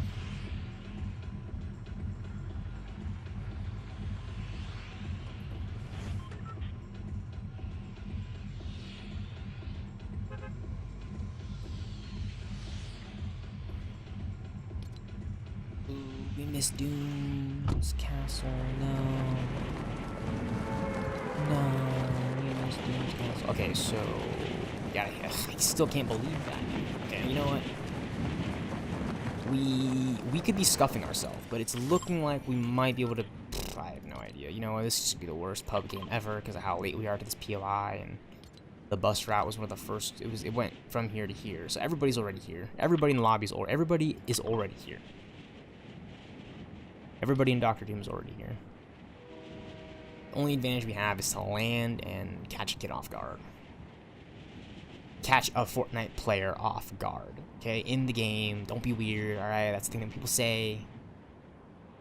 Gamers especially, I know. It's just... She needs to catch some Fortnite players off guard. Okay, did nobody land here? No, because we're hearing gunshots, so they're fighting over by Doom. It's like.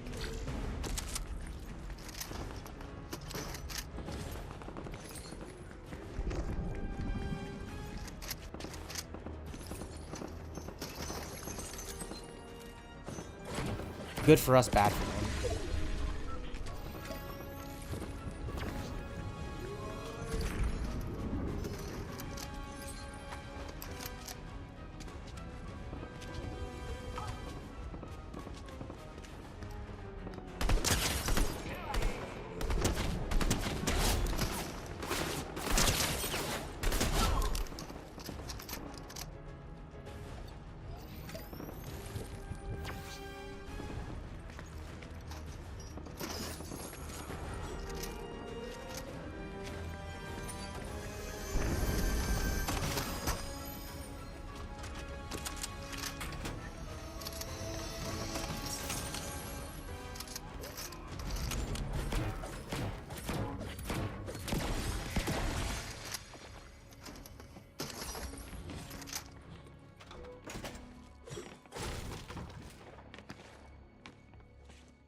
Couldn't build there. I'm getting third-partied by Vegeta. What a Fortnite Battle Royale game that was. I mean, they already killed Doom, so... Well, maybe they did. I don't know.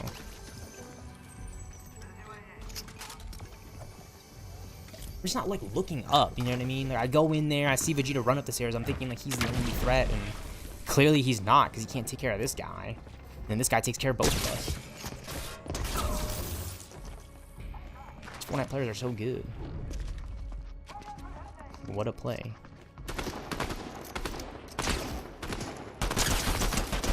What a trigger finger. What a trigger finger. Wow, dude. You got a trigger finger on you, buddy. I haven't seen that one before.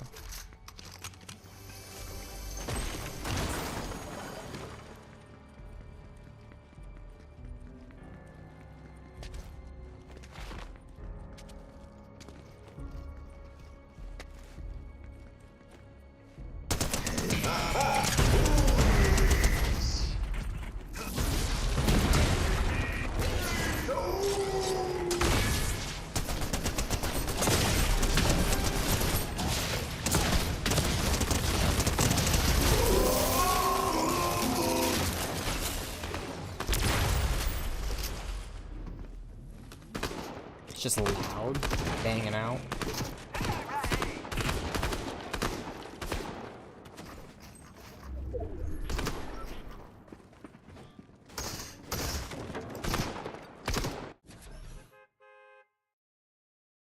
Old banner from the first chapter when the cube arrived on the island. That was crazy, man. Kevin the Cube.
Yeah, we got some bogeys landing here. I'm just like scrolling through my phone because I'm trying to find that one thing. I'm trying to find that one thing that will excite me at 4 a.m. in the morning.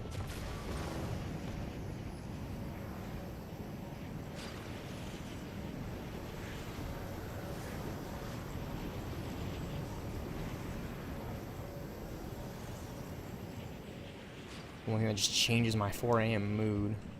From stealthxknight to YouTube. Stealthxknight. Ooh.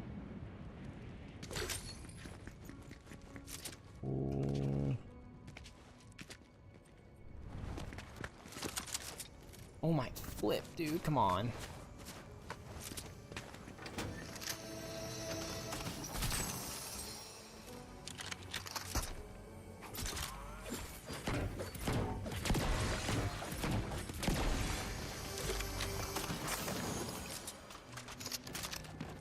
Oh, I thought that was an actual player.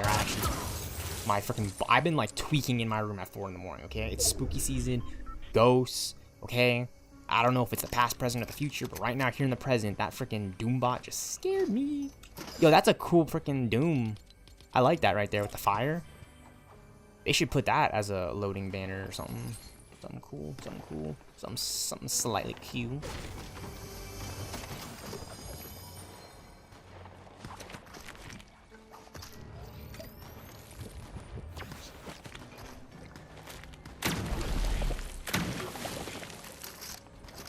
Dualies right now. I like the dual micro SMGs. They're so fun to use.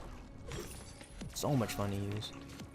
I feel like they just do a lot of good damage when you hit your shots on them, or when you hit your shots with them.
Well, we got that one player right there, so that's nice.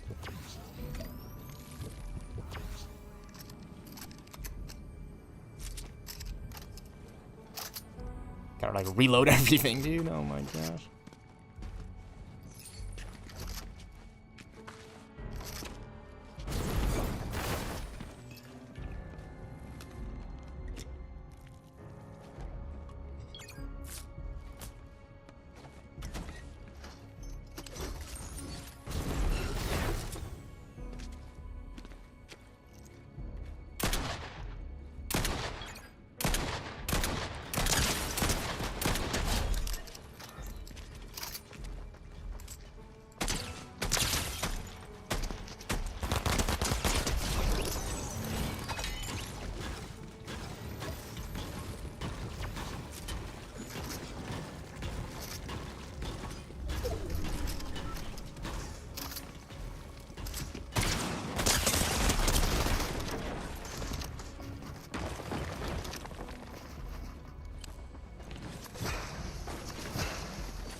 This is getting really annoying for Doctor Doom.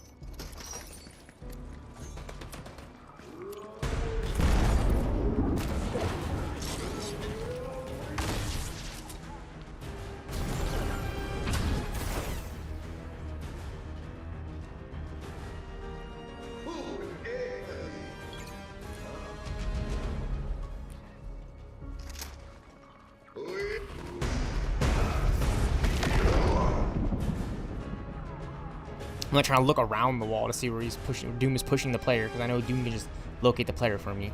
That's my main goal, is have Doom just get this guy away from me. Right, so when he goes to collect the loot, I'll be ready for him.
There's absolutely no way I jump off the railing and I take massive fall damage because I can't activate the fucking hover jets, dude.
Gosh, that is just so frustrating. I was doing so well that last game, and then I just fall because of the stupid railing.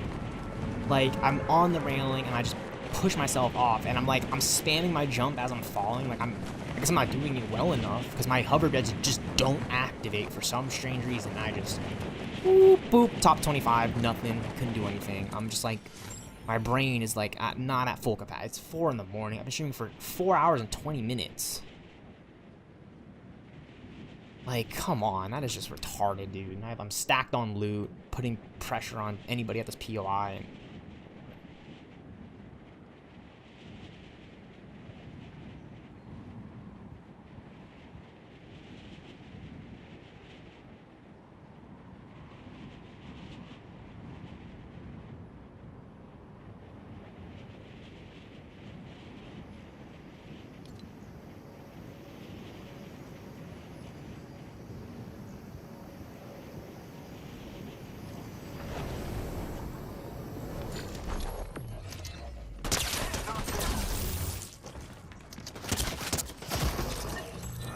shot in the back by PS1 because I wasn't the only one to land here.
Alright, let's try again. Not to choke here, dude. Like, it's just like, it's like the biggest Fortnite choke. Dude, I'm just gonna like stay up, just play this game and just prove to everyone I'm the best.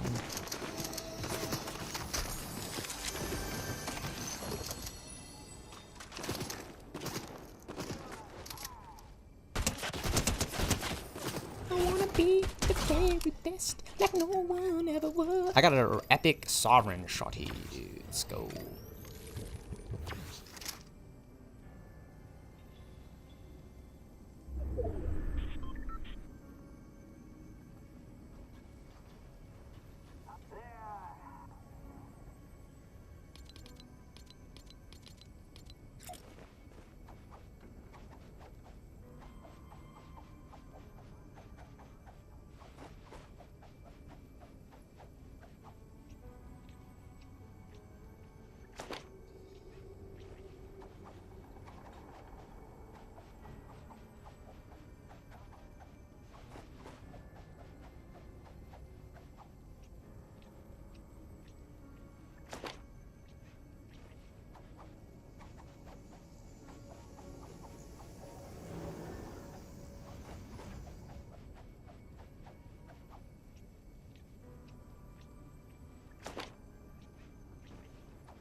Yeesh.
trying to hide from fucking Raven over here.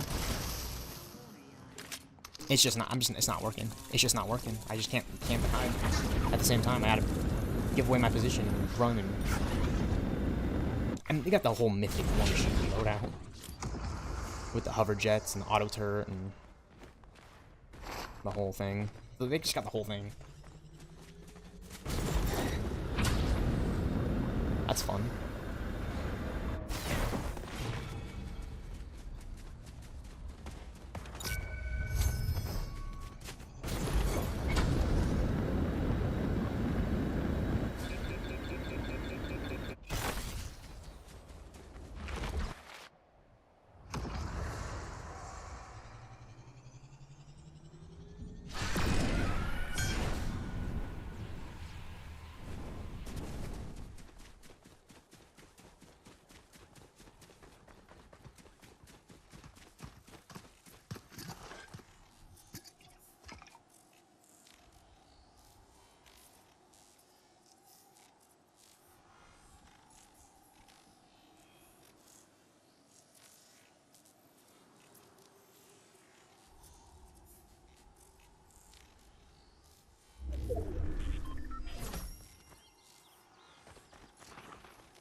Homie's just dancing in front of me. Alright, like, cool.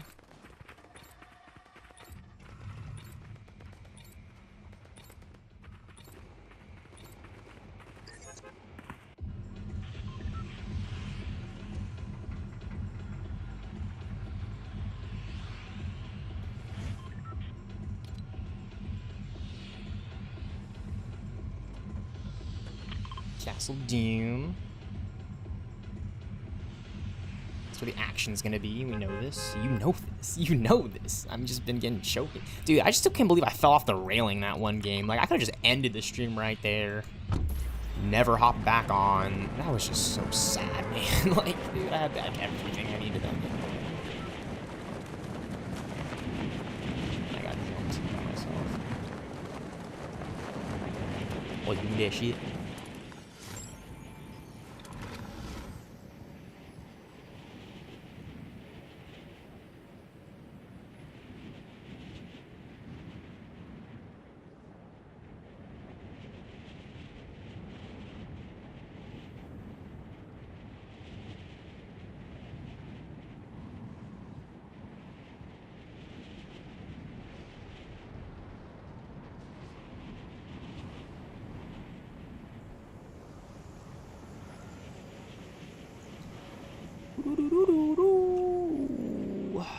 Where's the loot? Where's the loot? Good loot. They're chug splashes. This is good. Sovereign? This is Sovereign? Yup. I really do like the Sovereign shoddy. Like, it just has a good fire rate, decent damage for the amount of bullets it carries. I mean, like, a decent fire, like, all the whole thing. Like, the whole thing. The whole thing. Let's look at stats. Damage is good, magazine size is alright. Fire rate's kind of low, but for a shotgun it's not that bad, and the reload time is like 5 seconds. Oh, I thought that was a player. Oh, epic.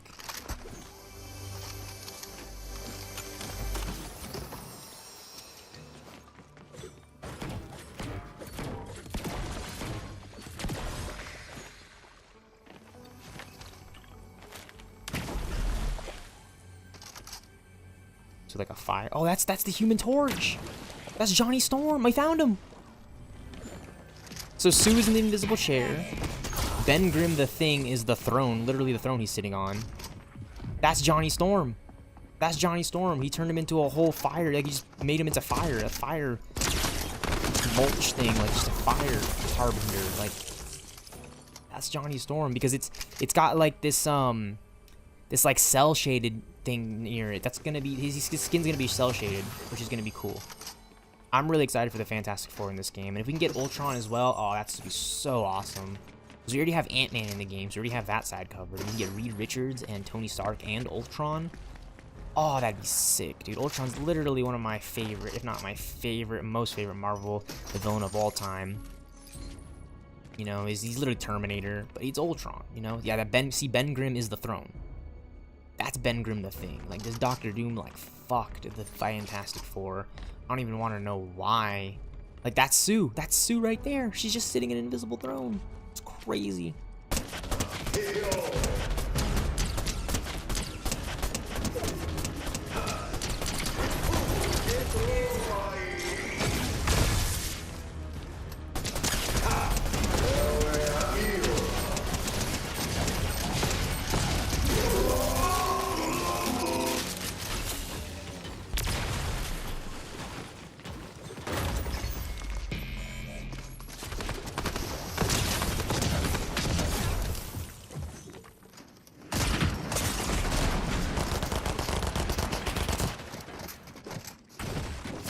He pickaxed me, man. That's the only downside of just flying in for this thing, is like there's always that one player who's just like sitting in a spot so perfect they can jump on you and just ruin the game.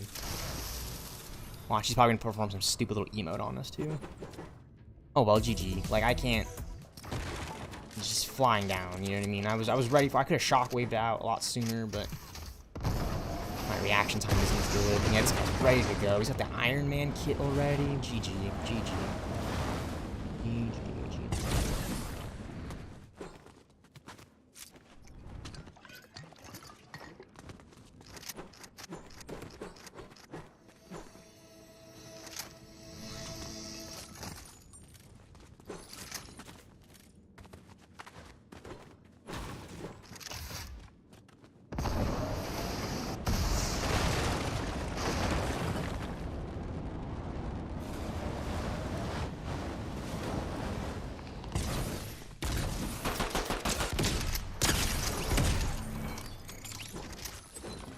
Goes again, man. Oh.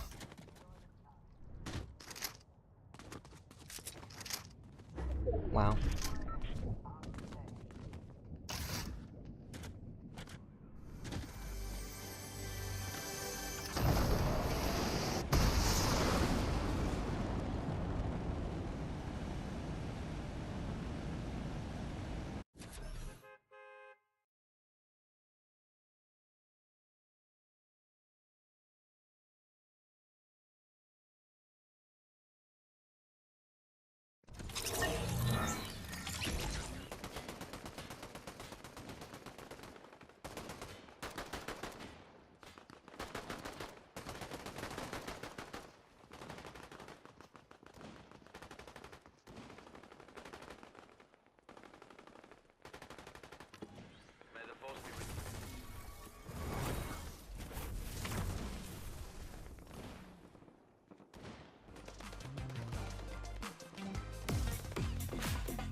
Yeah, this is totally Johnny Storm right here because it's like a cell-shaded heart on fire.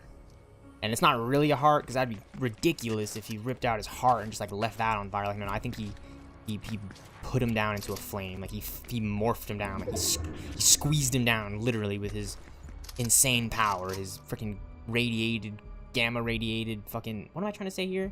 His gamma radiation, quantum, I don't know. He's Doctor Doom. He has like everything.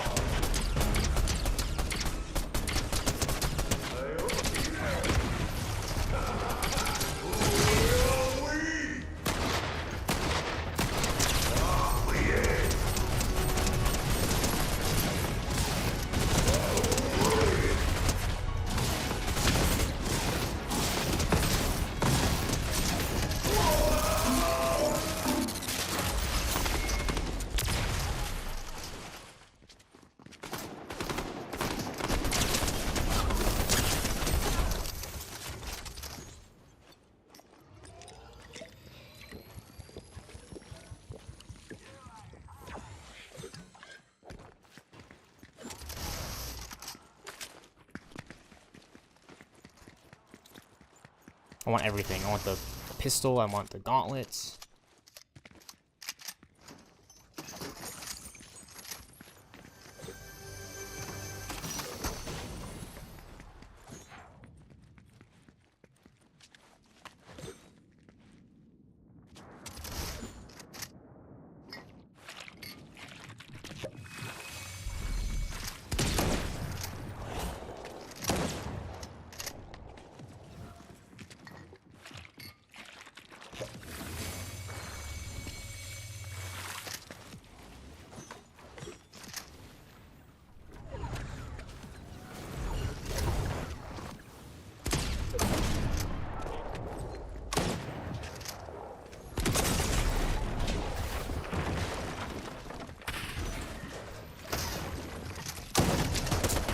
Wow, dude, why do I feel like I always have to fight the most sweatiest, best Fortnite player in the world?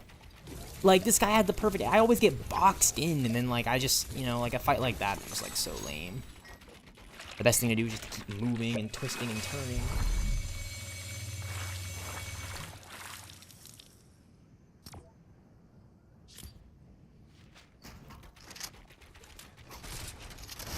Just like, what are my options? It's like I take that fight or I keep running, and if I keep running, it's just gonna like keep putting like the same amount of weird pressure that I already put on and give him the advantage to give him the kill in the first place. Like, I just feel like the only thing I can do in some of these gunfights, specifically like that one, is just to accept my fate, right? Because he's gonna come around, I'm already boxed in, I can't do any more damage to him, because if I try to show myself to do damage, like if I try to challenge him to do damage, he's just gonna one-shot me. The fact that I even made it out as long as I did says something, right? Because he could have been in the storm any longer, taking more damage, tanking more damage, while I'm trying to escape as fast as I can. And it's just like, okay, next game, get me out of this lobby. Started fighting like the weirdest Fortnite players ever, like ever of all time. I'm always fighting like the weird Fortnite players never get into fights with other weird Fortnite players. I feel like that's just something I noticed. That's just me, though. That's just me.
Oh, sweet. So we're landing on like the back side of Castle Doom.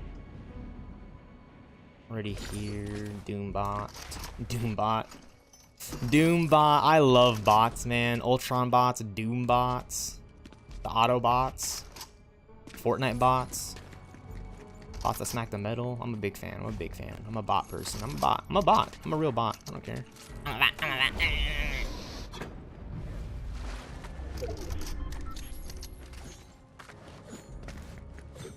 I'm a little bot. I'm a little bot. Honestly, I like the Dark Gwenpool skin, but if other people just don't, I just feel like they don't have any taste. You know what I'm saying? Like this is a fire skin, dude. This is like one of the most fire skins they've ever put into the game, Gwenpool. Look at this shit, dude. The mask, the pink, the darkness, everything.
Did we? I don't think we killed the Doombot, did we?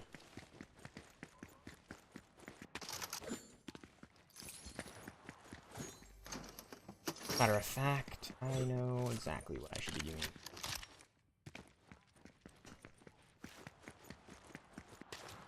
They get him? Yeah, his thing is gone. Oh, there he is. There he is.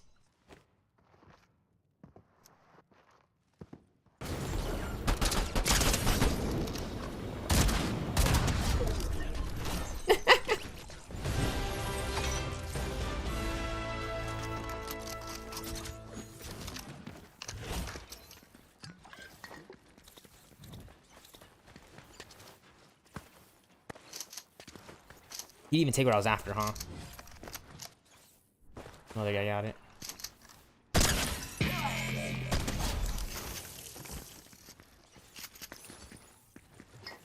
Eliminate opponents before searching a chest. Oh, that's crazy.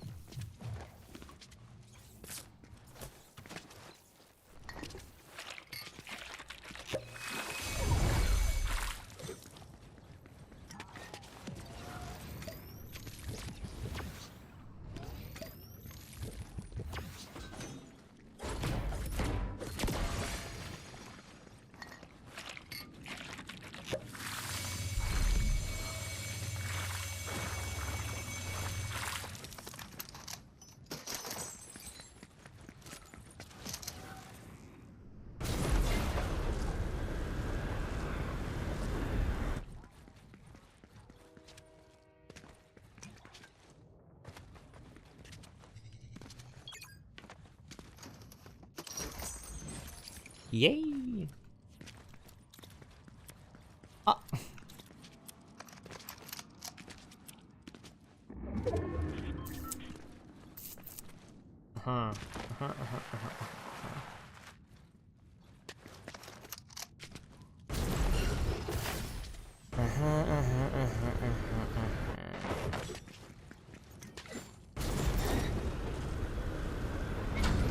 Here we go.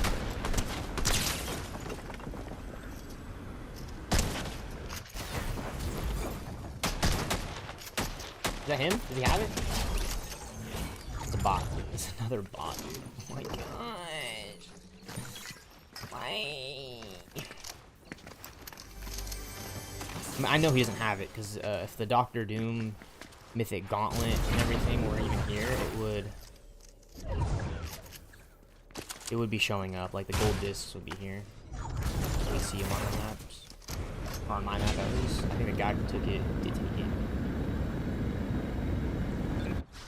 Oh, they're not on the map. Weird.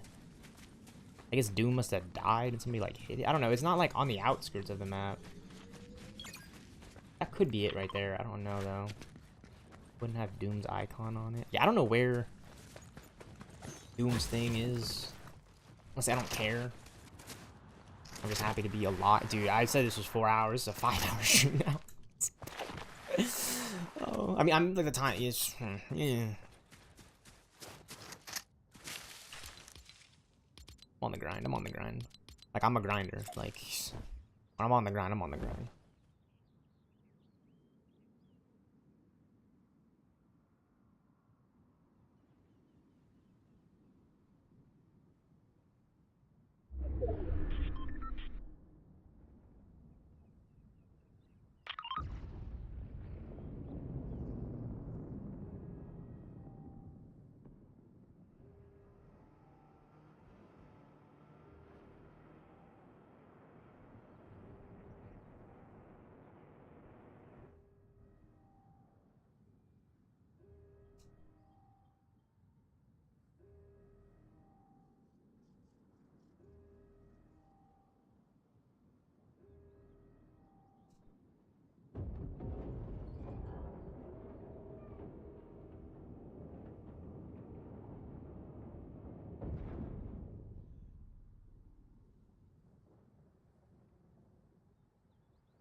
I look down, he's above.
Doesn't seem like anybody landed here, which is great for us. We can just loot, fight Dr. Doom, and then get jumped as we kill Dr. Doom, and then some guy's gonna show up.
I just don't want to leave this Monarch pistol for some goonie to pick up.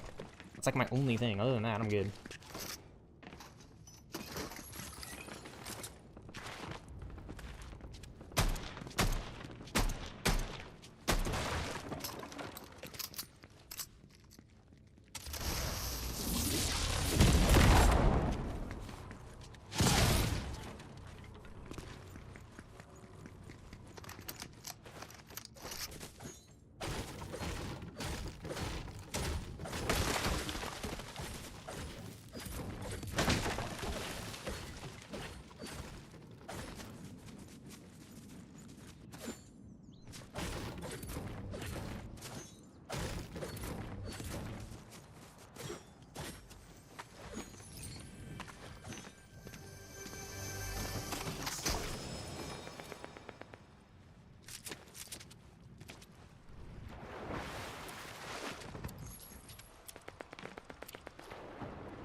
I can just tell that these gunfights aren't going anywhere when he starts doing like a ridiculous amount of damage, and then I get eliminated, and I'm his 14th elimination. Like, you're telling me that he's gotten 13 other actual players in this lobby? I guarantee those are all bots, man. There's no way. That's crazy, dude.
Well, the good thing is we've done the Doom challenges.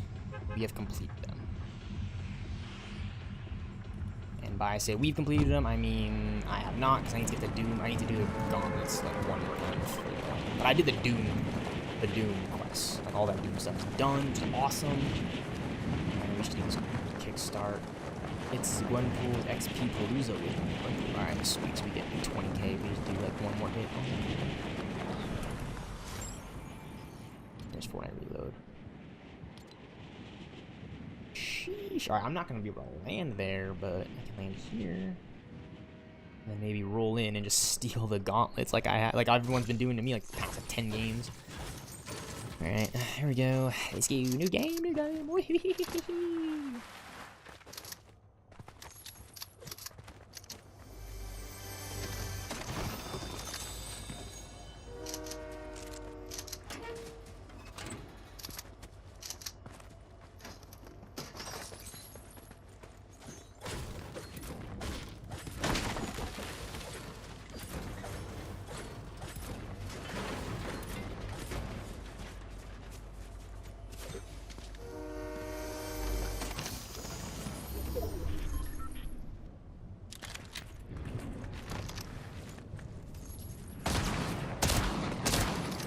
There's another player here.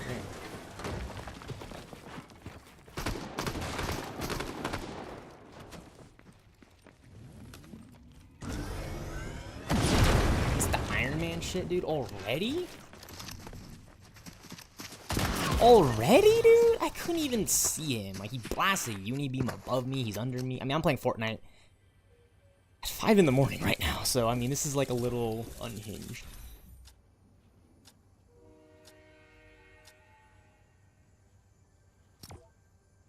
I got, so I'm on there. What level am I? Oh, I'm 87, yo. If I really just grinded it out, I could just reach level 100 and... Go crazy.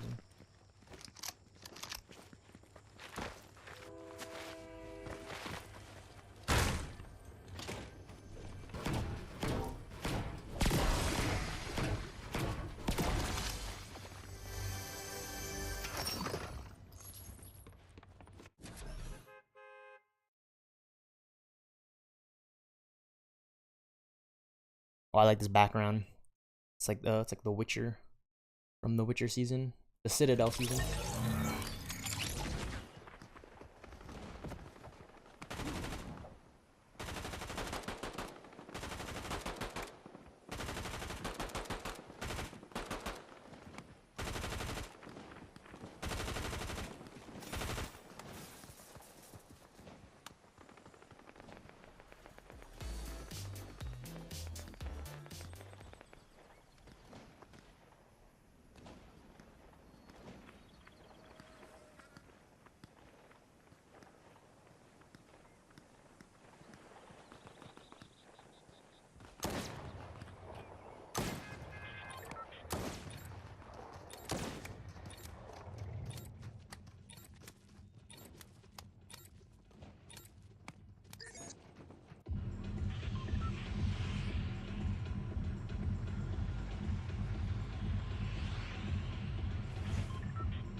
Alright, we got one Whiskey Tango Foxtrot to my front side.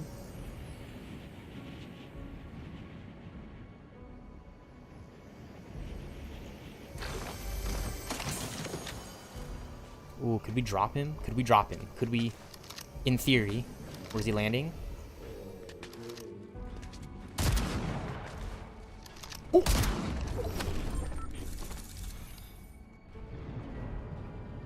I dropped myself. I dropped myself because I couldn't catch myself on the freaking zip line. I am...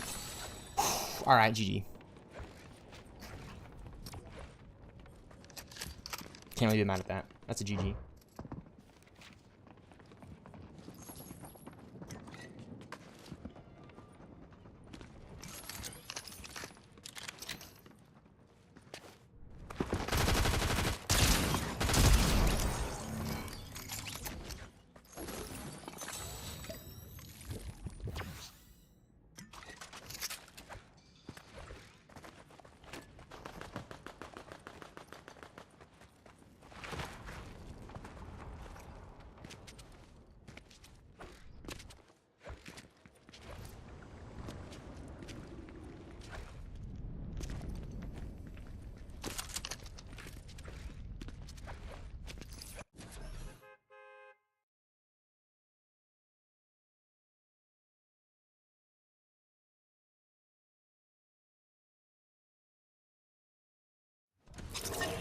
Oh my god, I've just been like, I can't believe I go into East, right? Let's just say this, right? Because we've been streaming for nearly 6 hours. Shout out to the homie Riley. We go to East, all right, 72 milliseconds. Win a game on ranked East competitive, right? We restart the stream to this one. We start out on East because for some reason the region didn't switch because we were just a noob. And then we move back to West region. We win a game. We end up getting a Victory Royale 1, and that was like 5 hours ago. We are 5.5 hours into this fucking stream, and that was 5 hours ago when we got that one win, guys. And gals, ladies and gentlemen, my whole community, my guys, gals, and they thems. Like, I'm just, yeah, seriously. But no, it's, we're on the grind. We're on the grind. Look, we're level 87. We're not close to level 88, but we're certainly closer to level 88 than we were when we were not level 87. So we are on the move. We're on the grind.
Plastic bullets.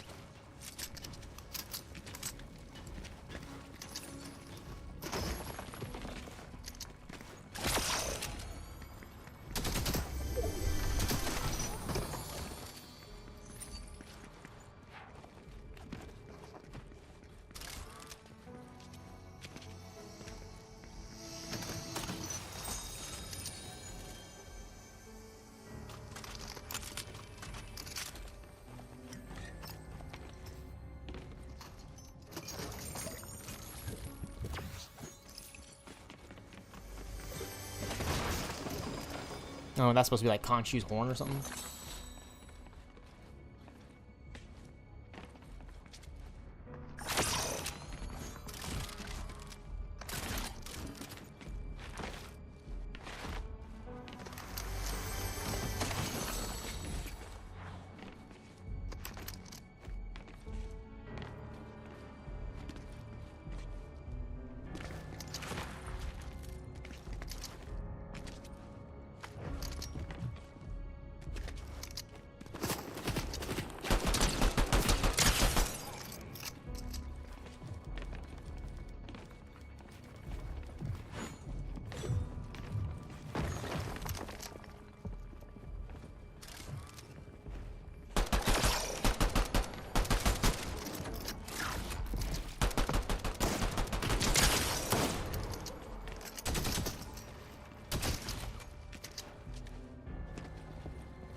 Wow, dude. He just dropped me that freaking War Machine arsenal, man.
No. Just don't need those gauntlets, man. I keep just like choking when I get these things. At least the cool thing is I have Doctor Strange's mythic thing.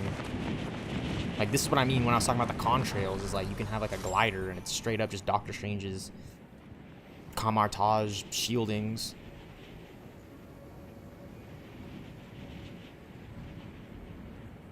Yeah, so these flames are clearly different than the flames that we see in that one room, which leads me to believe that that is definitely Johnny Storm trapped in the fireplace. Which is crazy. That is just beyond crazy that Fortnite is only doing shit like that.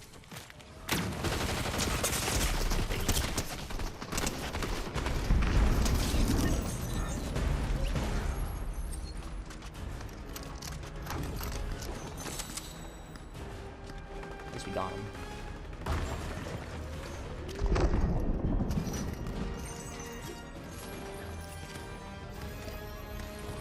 Pop all this shield.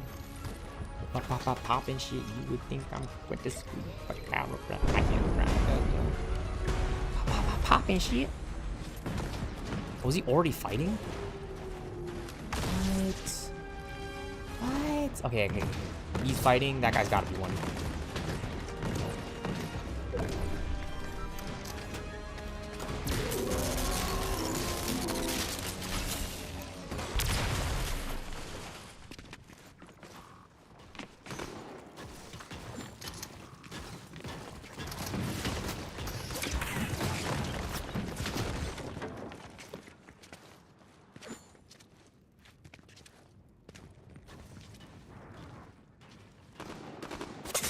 Dude.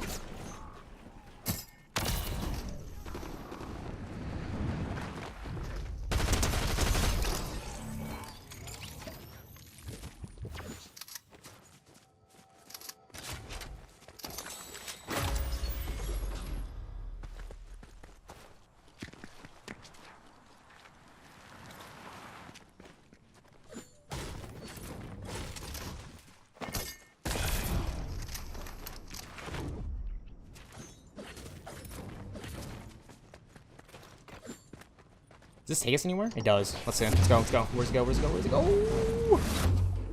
Like up here? Huh? Why does it feel like it took us just right back up here? I mean, it did, but you know what I mean.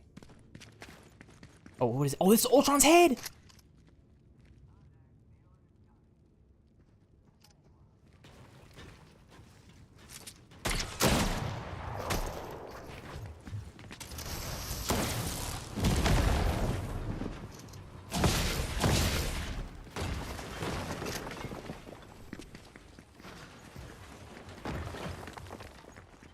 I wanted to take a picture of it, but that guy was sneaking on me.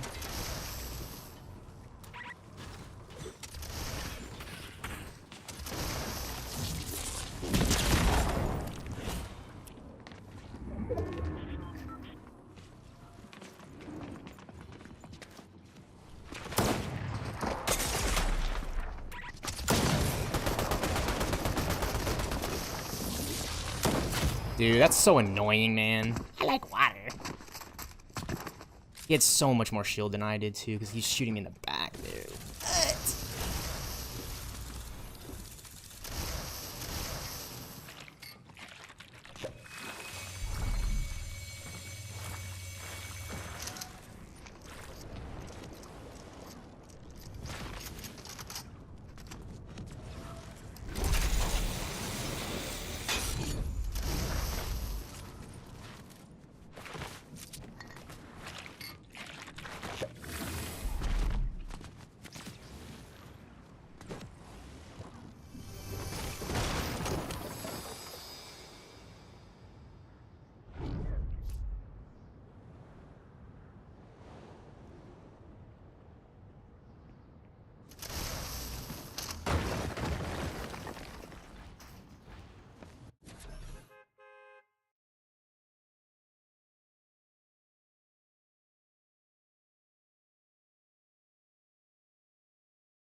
Weirdly strange. Weirdly strange. I have like a good loadout. It's just not like the one that I'm thinking of in my head. I'll read it.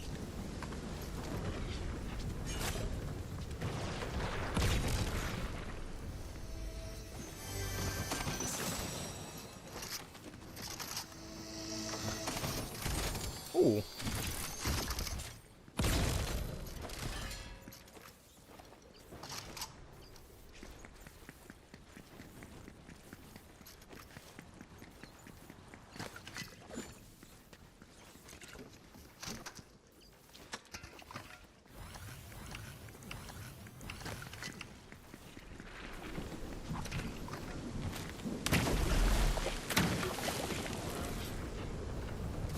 Sometimes I'm low-key just kind of slightly forgetting that I am in a public matches now, not competitive rank. And the loot pool is like kind of different, just a little bit.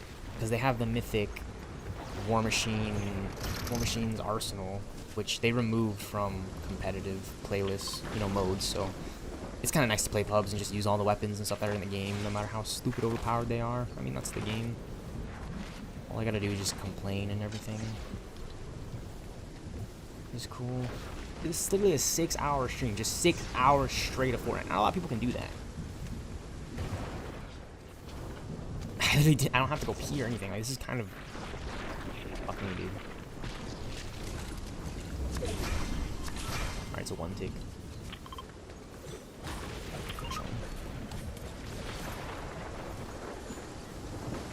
Big chilling. We got a car right here too, just in case. We really need to farm.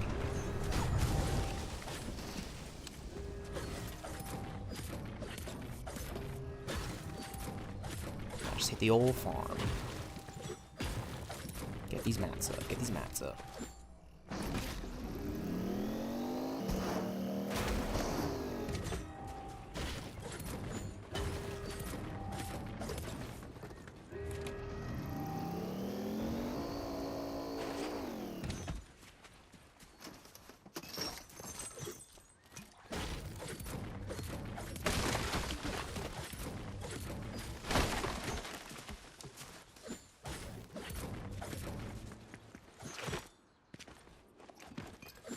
So many heals.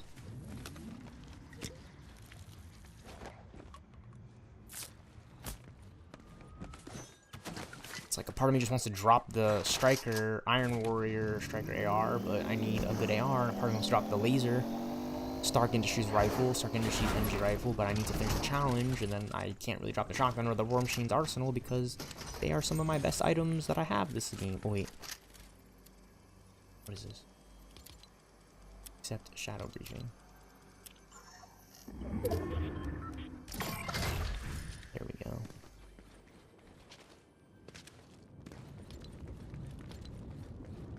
Okay, it's that way.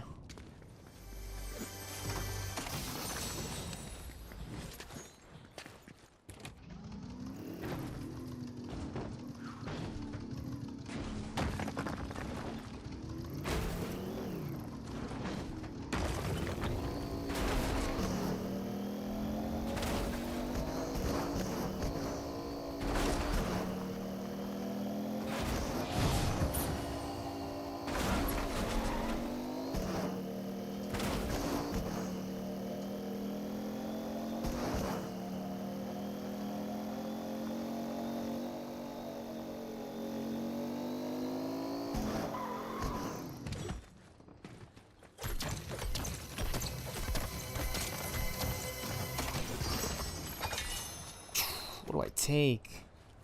Hollow drum mag laser?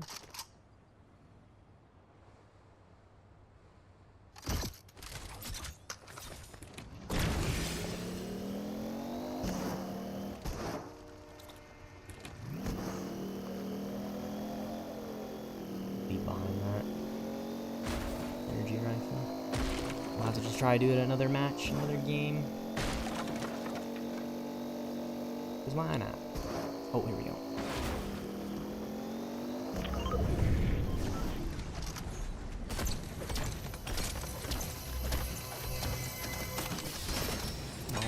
gosh, that's an epic one. Not winning the game much any longer. We'll leave it to the striker AR to finish off strong.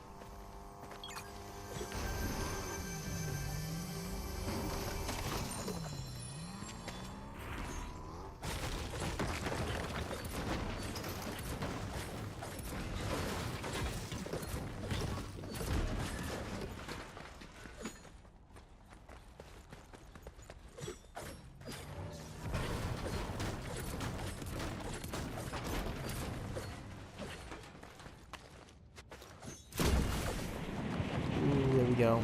Now I'm flying. Didn't mean to do that. Wow, it just dried up.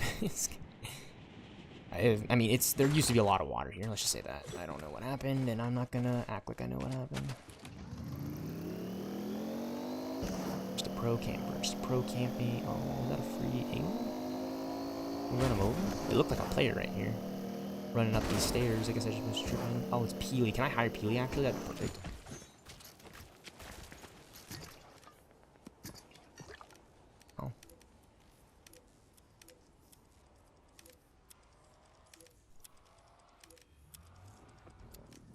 I can't own Heal Marine, so I gotta find a way to find.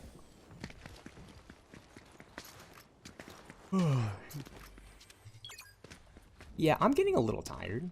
What's the dealio? Dude, I'm 6 hours, alright, into this stream. I've been playing non-stop. I'm about to be level 88 on the grind, right?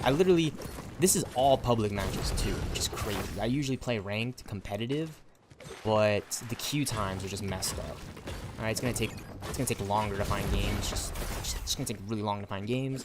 And on top of that, I don't want to play on West to find, or I don't want to play on East. Gosh, I do want to play on West. I'm currently playing on West right now. I'm just tripping out. No, my ping is West Coast because that's where I reside. No, what I'm trying to say is I just don't want to play on the East Coast ping region just to play ranked because it's gonna be really tough. Yada yada yada.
we gotta move because that storm is closing.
Sniper, sweet. Just free elims on the bots.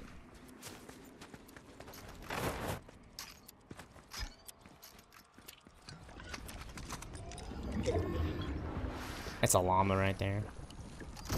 The OG Fortnite llama.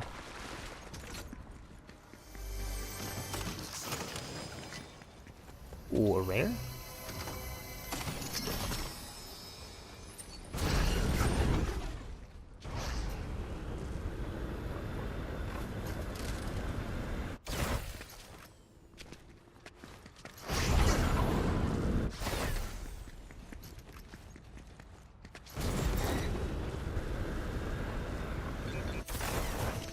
Ooh.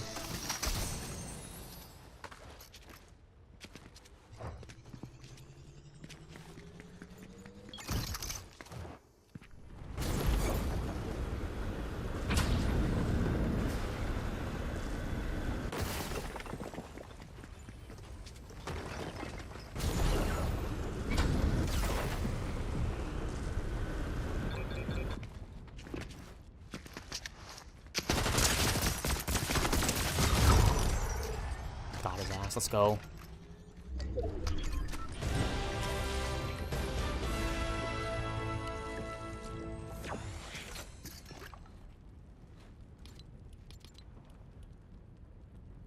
Yep, got it. Eliminate opponents with a Stark Shooter Rifle. Let's go. Using this thing anymore.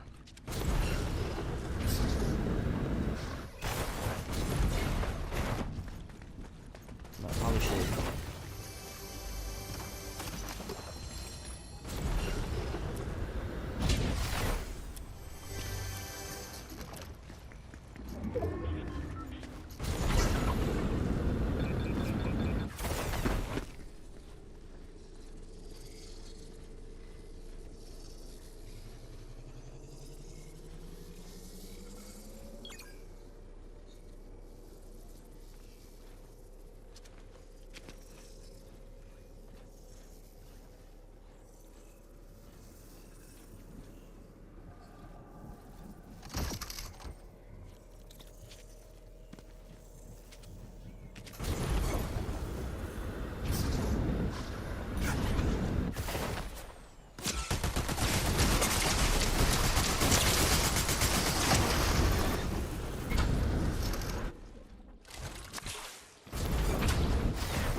Not gonna lie, I thought I died right there, but I remember you can easily take fall damage with this thing.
I had a huge feeling that was just gonna happen to me. Just get sniped in the face, dude, by that stupid Monarch pistol, man. Another second place game. 2, 2, 2, 2, 2, 2, 2. That's what I'm fucking tied to right now, dude.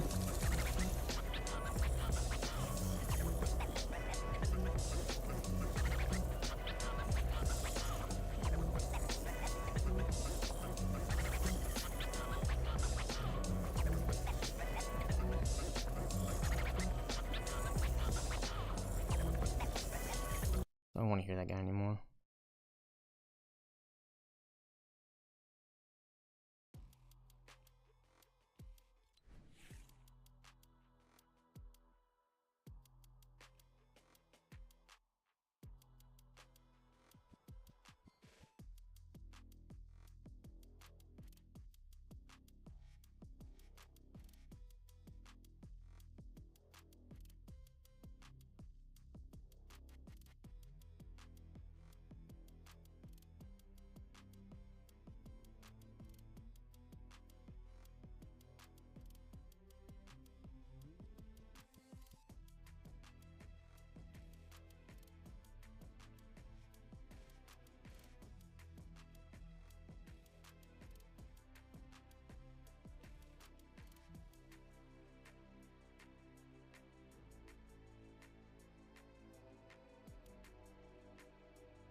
Okay, so through all that, though, we did manage to get Doom's domain.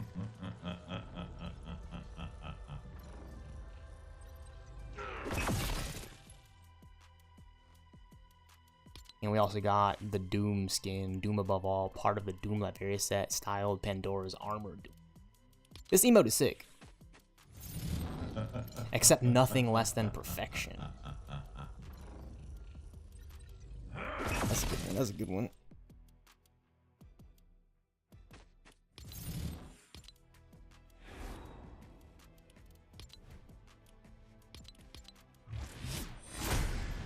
See if I can get one ranked game on West.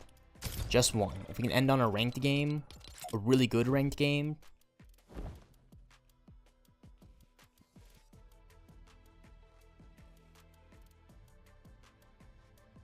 I'm there for it.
And it looks like we're gonna have a really hard time finding a match on the west, so let's just work my theories. Just work a few of my theories, alright? Just a few, alright? So we're on NA West, 24 milliseconds.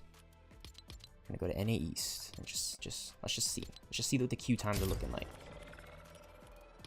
Fortnite mirrors.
We made it. We're in a NA East region ranked competitive game, so we're gonna have to just...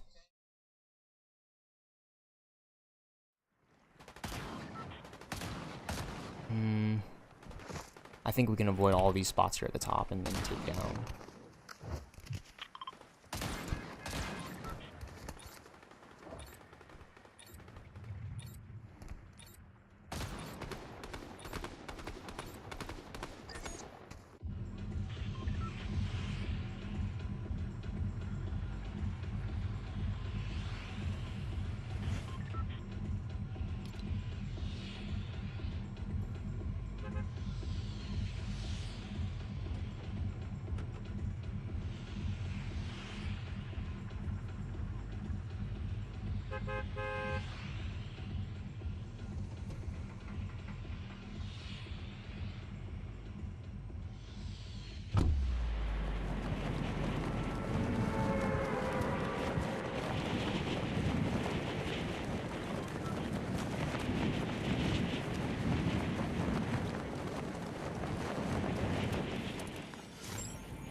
Oh, he just gave up. Let's go.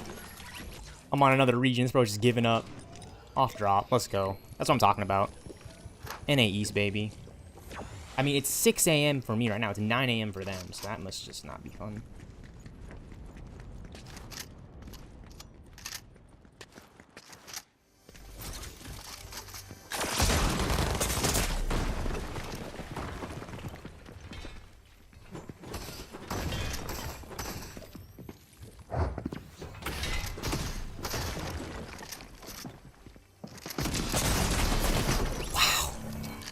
Wow, and there's just another guy here too.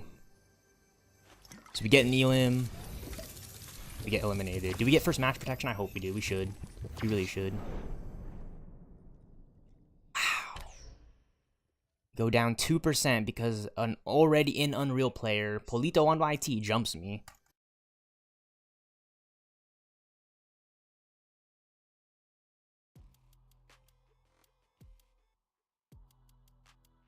That's just not fun, dude.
That was a real primetime gamer moment in competitive rank, dude. This shit isn't even my region.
Alright, we're just gonna hide here. I dare someone to come push me.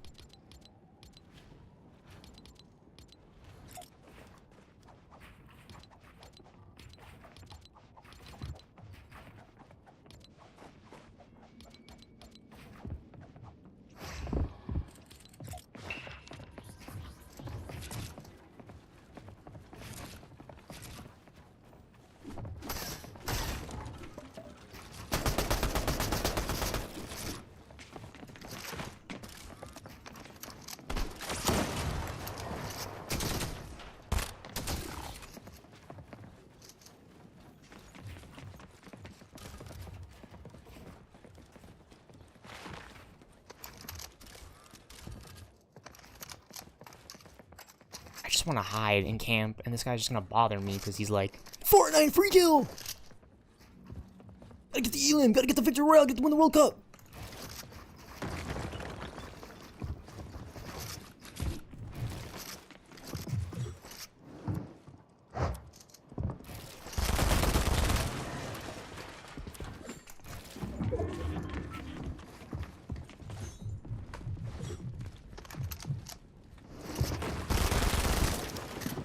How does he keep finding where I'm at? How does he keep finding where I'm at?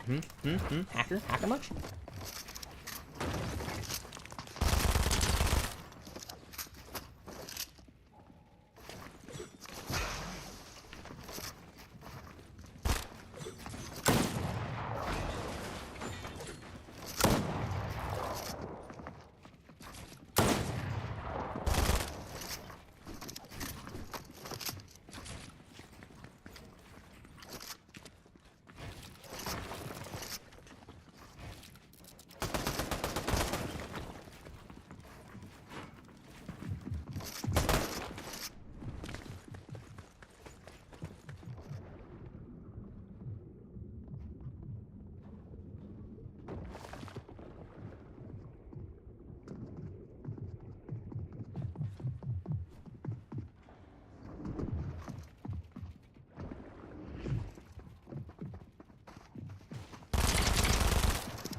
We got him to leave.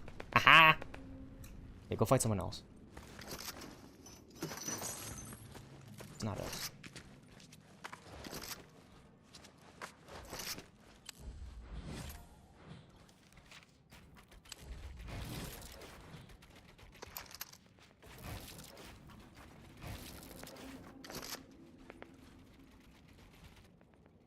That's not us. Don't fight us. Don't be fighting us.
See, this is what I'm saying. I'm top 7, 1 elim, competitive, ranked, battle royale,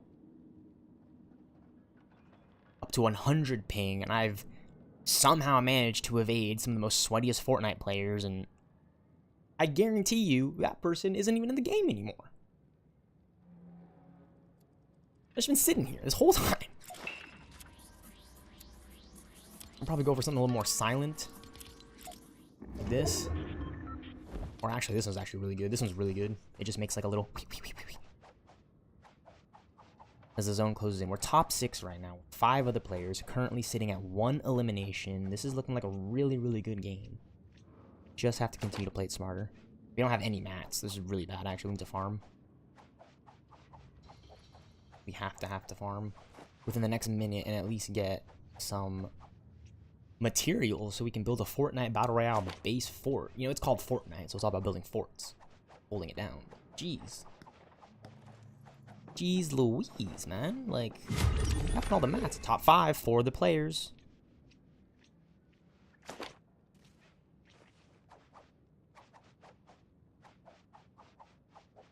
It's looking good. It's feeling good.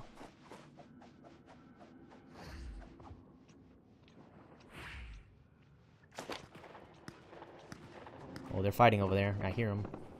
That medallion is really... Ooh, top 4, 3 other players. Yeah, that medallion is really close, sitting at the, I mean, literally, it's sitting at the, on the map, Underworld. Alright, it's moving closer. Top 3, 2 other players. Oh, this is crazy.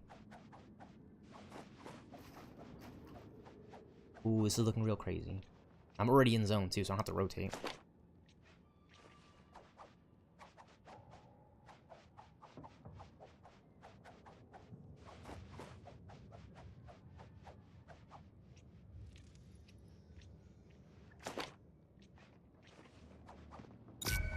Oh, he spotted us. It's over.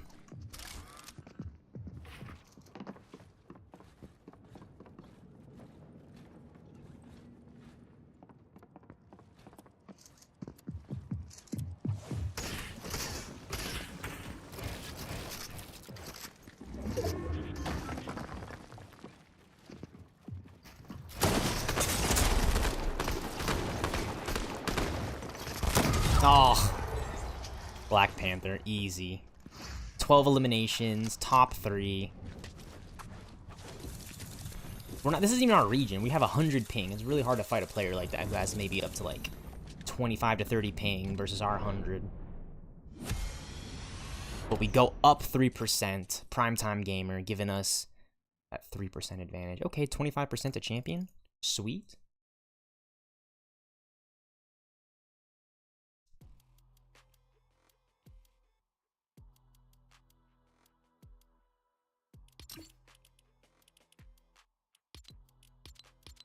Absolute grind.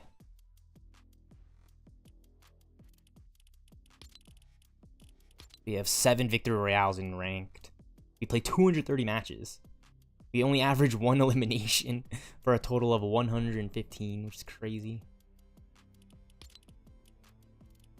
Alright, I don't know if the queue times for West are going to help me out much here, but I'd rather play on the West region and get my rank up than go on to the Eastern region.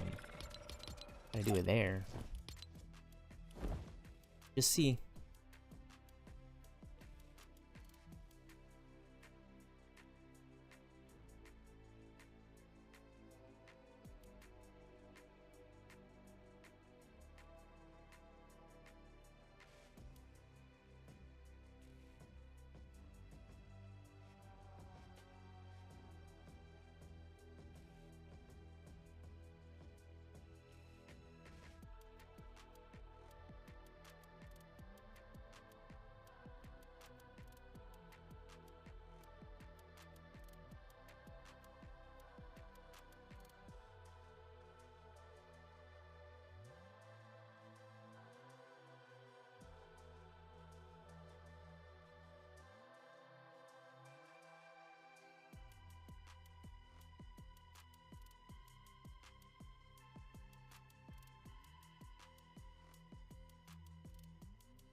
Well, that's just very, very, very, very, very embarrassing.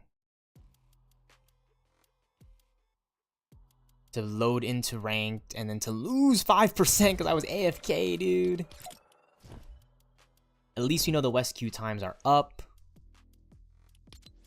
Which is great. We'll just take time again to load in and hopefully have a much better game than when we were away.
All right, sweet. We're going in. We're loading in.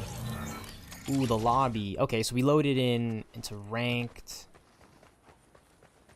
Competitive. It's filling up. So right here it says there's like 81 players, but on the right side of my screen, underneath the mini map, I see like 50. So they all must be loaded. So it's about 81 players in, and then now it's booting them all in.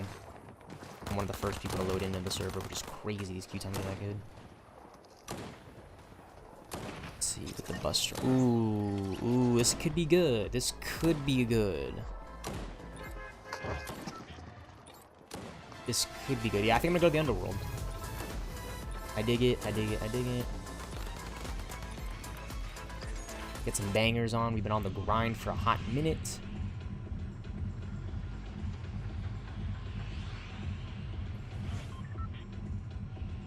Let's do it. Fortnite. Competitive. Comp.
Let's do it. Look, our ping is like half of the 100 we were getting on NA East.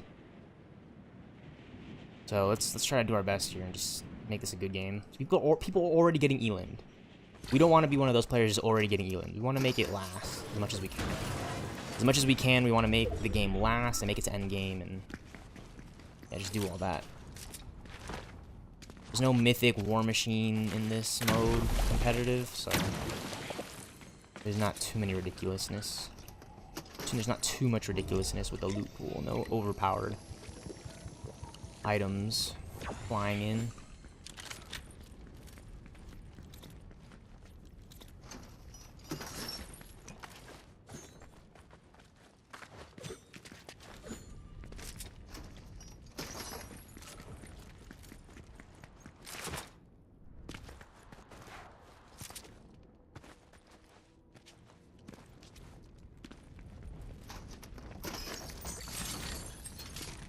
Even more mini shields. Great, great, great. Yeah, I don't think the shield bubbles are in.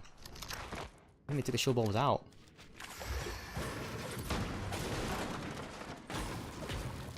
Oh, these are like nearly. This is 900 total health points for this structure.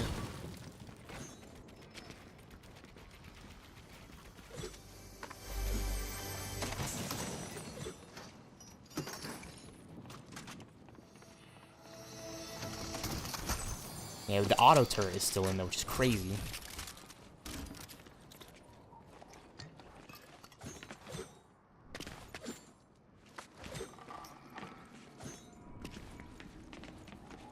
I mean, I'm happy it is. At least we have something.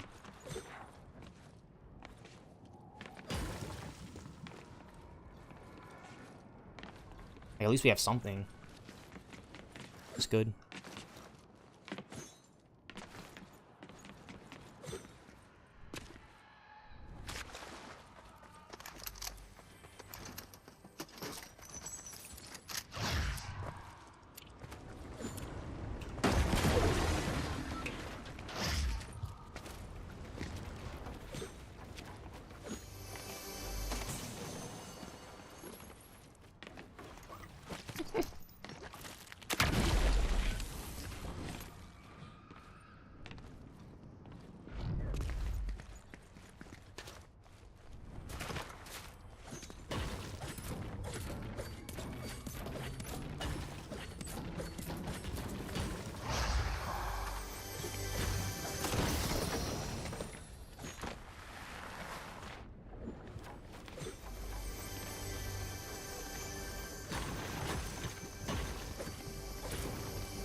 Okay, so we farmed, but we still need more materials.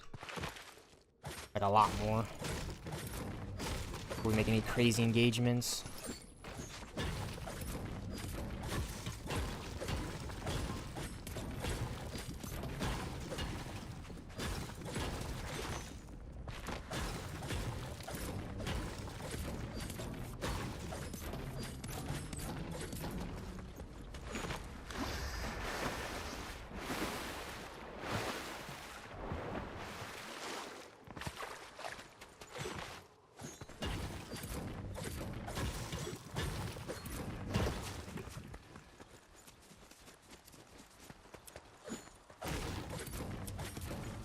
we can get all the way to player unknown battle and just hold out there until the game ends. I think that's my plan.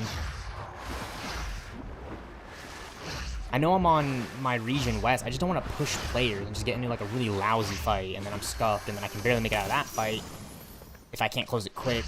You know, the players are really like crazy. So, but if I can, you know, make it past these 27 other players, get in the top 10, top 5 easily without really engaging much.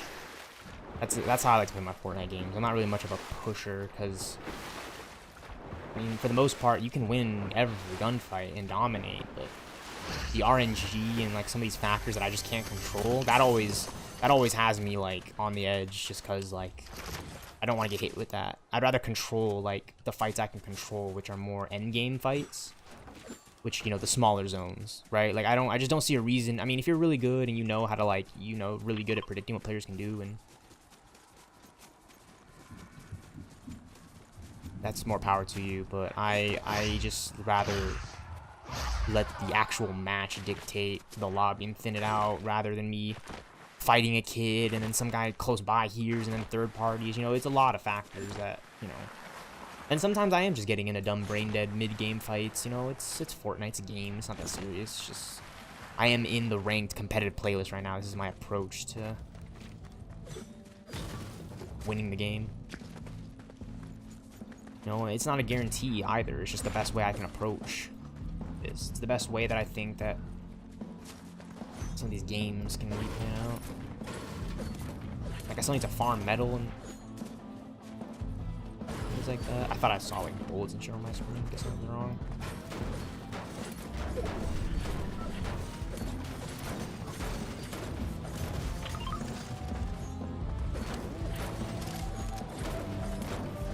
Auto turtle, let me know when someone's by.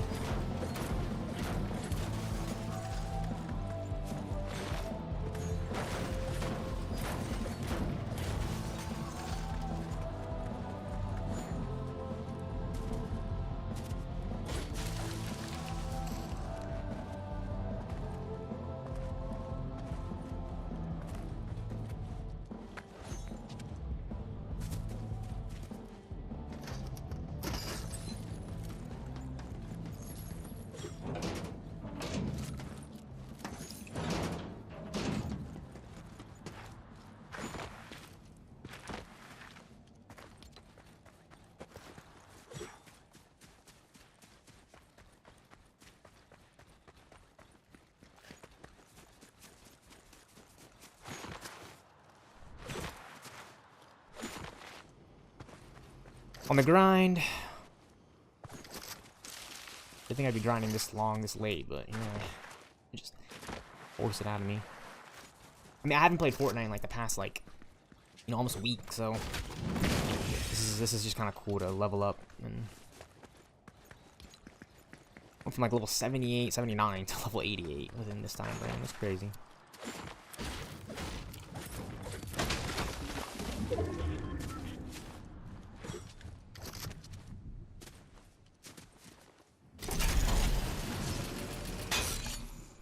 That's gotta be a little crazy, right? 18 players, top 18. I feel like someone's creeping around here. You know, I usually have like this crazy spider sense going on. If you know, you know. And I think it's just like always a good thing to just be ready for those weird fights. That's why I don't fight in the mid game, because there's always like I'm always like thinking about, okay, who's gonna jump out on a bush on me or something crazy. Who's going to be that guy in this game, really? And that's the fight that I want to take, is, you know, because chances are the guy that's being that guy in this game, fucking jumping out of bushes, fucking head glitching, spawn, like, whatever you name it. Like, you know, 9 times out of 10, they're going to win their fights because they just know every strat. But for me, I want to play to that. Like, I want him to think that he can get the drop on me for some weird, you know, zone pool, or thinking that, you know, I'm just AFK completely. And then as soon as I get the drop on them, the fight turns into my favor. Or turns, sways. The turntables turn. I just feel like this game is like, it's for as like easy and dorky as it is, like there are so many niches and like combo mechanics that it's like you don't understand early on, you're definitely not gonna understand it later. You know, like the whole building and editing thing, you know, it turns off a lot of players, but for me, at least once you get the hang of it, it really opens up the opportunity to have a different play style than you would normally have if you were just placing, like, you know, 1 to 2 structures, right? Like just stairs and walls. You know, knowing how to fully box yourself up and whip around and, you know, triple edit, all these things, like, they really make you a much better Fortnite player. And it instantly makes you an above average Fortnite player if you can do that already, because most Fortnite players can't even do that. And I'm kind of glad they can't, because this game is just already ridiculously too freaking hard.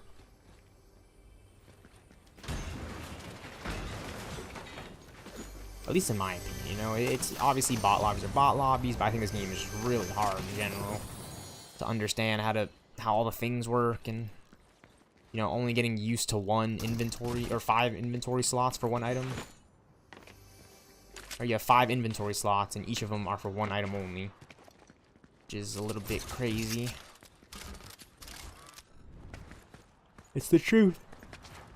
They can't make everything overpowered. Things have to be balanced. These video games.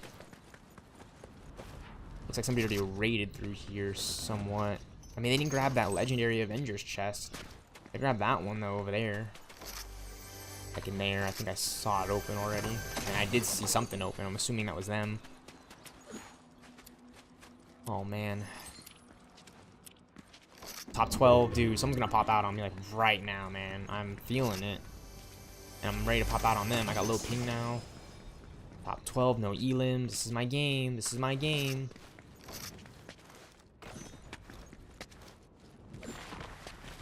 That's what you gotta say. You gotta say this is your game. This is my game, dude. Oh, yeah. No, it's my game. Alright, I got some of the best loot. 11 other players.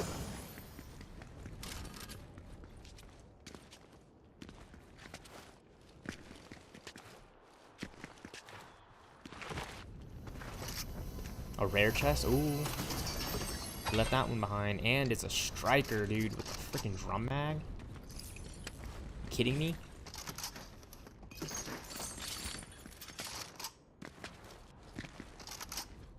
Chug splashes, great. I'll actually take these. Why not? They're that good. They're that good, dude. I need these. I need the big shield and I need the chug splashes.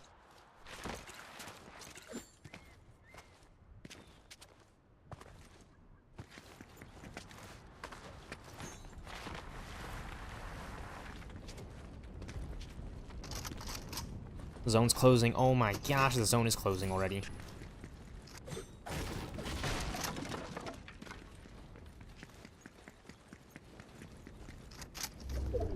And out pulls. No way.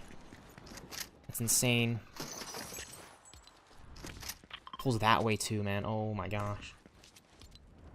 Right here on the edge of Mount Olympus. Oh man. Alright, I have to keep my eyes open, dude.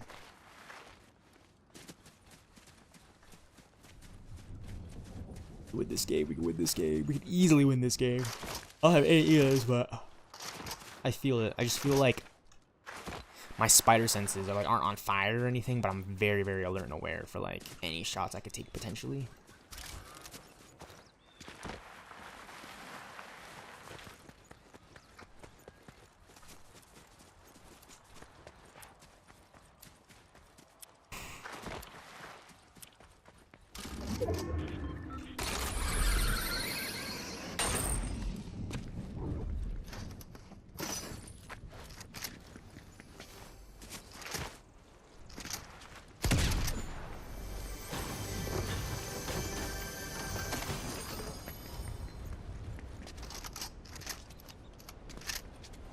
Fun, fun, fun. Okay, now we're in zone, Mount Olympus. I can hide. I thought somebody looted this place. I guess I was wrong. Oh, chug splashes. Let's go. Chug splashes. Let's go. More chug splashes. Let's go. Let's go. Let's get it.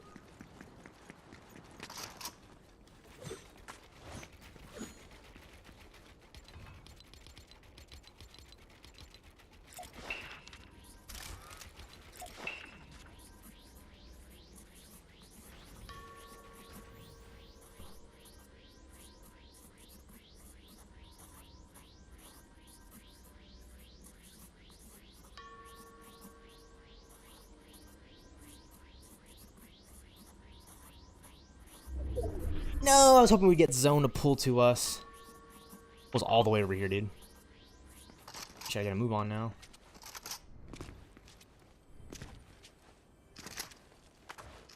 Not gonna lie, it kind of looked like there's a player just like walking like this.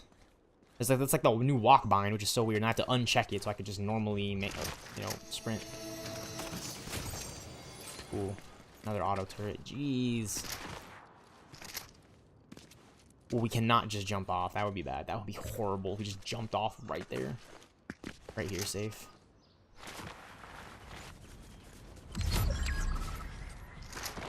Top 10. Unreal 2 AM vibes? Yeah, that's really unreal. That's the most unreal fucking username ever.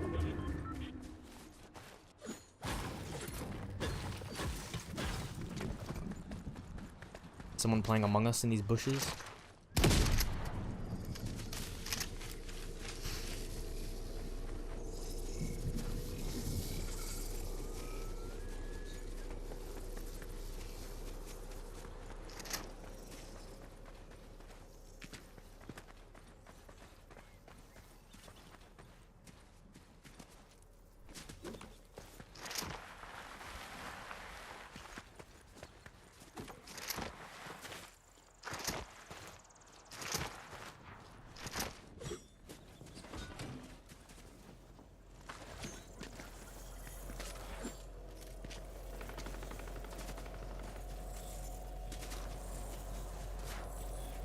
Oh, that didn't work.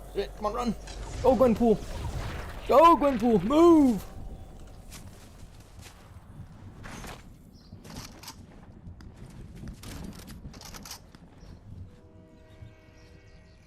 She's gonna keep pulling. She's gonna keep freaking pulling, huh?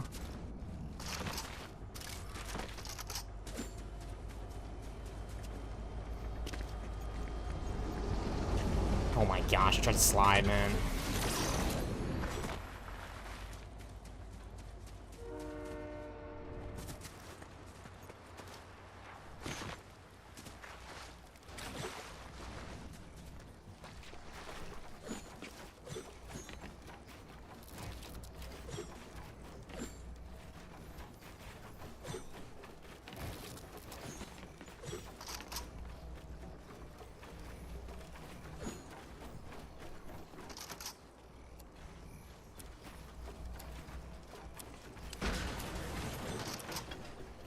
Waste of mats.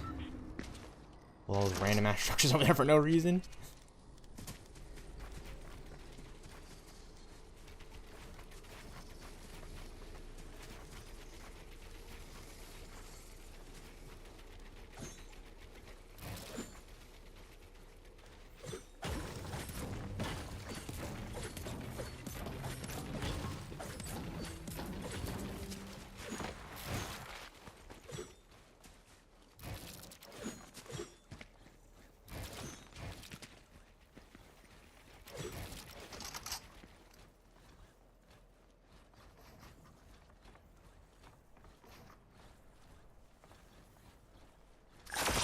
Shit.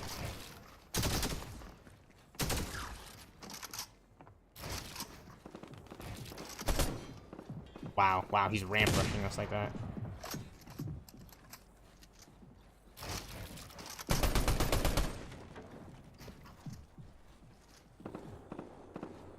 Wow, that's a good play. That's a good play, I'm not gonna lie. Rush move your freaking metal things.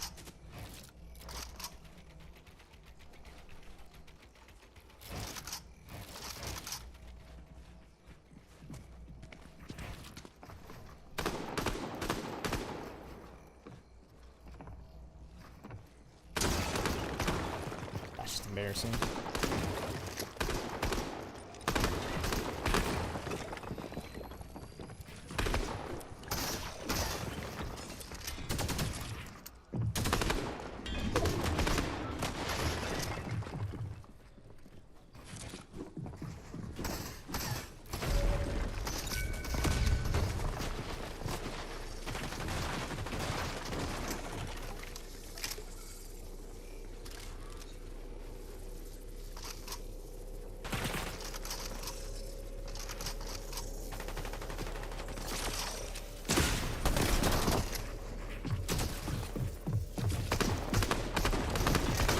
trying to get in.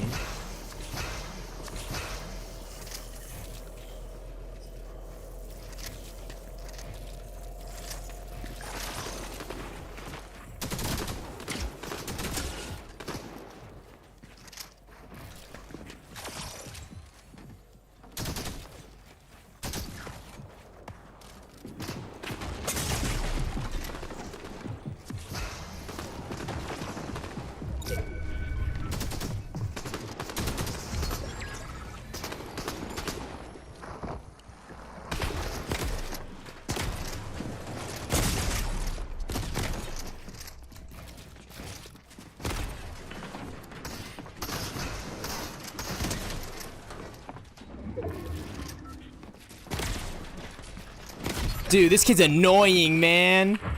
Elin season, dude. How do you play like that, dude? How, man? Like, the advantages that I had were like 0 to none. The fact that I even did that much damage in the end game. Top 4, man? Are you kidding me, dude? Oh, great. With a 2% increase. That guy's already in Unreal and he's still playing ranked, man. Are you kidding me?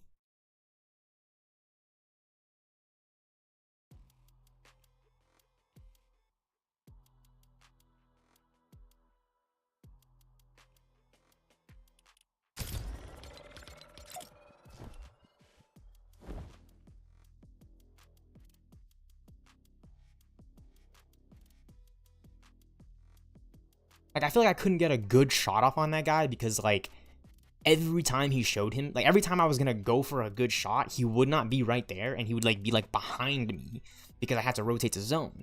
So then, if I have to rotate the zone, therefore that means he could just shoot me, right? Okay, so I rotate the zone early so that I avoid that. How does he, like, he just pushes me in the end game? Like, alright, alright.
We're probably gonna get contested here.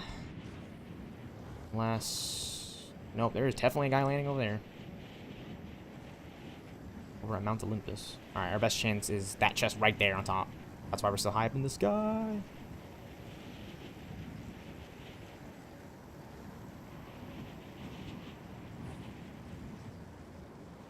Come on now, let me get at him. Let me at him. I don't see him. I'm nervous. Oh crap, is this a thermal? Oh, I thought it was one of those thermal ARs. Those really shitty thermal ARs. Alright, it's 7 in the morning. Chill. Yeah, it's not a thermal, it's a grip. Dude, if we had a thermal AR, I'd freak out. Am I trying to thermal some kids? Need thermal AR, dude? You need a thermal scope so you can see in the dark, man? You need a thermal scope, dude? Some Call of Duty fucking 4 shit. Alright, here we are.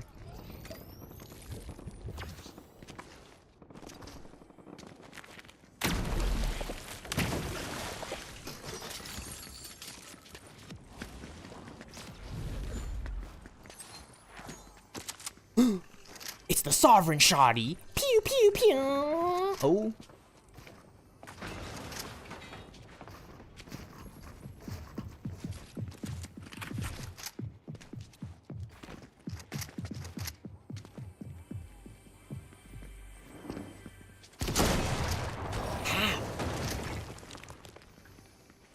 How? Instant damage. He instantly took off all my shield. I know I only had 50, but that's instant. I don't know if he has big pots or any of that. I really don't.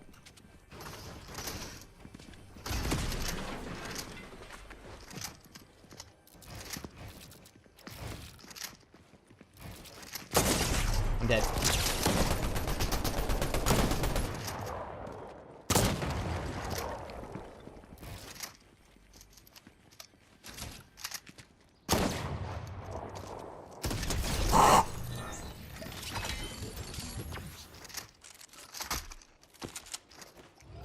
YT stealthxknight, little homie.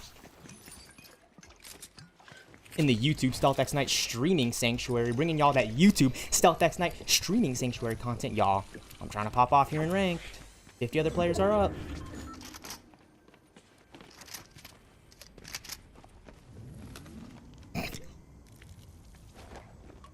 Let's go. That's crazy to me, dude. I thought I was for sure dead. Like, how is he doing that much damage? Like... He was just fucking around, man. I'm tired of this shit, dude. I don't even want this AR anymore, man. This thing sucks. Just keep the shotgun for now, dude. Alright, minis over there. Where's the freaking... It's right here.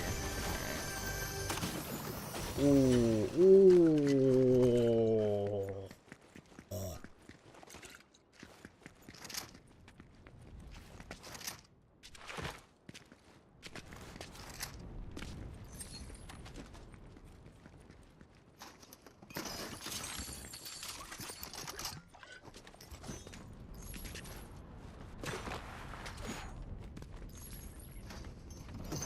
An Avengers chest, sweet. Avengers assemble. Woo, woo, woo, woo, woo. Yeah, I love this new Marvel season. This is awesome.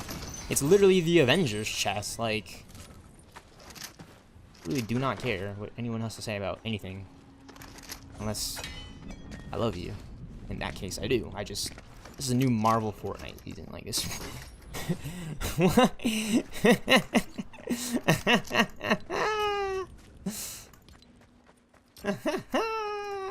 Code Dill in the item shop, ladies and gents. I would say code stealthy. I just don't have a creator code and kind of too lazy to get one, honestly. Like, dude, who's gonna use it? You know what I'm saying? Be honest. Like, who's gonna use my creator code? I mean, I fuck with you guys. I love you guys so much. Thanks for using my creator code. I'm just saying, the only person I would ever really care if they ever use my creator code is Megan Fox. I'm pretty sure Megan Fox isn't playing Fortnite Battle Royale, so... Hey, Epic, if you guys want to get that cross-collaboration going on with Michael Bay and Transformers, I'm all for it, dude. Alright, Megan Fox is the OG Black Widow. Like, she is the Superwoman of it all.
Not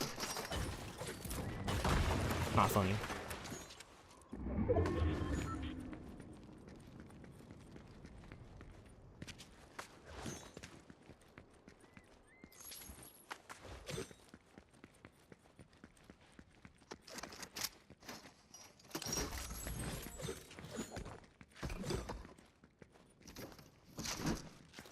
Oh, that's an auto turret? Oh, shit. Shit. What do I take? What do I take? Yeah, this kind of saved our ass last game every time I got pushed.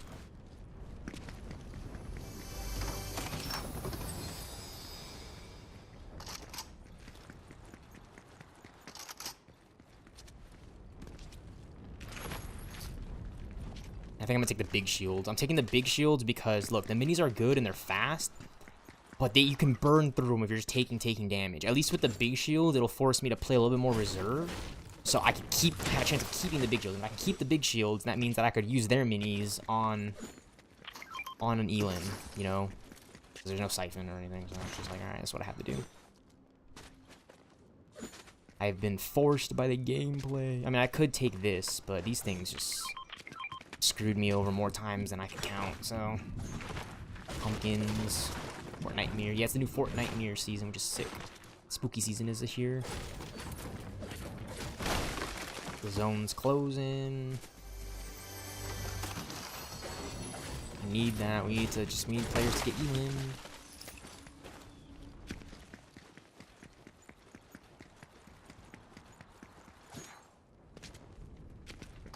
Trying to find a nice little cheek spot I could camp out in while we wait for other players. I think I have a good idea for where we should be.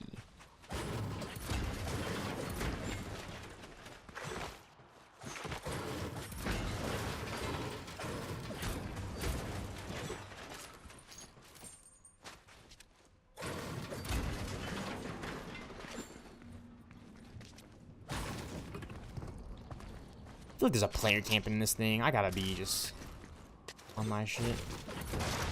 One of these cones. This. No? No player. Really? Okay. Good. I don't want to deal with another player, like, lurking here still. That would make me cry. This is not that bad. This is pretty good. And I could do this. Probably when I drop to the floor. Spot it even less. But I gotta turn this off because that would screw me over.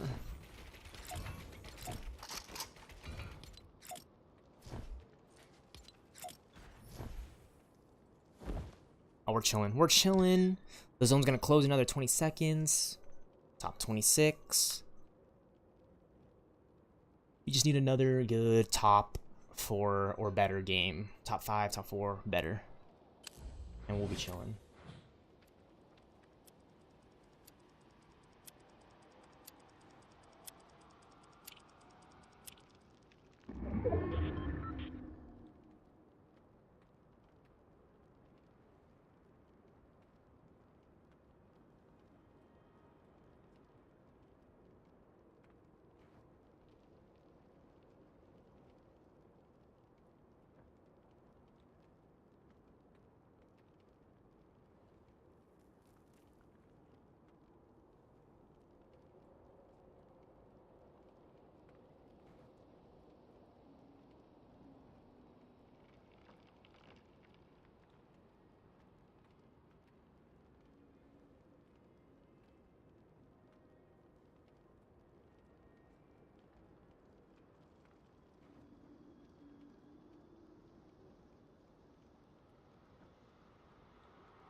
Zone's closing, and we're just to rotate just a few meters, slightly towards Mount Olympus, which is great. We'll be doing that.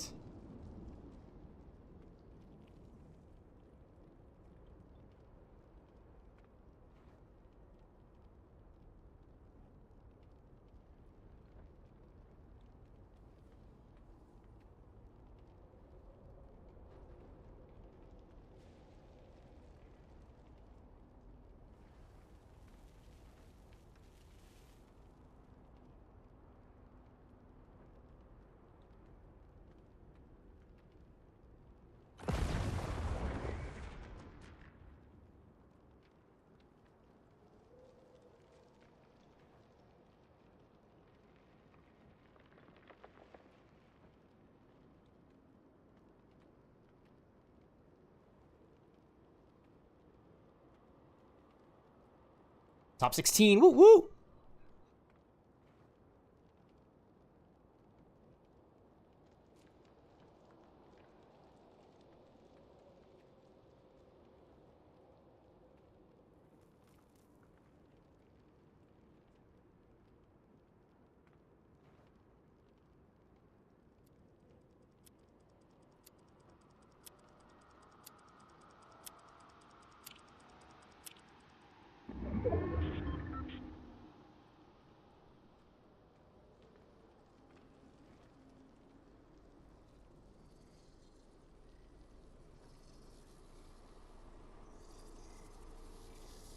Time to rotate.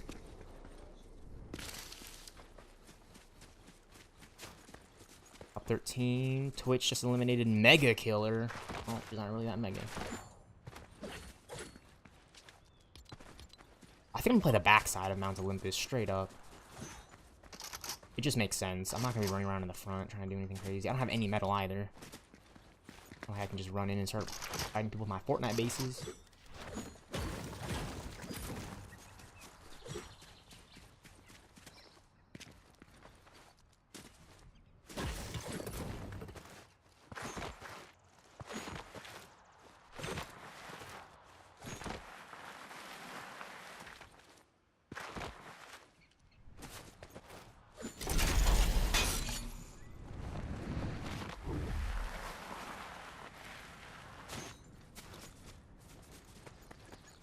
Is there a guy in here? I feel like there's a guy in here. Just like sitting on one of these barrels.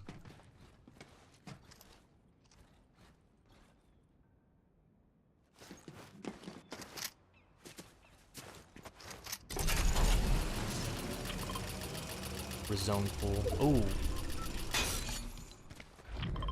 So we keep going, we keep moving, we keep pushing.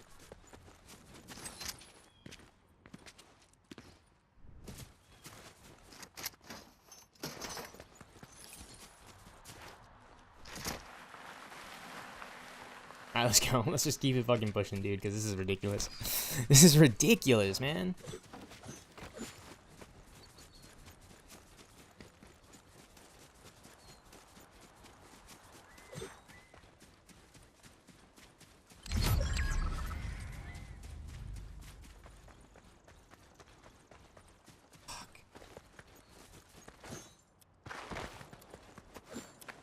Ooh, I do not want to just fall right there, dude. That would not be fun. That like 3 times this stream alone just to fall damage in like 3 different games. Just doop, doop, doop, dead. Fell off the zip line. I tried to catch myself on the zip line. I jumped off the railing. Like I did that like 3 times.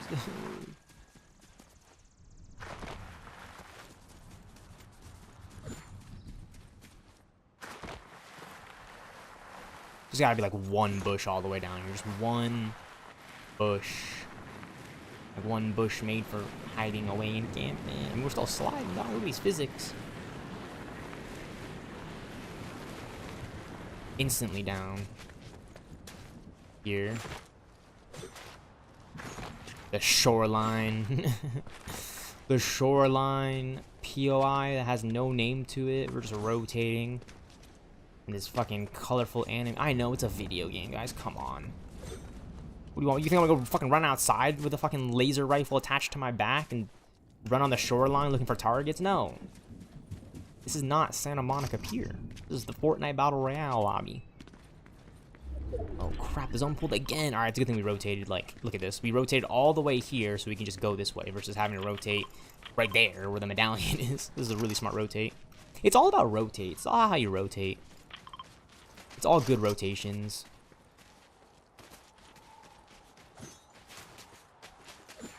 It's all just rotations. It's all in the rotations. Yeah, see, look, we just ran ahead. We ran this way, and now we're even closer to it because now we're going towards the zone. Get in the zone. All right, we can hit this. Oh.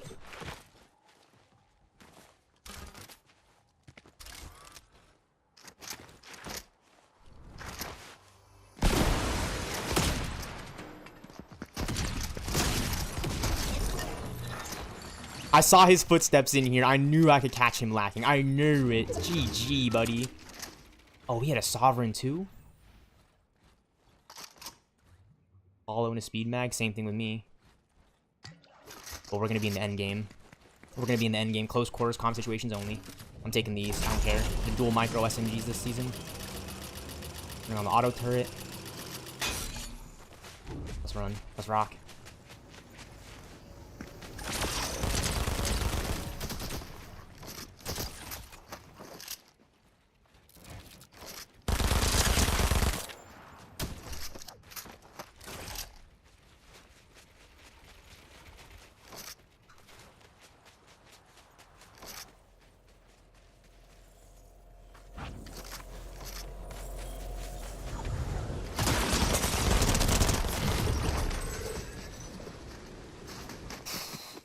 That's really frustrating because I thought he would have just dipped and hit the launch pad, but he didn't. That was a really smart play for him just to sit there and just eliminate us and fight us in the storm. I didn't think he was going to do that, and I had him one shot too, which is very frustrating. But that top 6 game is a lot better than two elims. Top 6, I'll take it.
Fear the monkey.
think it's supposed to be Mephisto right there on the right, next to, you know, what's his name, Billy? Very Polish. Or frights with a little extra boom.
I wonder if we're gonna get into a game now.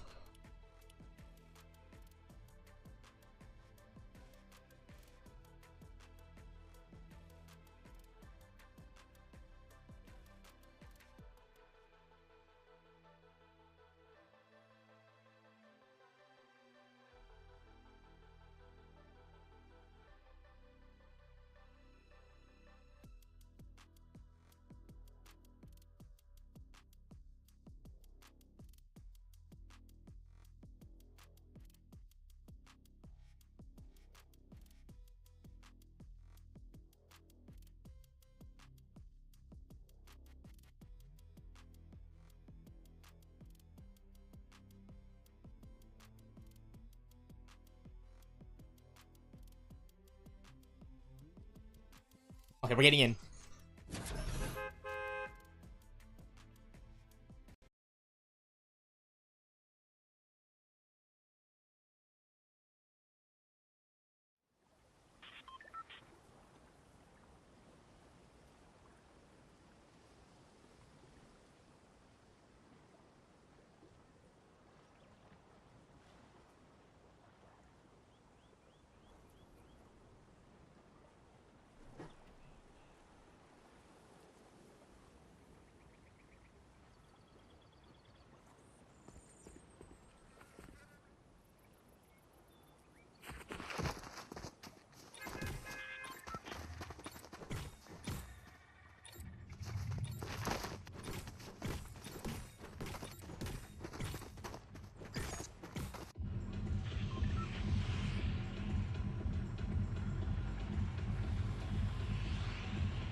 I have a really bad habit of just like not paying attention when I'm loading in.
Dude, 3 shields? This is what I'm talking about.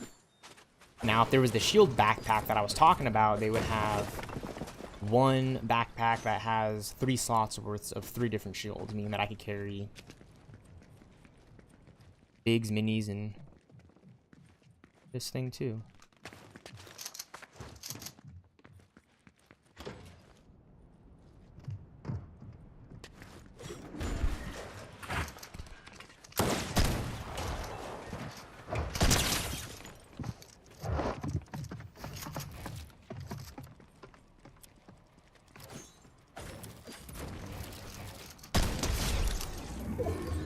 GG, Spider-Man. My POI, buddy. And that's fall damage.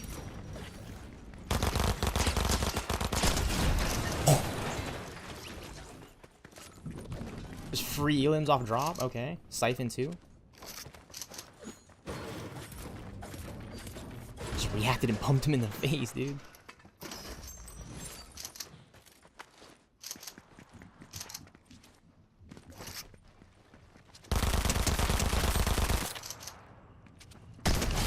Three kills off drop because everyone had a bad drop over here, dude. Are you serious?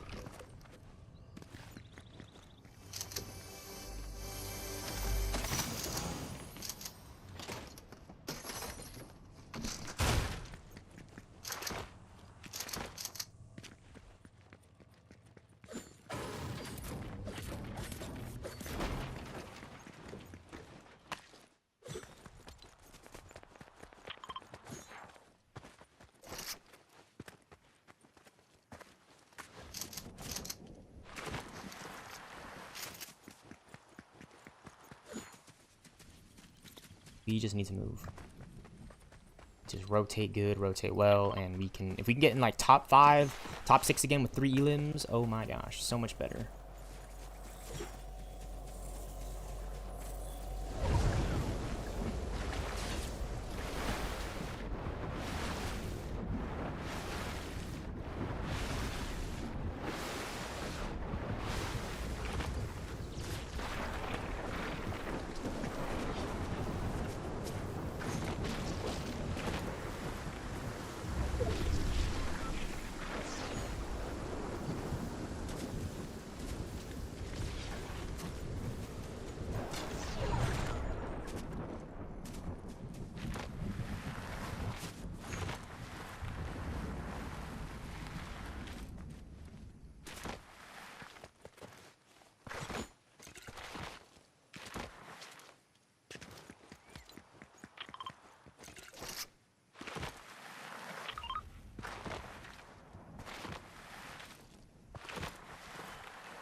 I have to rotate through the middle right here, which is kind of dangerous, but we're going for it.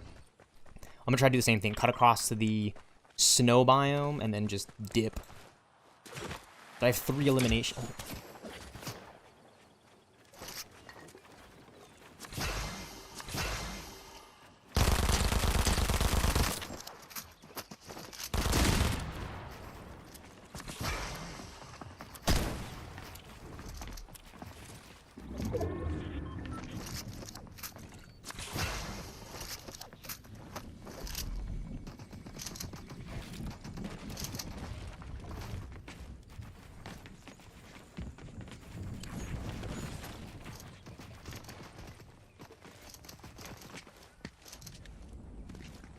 This guy just wants to shoot me in the back, so that was fun.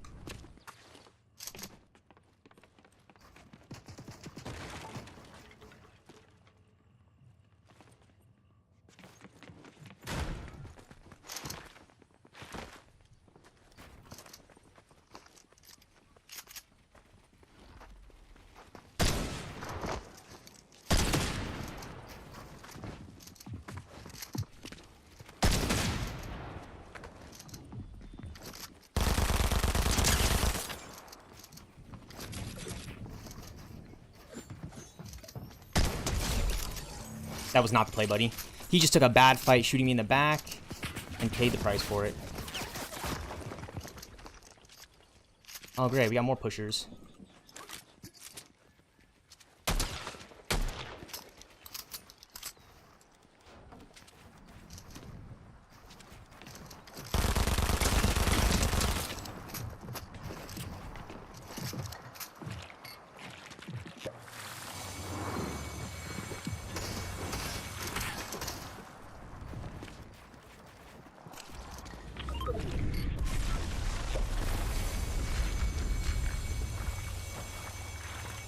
So what I'm talking about, I'm just getting pushed for no reason.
Little bitch.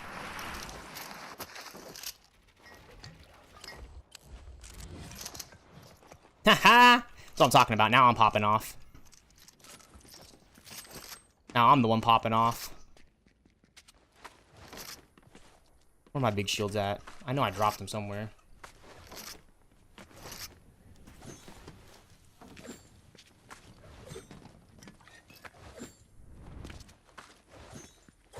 Just took them. I could totally see that.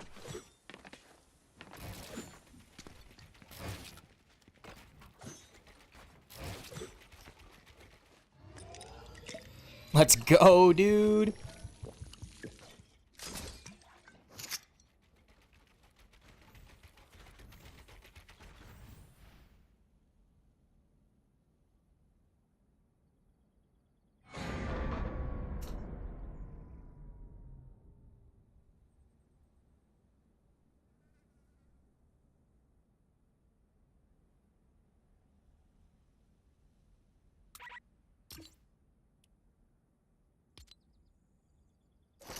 We have no extra medallion here, so we're not giving away our position. That's clutch, dude. 5 elims.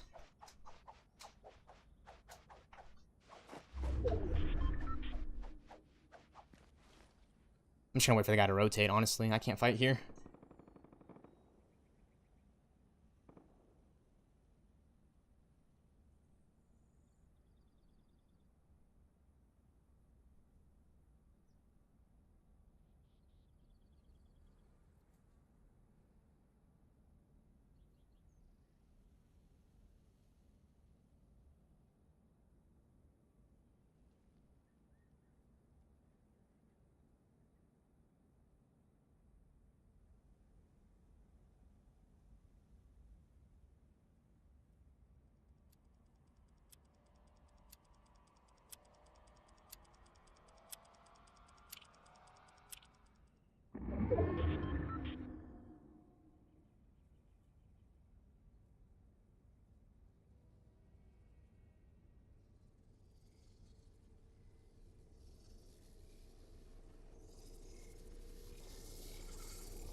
All those guys just pushed us. 3 guys right there pushed us. 3 different players. Or maybe 2, actually. No.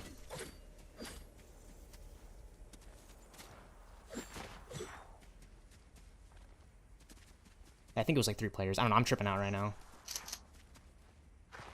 We fought the guy that shot us in the back. Yeah. We fought the guy that shot us in the back. And then we fought the guy that was pushing us from the front side, so... It was 2 players, but the reason why I'm saying 3 is because I actually dropped 3 right in the beginning, so...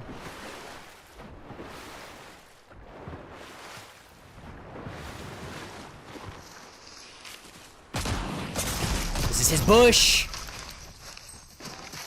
I didn't check it, man. Oh. Wow, I can't believe we went out that way. So we're over here happy with 5 eliminations, top 11, and this guy was camping in the bush we wanted to sit in. That's absolutely crazy. Look at the skin he's wearing, too. So rare. It's a rare skin to get. Anonymous, Caldillo, Low Clownfish, Envy Fax, and Aaron 40228 4028 was the only one in the Champion Elite. In Champion Division, like we were. This is Champion. The rest of this is like Silver, Diamond. This is like Diamond. This is Champion. Could have had such a much better game if we didn't die to Mr. Alex TTV1 camping in the bush. Like, well, the chances of that are just crazy. I check bushes, no players are there. The one time I just run into the bush like that, there's a player right there. Of course. And we could have just sprayed it down. If all we had to do was just spray down that bush. All we had to do was just spray down that bush like a smart ass, but we didn't. We choked. Fucking shit, man. Aw, GG. Really do not know what to say at that point.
We're at 33% champion, though. We've been doing really good with the elims.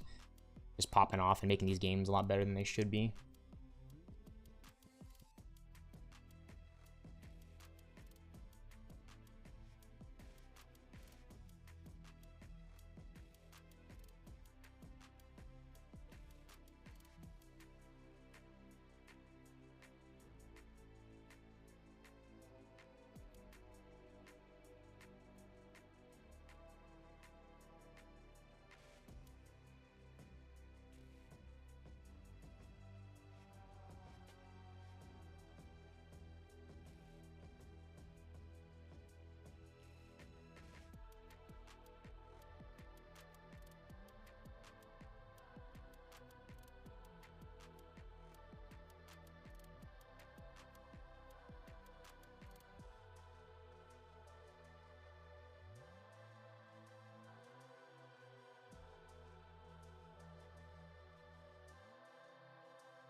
Ooh.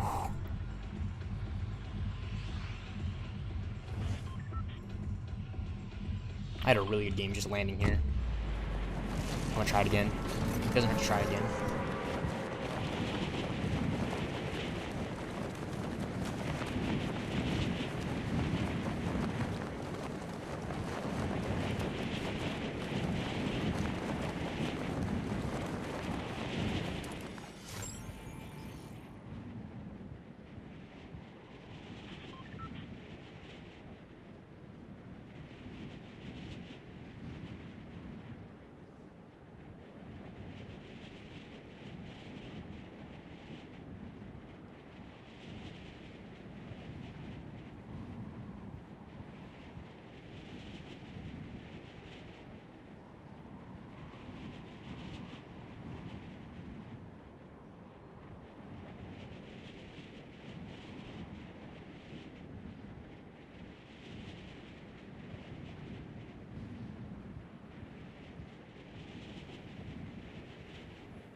He's using the Flowberry Fizz to like jump up all around me too that last game. That was annoying, man.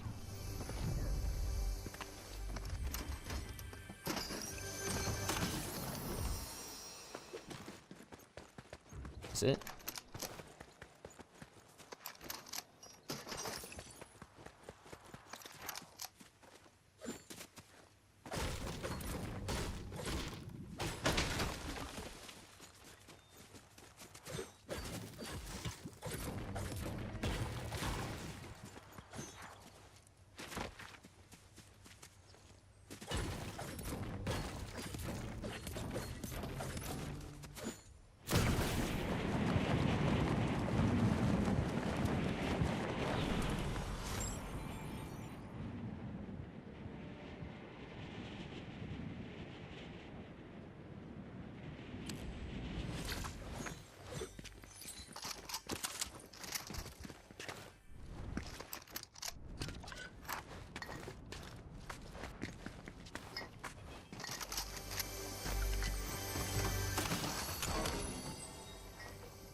Yeah, I'm taking the flowberry because minis are minis, but the flowberry will really help out when we need some move.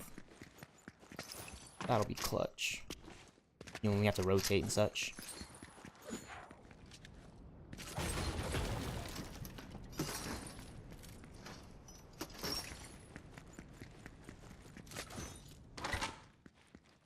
Another flowberry, nice.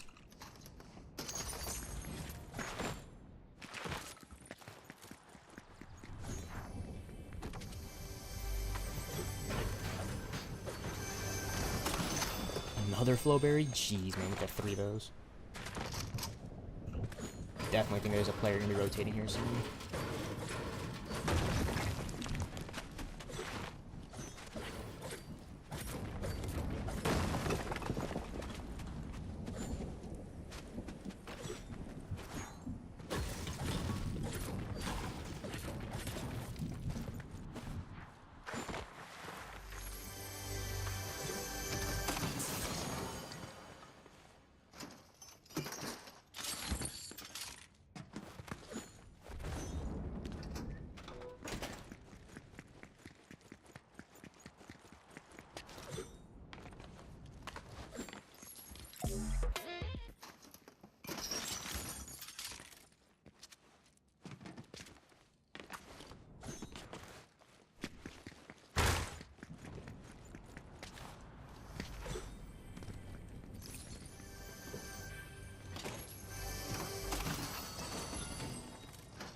There's a player right there. I can see the footsteps. If he busts in, I'm just shooting at him.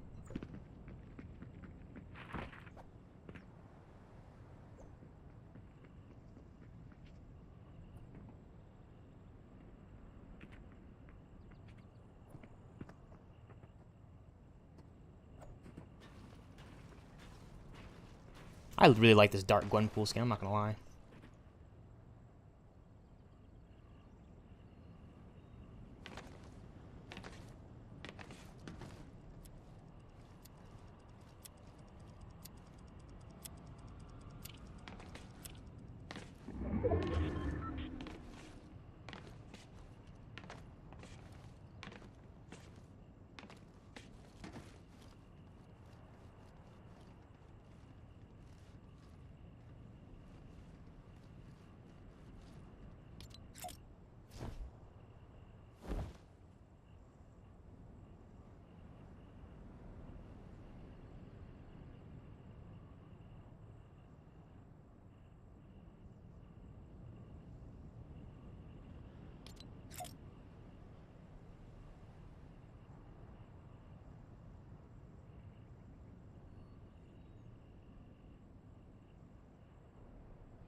Trying to get Gwenpool's face in the shot while I camp here. Okay, that's good. That's actually not that bad.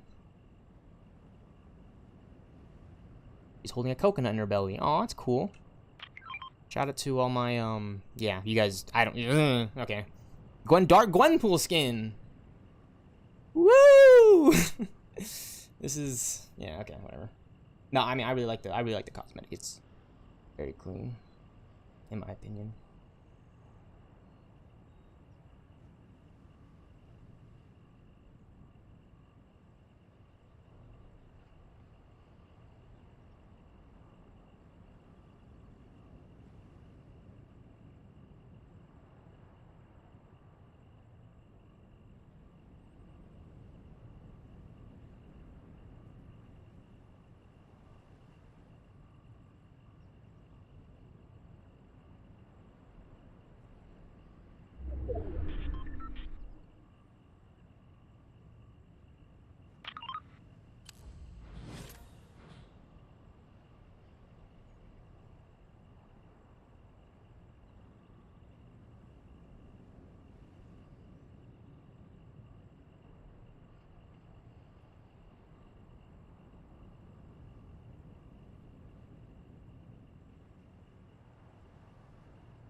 Yeah, honestly, I'm nervous to go out and fight, okay? Look, I was popping off last game, top 5, and then we died top 11 to a bush player.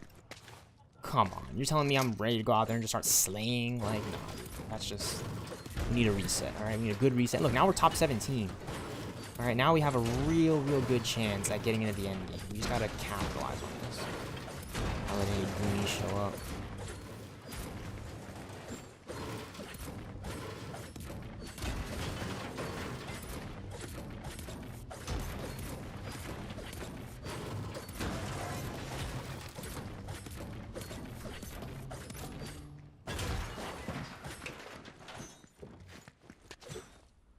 Oh, is there a guy in this bush over here? I don't know. I'm not gonna check just yet.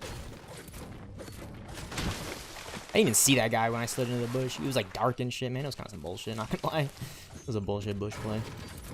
It's gonna blow up. And, dude, this... Yeah, this is like Call of Duty. Just got nuked right there.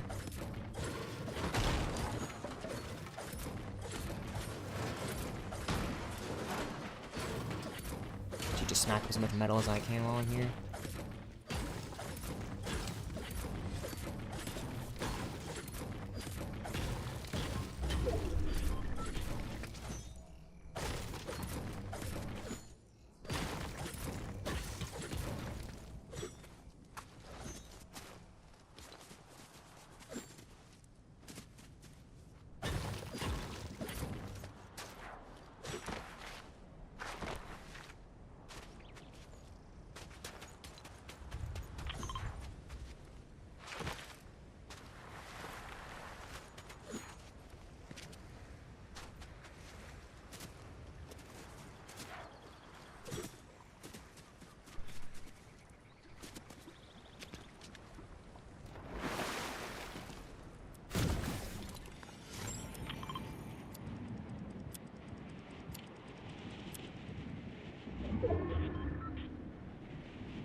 With my green cape on.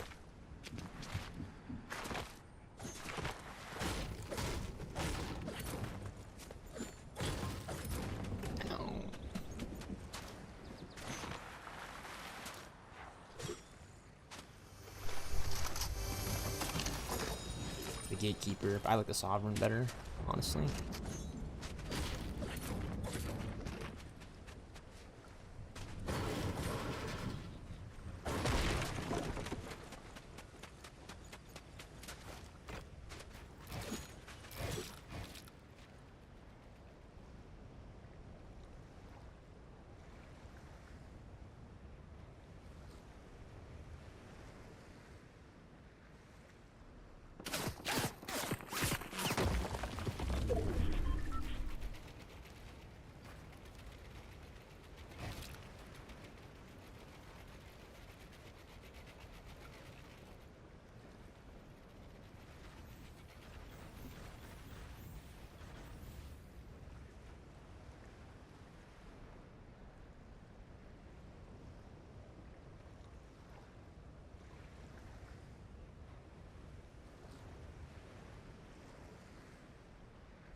Why would he push me, dude?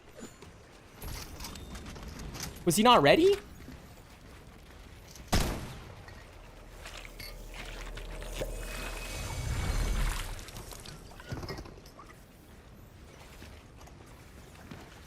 I need the med kit, honestly.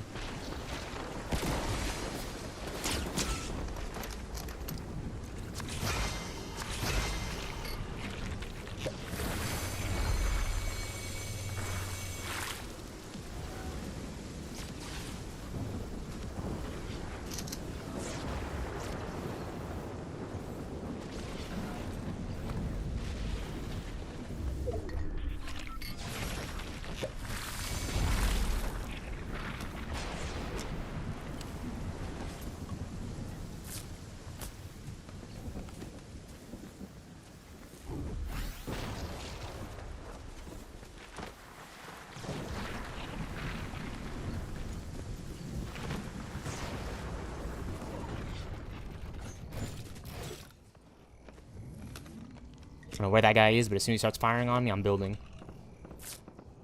Let's go. I was so clutch to take the med kits. I knew the shield was not going to help us out right there very much at all. Any other loot in here we can take? No, it doesn't look like it.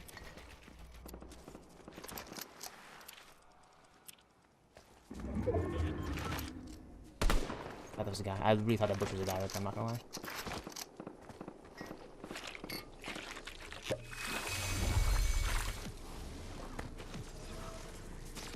Use this to rotate right up over the mountain. Perfect. Not taking damage right there, but it's fine.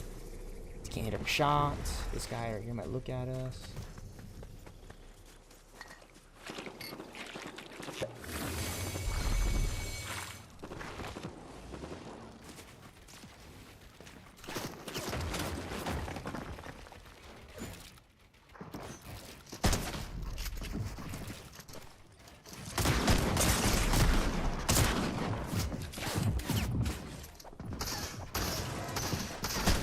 No way he dropped us like that, man. That gatekeeper shotgun is so OP. Alright,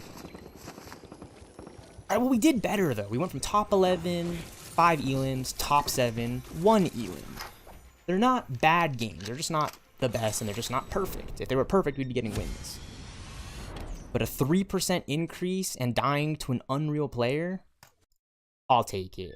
Ooh, look at that. Sweet. Sweet Jujutsu Kaisen. Loading band. Hopefully I'm pronouncing that right. I don't want to offend any anime heads out there. I do like jujitsu. I need to get into it. But just from that, like, loading banner alone makes me go, that's a hard anime. Like, that's an anime I want to watch because of that.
Let's go, level 89, finally.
A legendary? A sovereign? Oh. My G's. Oh my Jeezies. Oh, wow, wow, wow, wow, wow, wow. Okay, I don't need 3 weapons. I don't need 3 weapons. Just don't. Let's take all the minis, though. Oh, that's cool. Oh my gosh, chugs. I think they took the hover jets out of competitive, too. Yeah, because I have not been getting flown on, which is crazy. It's all box fights.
Yes, I knew there's another other Avengers chest. One more Avengers chest. I don't know what's maybe a legendary something.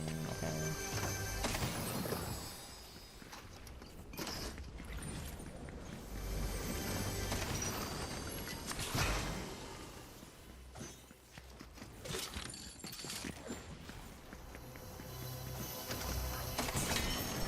Yep. Oh!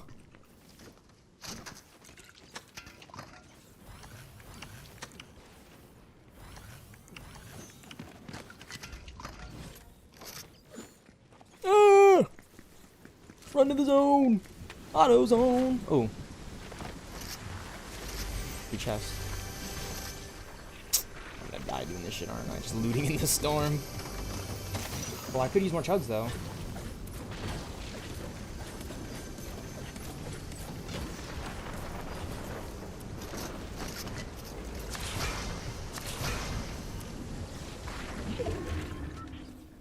The storm's moving again. Alright, we're just gonna open this last chest and go. We don't have any mobility. No mobility.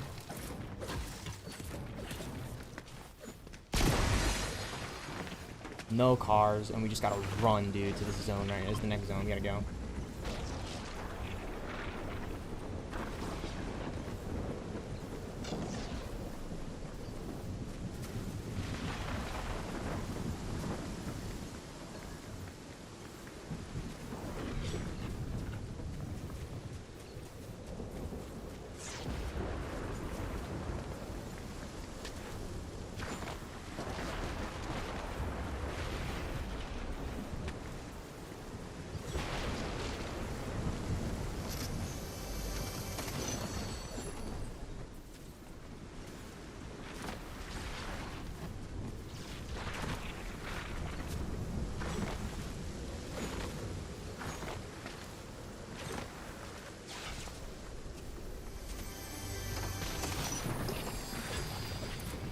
Just stay in Storm a little bit. I can bandage up, and I'll save a med kit or two just by doing this in Storm. It's only one tick. It's only one tick. Just perfect. It's like 60, 70. Yep, then we're moving. Then we're rolling. This is perfect. Another med kit would have been perfect, but oh well. I would have probably just juggled it or something, because I don't know. I don't know. Need to come up with more chug splash type heals where I can do it on the move. I need mats, so I gotta do it in the Storm. Been pretty good right here. We still got shields, meds, just to make sure we're not dying. You know what I'm saying? We'll pop one.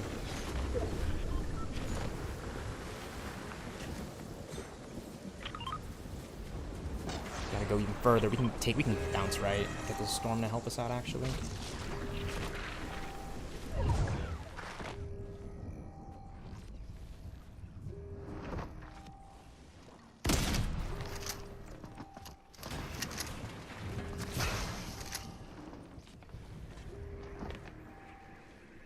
You should go back inside, buddy.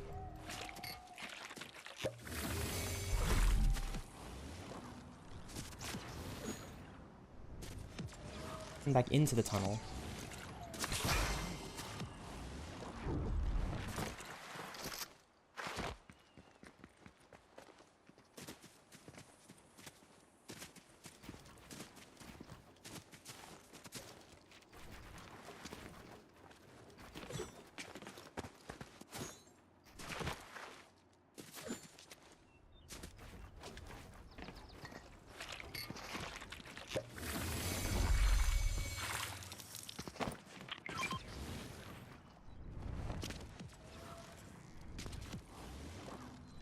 Don't ask. Alright? Do not ask. Alright, this is not boosting, this isn't hacking, this isn't teaming. That enemy is over in my space, and I'm just not firing at him. He's not firing back either.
Hey, we can like hide right here with the dual SMGs. I'm gonna do it. I'm gonna do it.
Top 11, top 11. Sweet, sweet, sweet.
Let's go. Free Elim. Okay, you know what? Whatever. We don't need it. Just an ammo. It's just an ammo. Just ammo. Just ammo.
God, man. I'm just on my phone. I'm not paying attention to where this guy's beaming me at.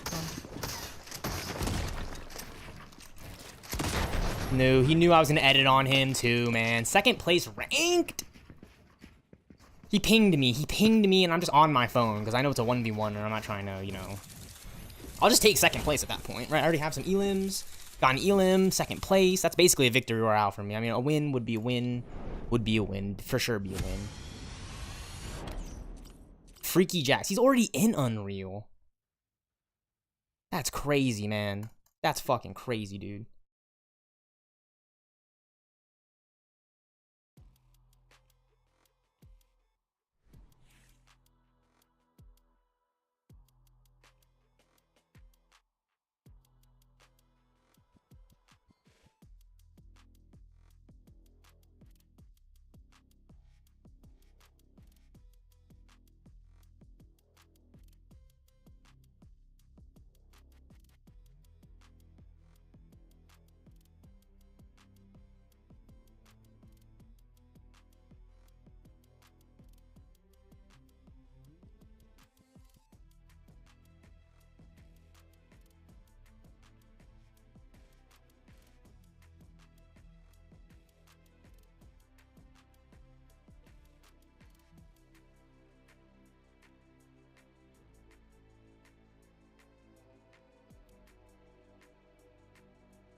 Trying to ready up and play more. I'm 42% champion.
We have a player here, an enemy player right there. I can see him.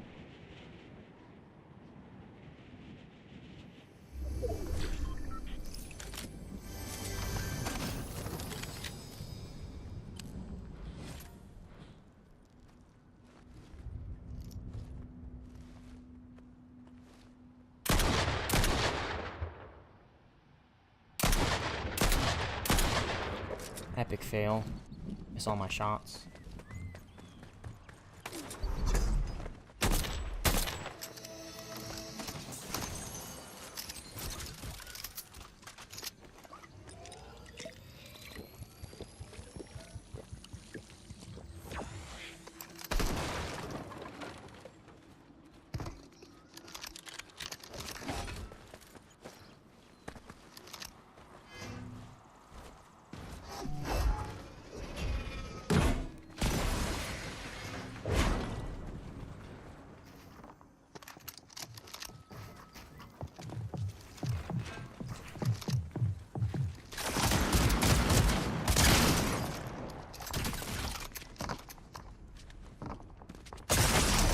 No way, man.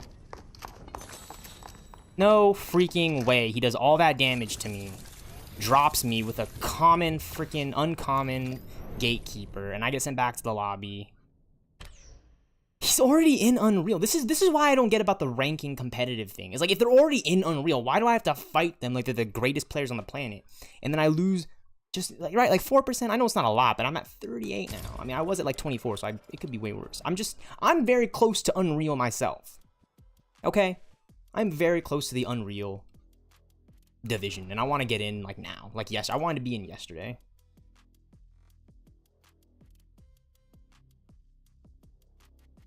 It's like pretty frustrating just having to fight like nerdy fucking Fortnite players.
We have a legendary gatekeeper, or sovereign, my bad.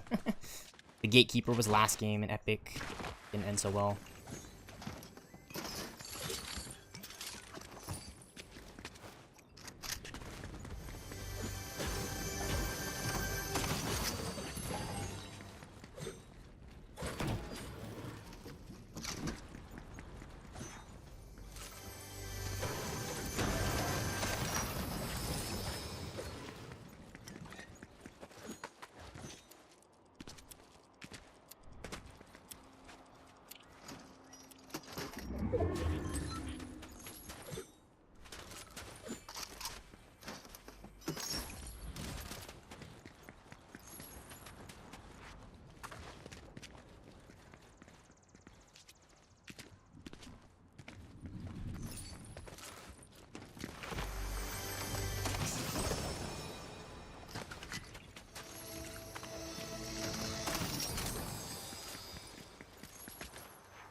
Alright, we're doing pretty good right here.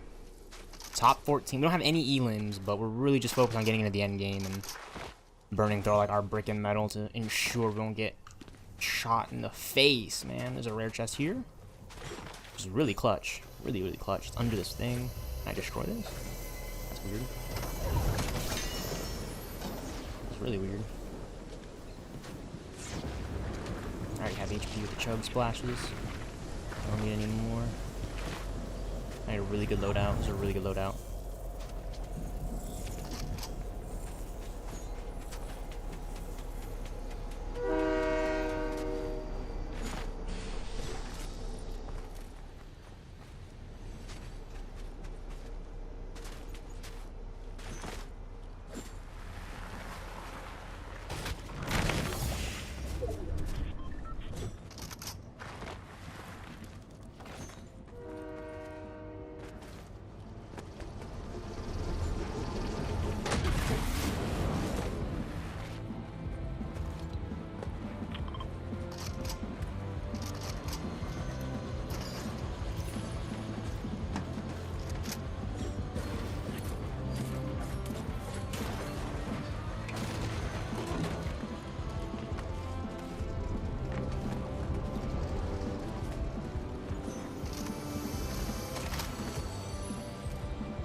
Top 9. Oh my gosh. There's guys over there. Closing in. Dude, we need to get to like over here. And there could be a guy just like lurking. Lurkers, lurkers, lurkers, lurkers. Oh, he's probably in the bush. I guarantee you, just sitting in that bush right there.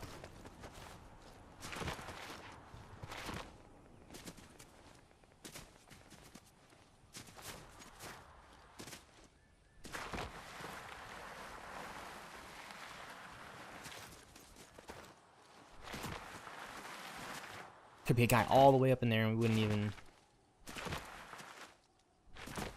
Like cone peeking and everything. Yep, that's him.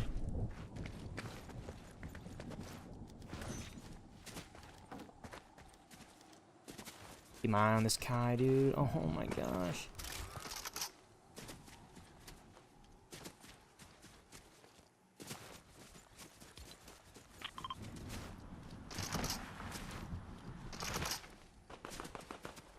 Alright, we can't go down because the zone's gonna pull up. This is our best bet right here.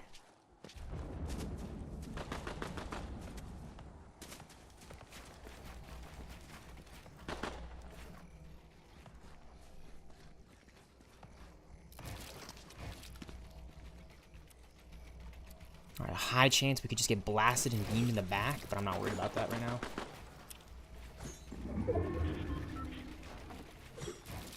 It's like the least of my worries is getting shot in the back, honestly.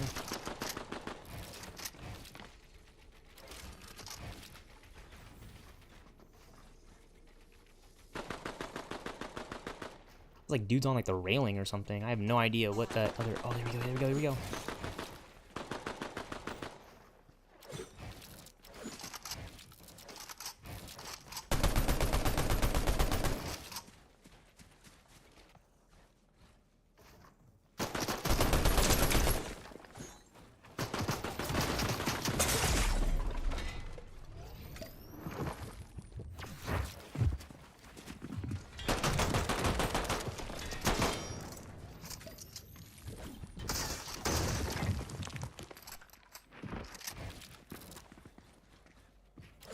That's right, kid, run.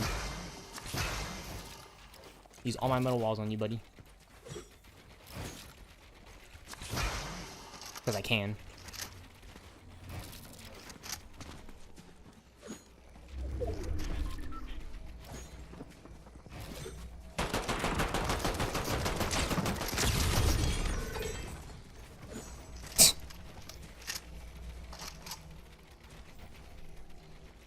You be spraying here with this thing. All right, buddy.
Let's freaking go, man!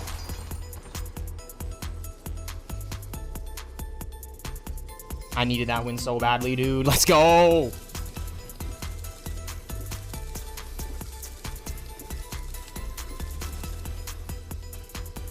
Let's freaking go, dude. So we won on East in the last stream VOD, and we just won a game on West. We've been playing for nearly fucking 10 hours just to get to 50%?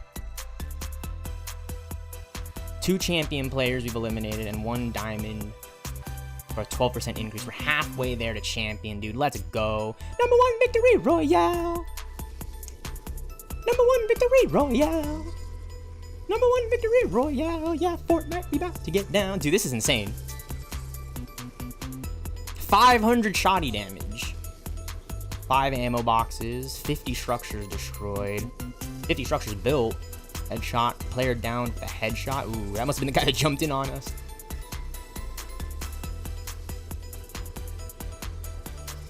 Let's go, dude. a little ranked recap. Top 10, top 25, top 50, obviously top 50, 25, 30, 10, top 50, top 25, top 10.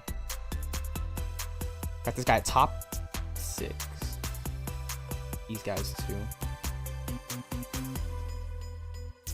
See, this is what I'm talking about. This is why I don't push players through the mid game, all right? I'm not some like kill hungry, kill streak, John Wick type beat, all right? I gotta play it smart. I gotta play it tactical, all right? Covert ops, all right? We're trying to get into the end game. That's a top #1 placement with 3 eliminations. That's insane, man. That's actually insane. Like, that's actually insane. I'm very proud of myself, obviously, because I play a bunch of Fortnite. We've been playing for nearly 10 hours. It's a 10-hour stream. And what, like, 1 win in pubs, 1 win in ranked competitive. I mean, that's just crazy, dude. 10 hours for 2 wins. I mean, that's just crazy, dude. That's just crazy, dude. GG's. GG's. That's 8 Victory Royales. 8 Victory Royales.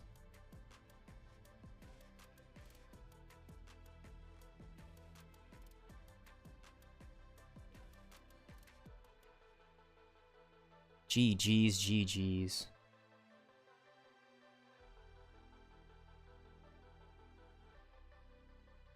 Peak rank. That's a peak rank right there. I gotta play one more game. I gotta play one more game. We just won.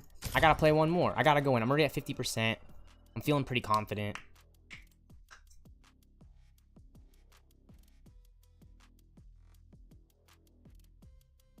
Man, I just won that game. I just won that last game.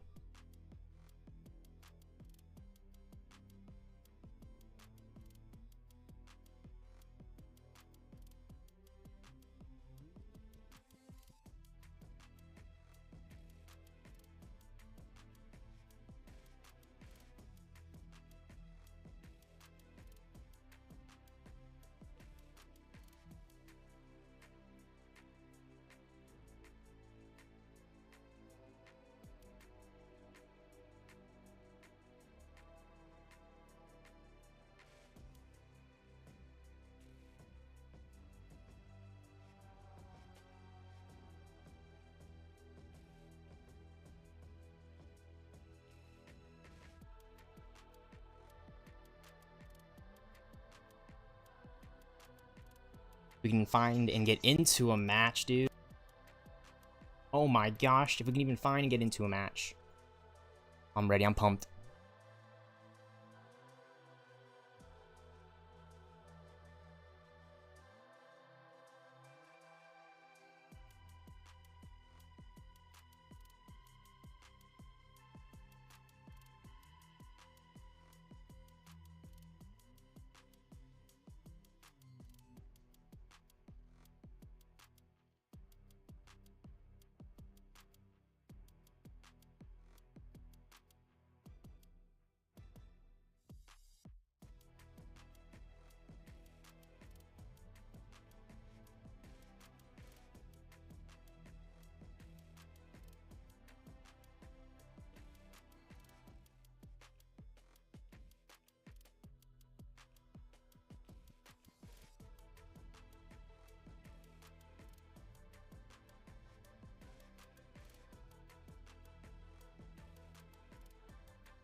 Alright, I did not want to land at Doom's courtyard at all because it's highlighted. And I don't want to fight there. I just do not want to fight if it's highlighted. I'd rather land here away with this one guy contesting me and being contested by a whole fleet of players. This is more my speed.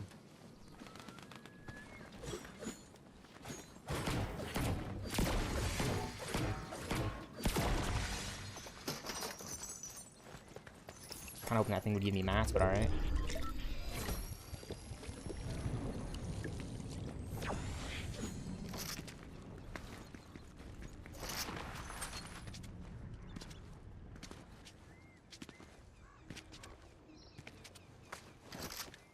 I landed over there, man. I'm kind of nervous because I know he's going to try to engage. I'm going to try to engage too.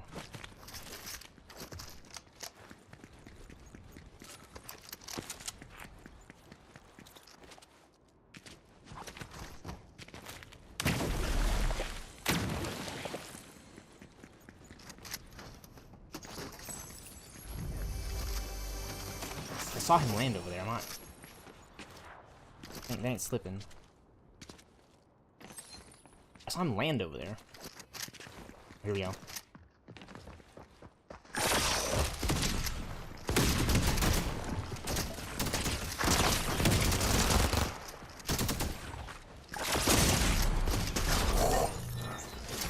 Easy fight, easy dubs. He definitely had a sovereign better than us. Good to know.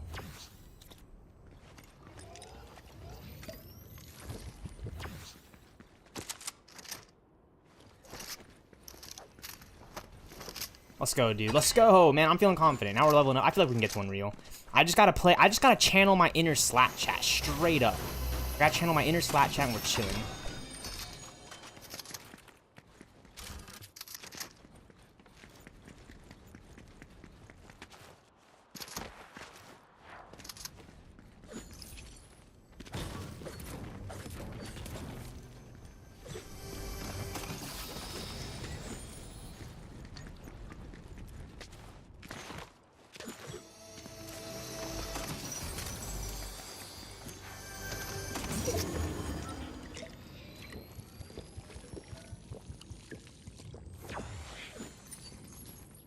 Popping off right now, doing really good.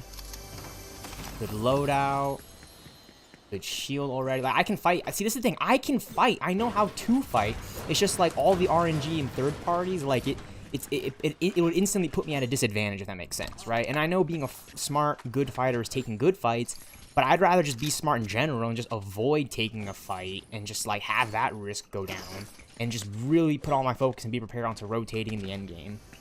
Because chances are, a lot of those players in the endgame aren't even as good as the players that have been fighting throughout the game, because the players that have been fighting throughout the game, to my point, they die to Storm. They die to third parties, right? Like, the zones only get smaller and tighter, and they move fast, and the zone only does more damage as the game gets later. So it's like, yeah, you can just stick around fighting players, or you can focus on outlasting and surviving some of the players, because just some players are just going to be unkillable, at least in my opinion. They're unkillable because they're doing everything in their power just to output damage and stay alive. It's like, I don't understand how a lot of these players can fight in certain Fortnite fights and like walk away, because like for me it's like the third party and getting blasted in the back and then not having enough shield after having burnt all my shield on one guy on one fight. Like, there's a bunch of factors that I definitely take into consider before I just engage with someone. In a Fortnite fight specifically, right? Like, I'm not talking about my wife or anything, right? If you want to talk about my wife, you can talk about the Avengers, all right? It's a whole different thing, people, right? But what I'm trying to say here with Fortnite Battle Royale is that the combat simulation is just different to that of any other video game. You know what I'm saying? Like, you really, really, really not necessarily have to be lucky, but you just have to be very, very wise and smart on which fights you take and your positioning and your rotates. Like, it's all about rotates in games like this, you know what I'm saying? In a game like Rainbow Six Siege, I would say it's more about like map control and how you rotate versus just it all about being rotating through the zone. I mean, because this is Battle Royale, for instance. Just for starters. But, you know, in a game like Rainbow Six Siege, you know, a team-based game mode similar to like Overwatch, you know, a team-based game mode, right? Like, it's more about map control than, you know, I would say, right? And how everyone on your team is handling each lane and position to be prepared. And through that, it's preparing rotates. You know, how do you rotate through the map, and how do you regain map control, things like that. You know, I'm not trying to sound like a nerd, I'm not trying to sound like the greatest tactician on the planet, but these are definitely things that I think of personally when I'm playing games, you know, solo, you know, PvP, you know, battle royale, or when I'm playing, you know, team-based game modes, you know, with some of the homies, you know, like a Rainbow Six, right? Like, you know, it's kind of cool because, like, at first, you know, we're not really like thinking about it, but then it's like, oh no, let's lock down on our map control. And then we end up winning a bunch more games after that, right? It doesn't take a whole bunch of crazy communication and comms other than the fact that we just need to lock down map control, right? Like 2 players in here, 3 over there, right? Maybe 1 over here, the rest in the objective, right? Like one rotator, I don't know. Roamer, all sorts of kind of nastiness.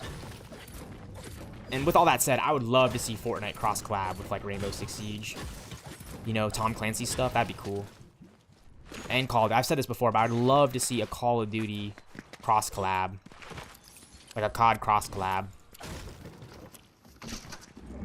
Specifically Call of Duty COD Black Ops Zombies. Richtofen, Dempsey, Nikolai and Takio, you know what I'm saying? Like that would be like a cool bundle, right? You could add it on. I mean, that would be sick for, that would have been sick for this year, like right before 2020. Actually, maybe next year. Epic, if you're listening, 2025 is the year you guys get that COD Zombies crossover, cross collab.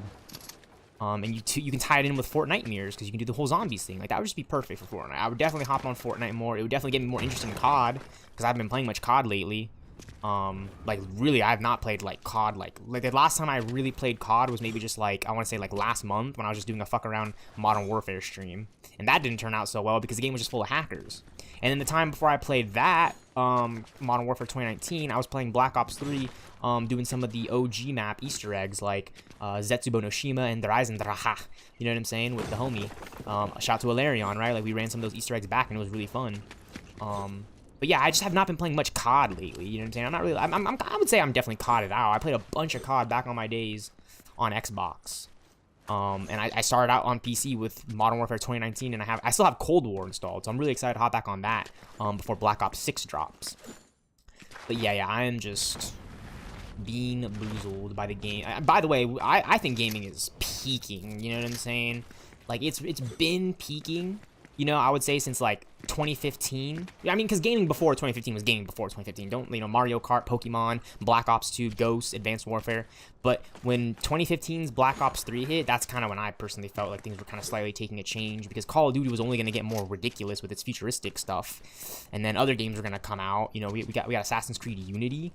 Dope. We actually got Assassin's Creed Unity before Black Ops 3 dropped. So before Black Ops 3 dropped, in the year of 2015, I want to say maybe like a year or that same. I think it was definitely. I think it was when the year Xbox One was originally launching that. You know, Assassin's Creed Unity and Black Flag were like primed for that, and it's cool because Assassin's Creed is always going to be like one of those games. You know, you can slot it in with Grand Theft Auto and Red Dead, action role-playing RPG. I definitely enjoy Assassin's Creed Unity. That was the one I really got into because it had more co-op aspects. And through that, the story serves its purpose. You know what I'm saying? Like, I don't want to sit here and sound like I'm a co-op only. You know, only playing games with my friends. Like, I've been playing solo Fortnite Battle Royale, absolute mid of ULTRON Doom for over 10 hours. Not even nearly 10 hours. It's already over 10 hours, people. Straight fucking grinding, all right? All pubs, and now we're in ranked. But this is the funny thing, though. We're only playing competitive ranked because through those hours I've been playing since like 2 o'clock in the morning, people have woken up on the Western region. People have awakened, and people are hopping on the Fortnite game, which is why it's been kind of slightly easy for me just to get in an end game and rack up some percentage points to get towards Unreal in ranked, because it's kind of like, you know, I've been on for a while now, and these guys are just like warming up, from what I can tell. You know, these end games aren't really stacked. Like, at all. These end games are just not stacked. It's kind of annoying, actually. I'd rather play like a stacked end game. Like, I'm more used to like tournaments and like having to survive like 50 players to get into like a top 35, 40 player end game. These ones are just like, why? Like, I feel like I should be pushing every player, but like, that's like the old stealthxknight. I'd be like pushing other, this is kind of cool, this is like design right here. I'd be like pushing other players and like getting into fights, and it's just like, really? Seriously?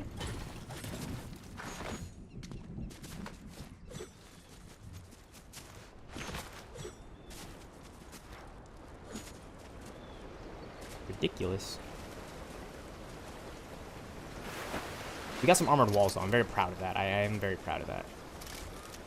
Alright, I died in a game because I fucking just jumped off and I didn't actually grab onto it. You gotta be really careful doing that. Mats. I need mats. I need materials.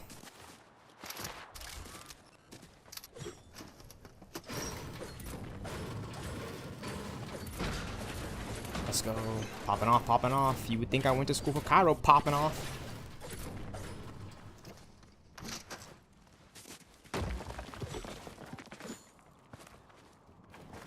Oh well, GG.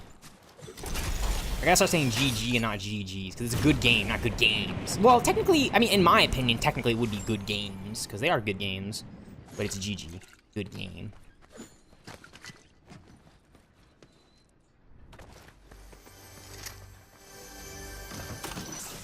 Ooh, a flowberry. I got bigs. Ooh, yeah. Because we're already doing so good. I don't need the fucking auto turret to pop off. I really do not need the freaking auto turret. The freaking, I'm sorry for my swearing.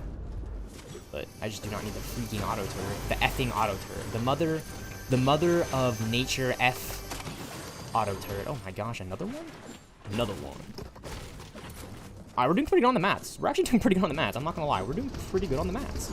Just need metal. Just need metal, but we're chilling. We're chilling, we're chilling, we're chilling, we're chilling, we're chilling, we're chilling, we're chilling, we're chilling, we're chilling. We are chilling. Alright? We are big chilling right now. You know what I'm saying? Top 17, 16 other players, right? That's why I've been saying it like that, right? Because you look at the number, okay, there's 17 total players. I have 1 elimination, because that's what the number is right next to it. But 17 players in the lobby. Okay, that's 17 players. 17 players left. I'm pretty sure if it's counting me, that means there's 16 other players. Because when you get that number 1 Victory Royale, it's number 1. You are the one. Night and day, you are the one. Dude.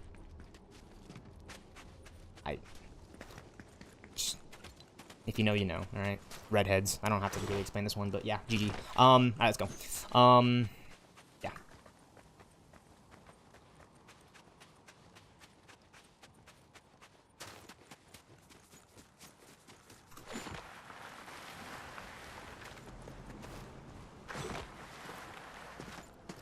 Oh, there's a launch right here? That's sweet, that's tight. We need to get... Ooh, where do we need to get? There's like nothing here. There's like nothing here, dude. This is actually really sketch. If there's nothing here, it's really sketch. It's really sketch if there's nothing here. It's just really sketch if there's nothing here because there's no cover, and a player could be lurking like right in the open because there's no cover. That's what they do.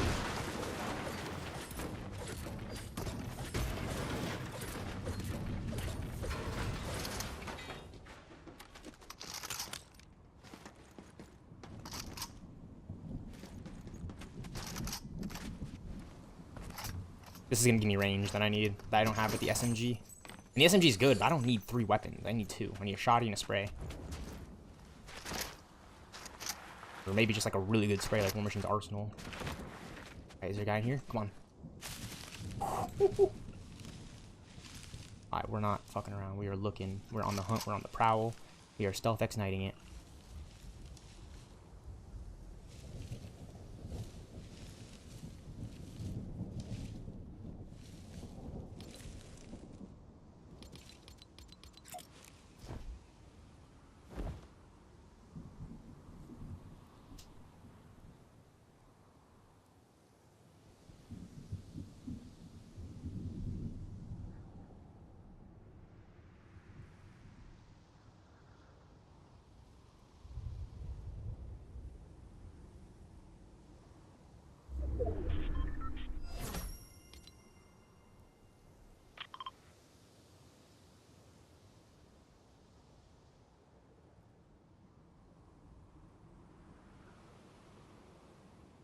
Trying to think. I want to go into zone.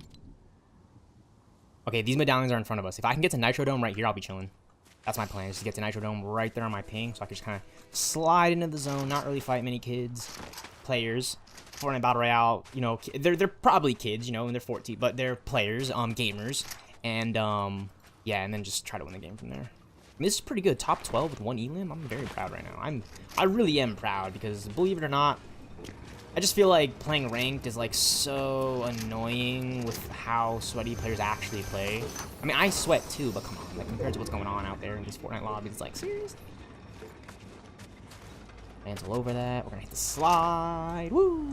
Yeah, I'm a Fortnite fan. I'm gonna be honest with you. I first played this game, and you know, I didn't want to go, oh, it's just a battle royale that X, Y, and Z. I'm gonna have to find the ammo and just constantly feel like I'm looting up. But where Fortnite kind of, you know, I don't mean this as like a negative or anything, but where Fortnite kind of went more dorky with its animation style and its gunplay and just like the overall game and the builds, right? The building really kept me into it too because it's building, it's fun. It's like, you know, it's a Minecraft type beat. You know, this shit's awesome. If you played Minecraft, I don't know how to explain this one to you, but triple editing is like one of the best things I could do. What I'm trying to say is, at first I just didn't know how to feel about Fortnite, right? Because I played a bunch of shooters. I played COD, I played a little bit of PUBG, you know, Minecraft, Hunger Games, but there was never really like a battle royale game where I really got intuitive, right? We were so intuitive, I became in tune with it in the gameplay, and I just wanted to continue playing it, despite the fact I knew I wouldn't win every game and I wouldn't get top, you know, 1, 2, or 3. I would at least be able to gain some level of experience, and just get better with like my accuracy, for example, and like my decision making, and just like, you know, overall game sense, you know, things like that, right? And that's what Fortnite Battle Royale was for me, because I go over to my buddies' plays, and they're playing Fortnite Battle Royale right when the game dropped, right? And I'm watching this guy, right, a good buddy of mine, right, a good close friend of mine, right? I'm watching him, right, one of my best friends, really. I'm watching him sit from a Fortnite base, right, like the OG forts, right, like the block base, and he's just sniping kids. And it's like, oh shit, that's right, because it's Fortnite Battle Royale. It's Fortnite Battle Royale. You can build a fort, you can sit in it, right? Like, you make the choice. You don't have to be a W keyer. You don't have to push every fight. You don't have to go on a kill streak, right? That's why I camp a lot of the times. That's why the Slat Chat and I sometimes have beef, because they're like, oh, you're just camping. But me, I'm surviving. I'm out here surviving. You know what I'm saying? You think I'm gonna fight every player in the lobby? Look at this. We're top 9, 1 Elin, 8 other players left. I mean, you know, to me, I don't have to, for me, and to me, I just don't have to explain that very much as to why I'm, you know, camping. But it's not like just like hard camping because I want to avoid a fight. No, it's just because I don't want to engage in like that fight that's just gonna keep sending me back to the lobby, if that makes sense. Like, I'm ready to go. Gotta pop one of these if they're just gonna die. Yeah, I'm ready to go. Like, I'm just ready to fight and shit, you know? Perfect. Now we're healed, and now we're on the move. Taking a bunch of damage, but we still have 5 Chug Splash, which is great.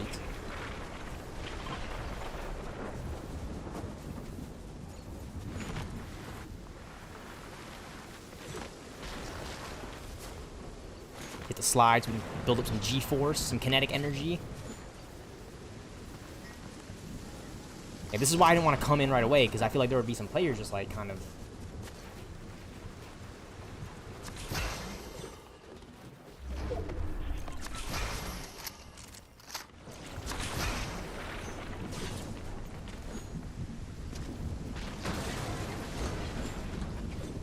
Perfect. Just enough, and I got a rare shoddy too. Or an epic, I should say. I traded in my rare for an epic.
The range.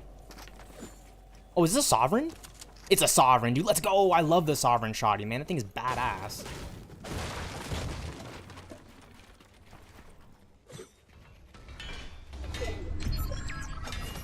Perfect. And we got more armor walls.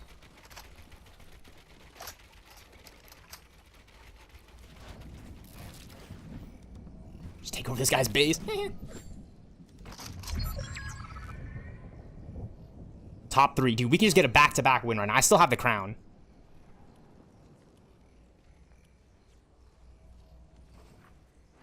Oh, he's on the move. He's on the move.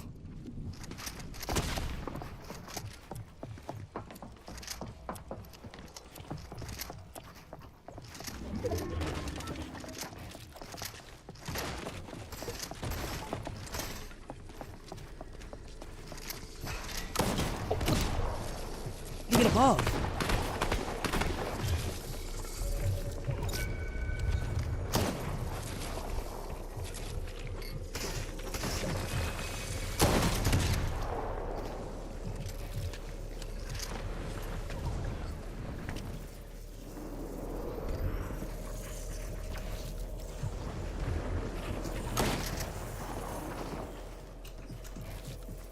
Shit, I'm dead.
Dude, look at that. He's build battling. Look at that. Fortnite God FN 112. 12 eliminations. What the flip is this?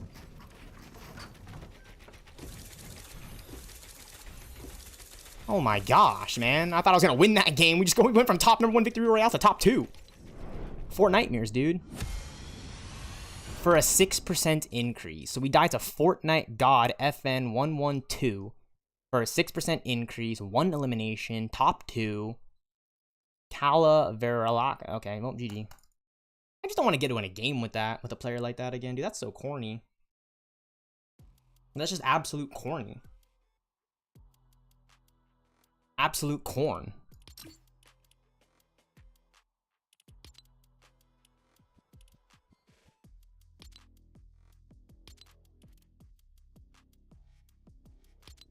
Just straight corn on the cob. We have 8 Victory Royales. That's a 3% win rate. Not bad. Not bad. Not bad.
Yeah, GG, honestly. Like, I'm very, very happy right now to just be popping off in ranked. I'm very happy that we got a win on East ranked.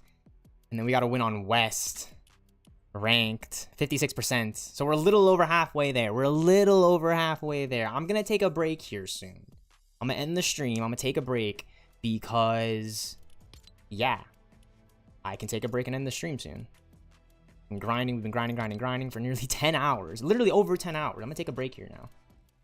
So I appreciate anyone and everyone that has stopped by this 10-hour Fortnite Battle Royale. Absolute doom.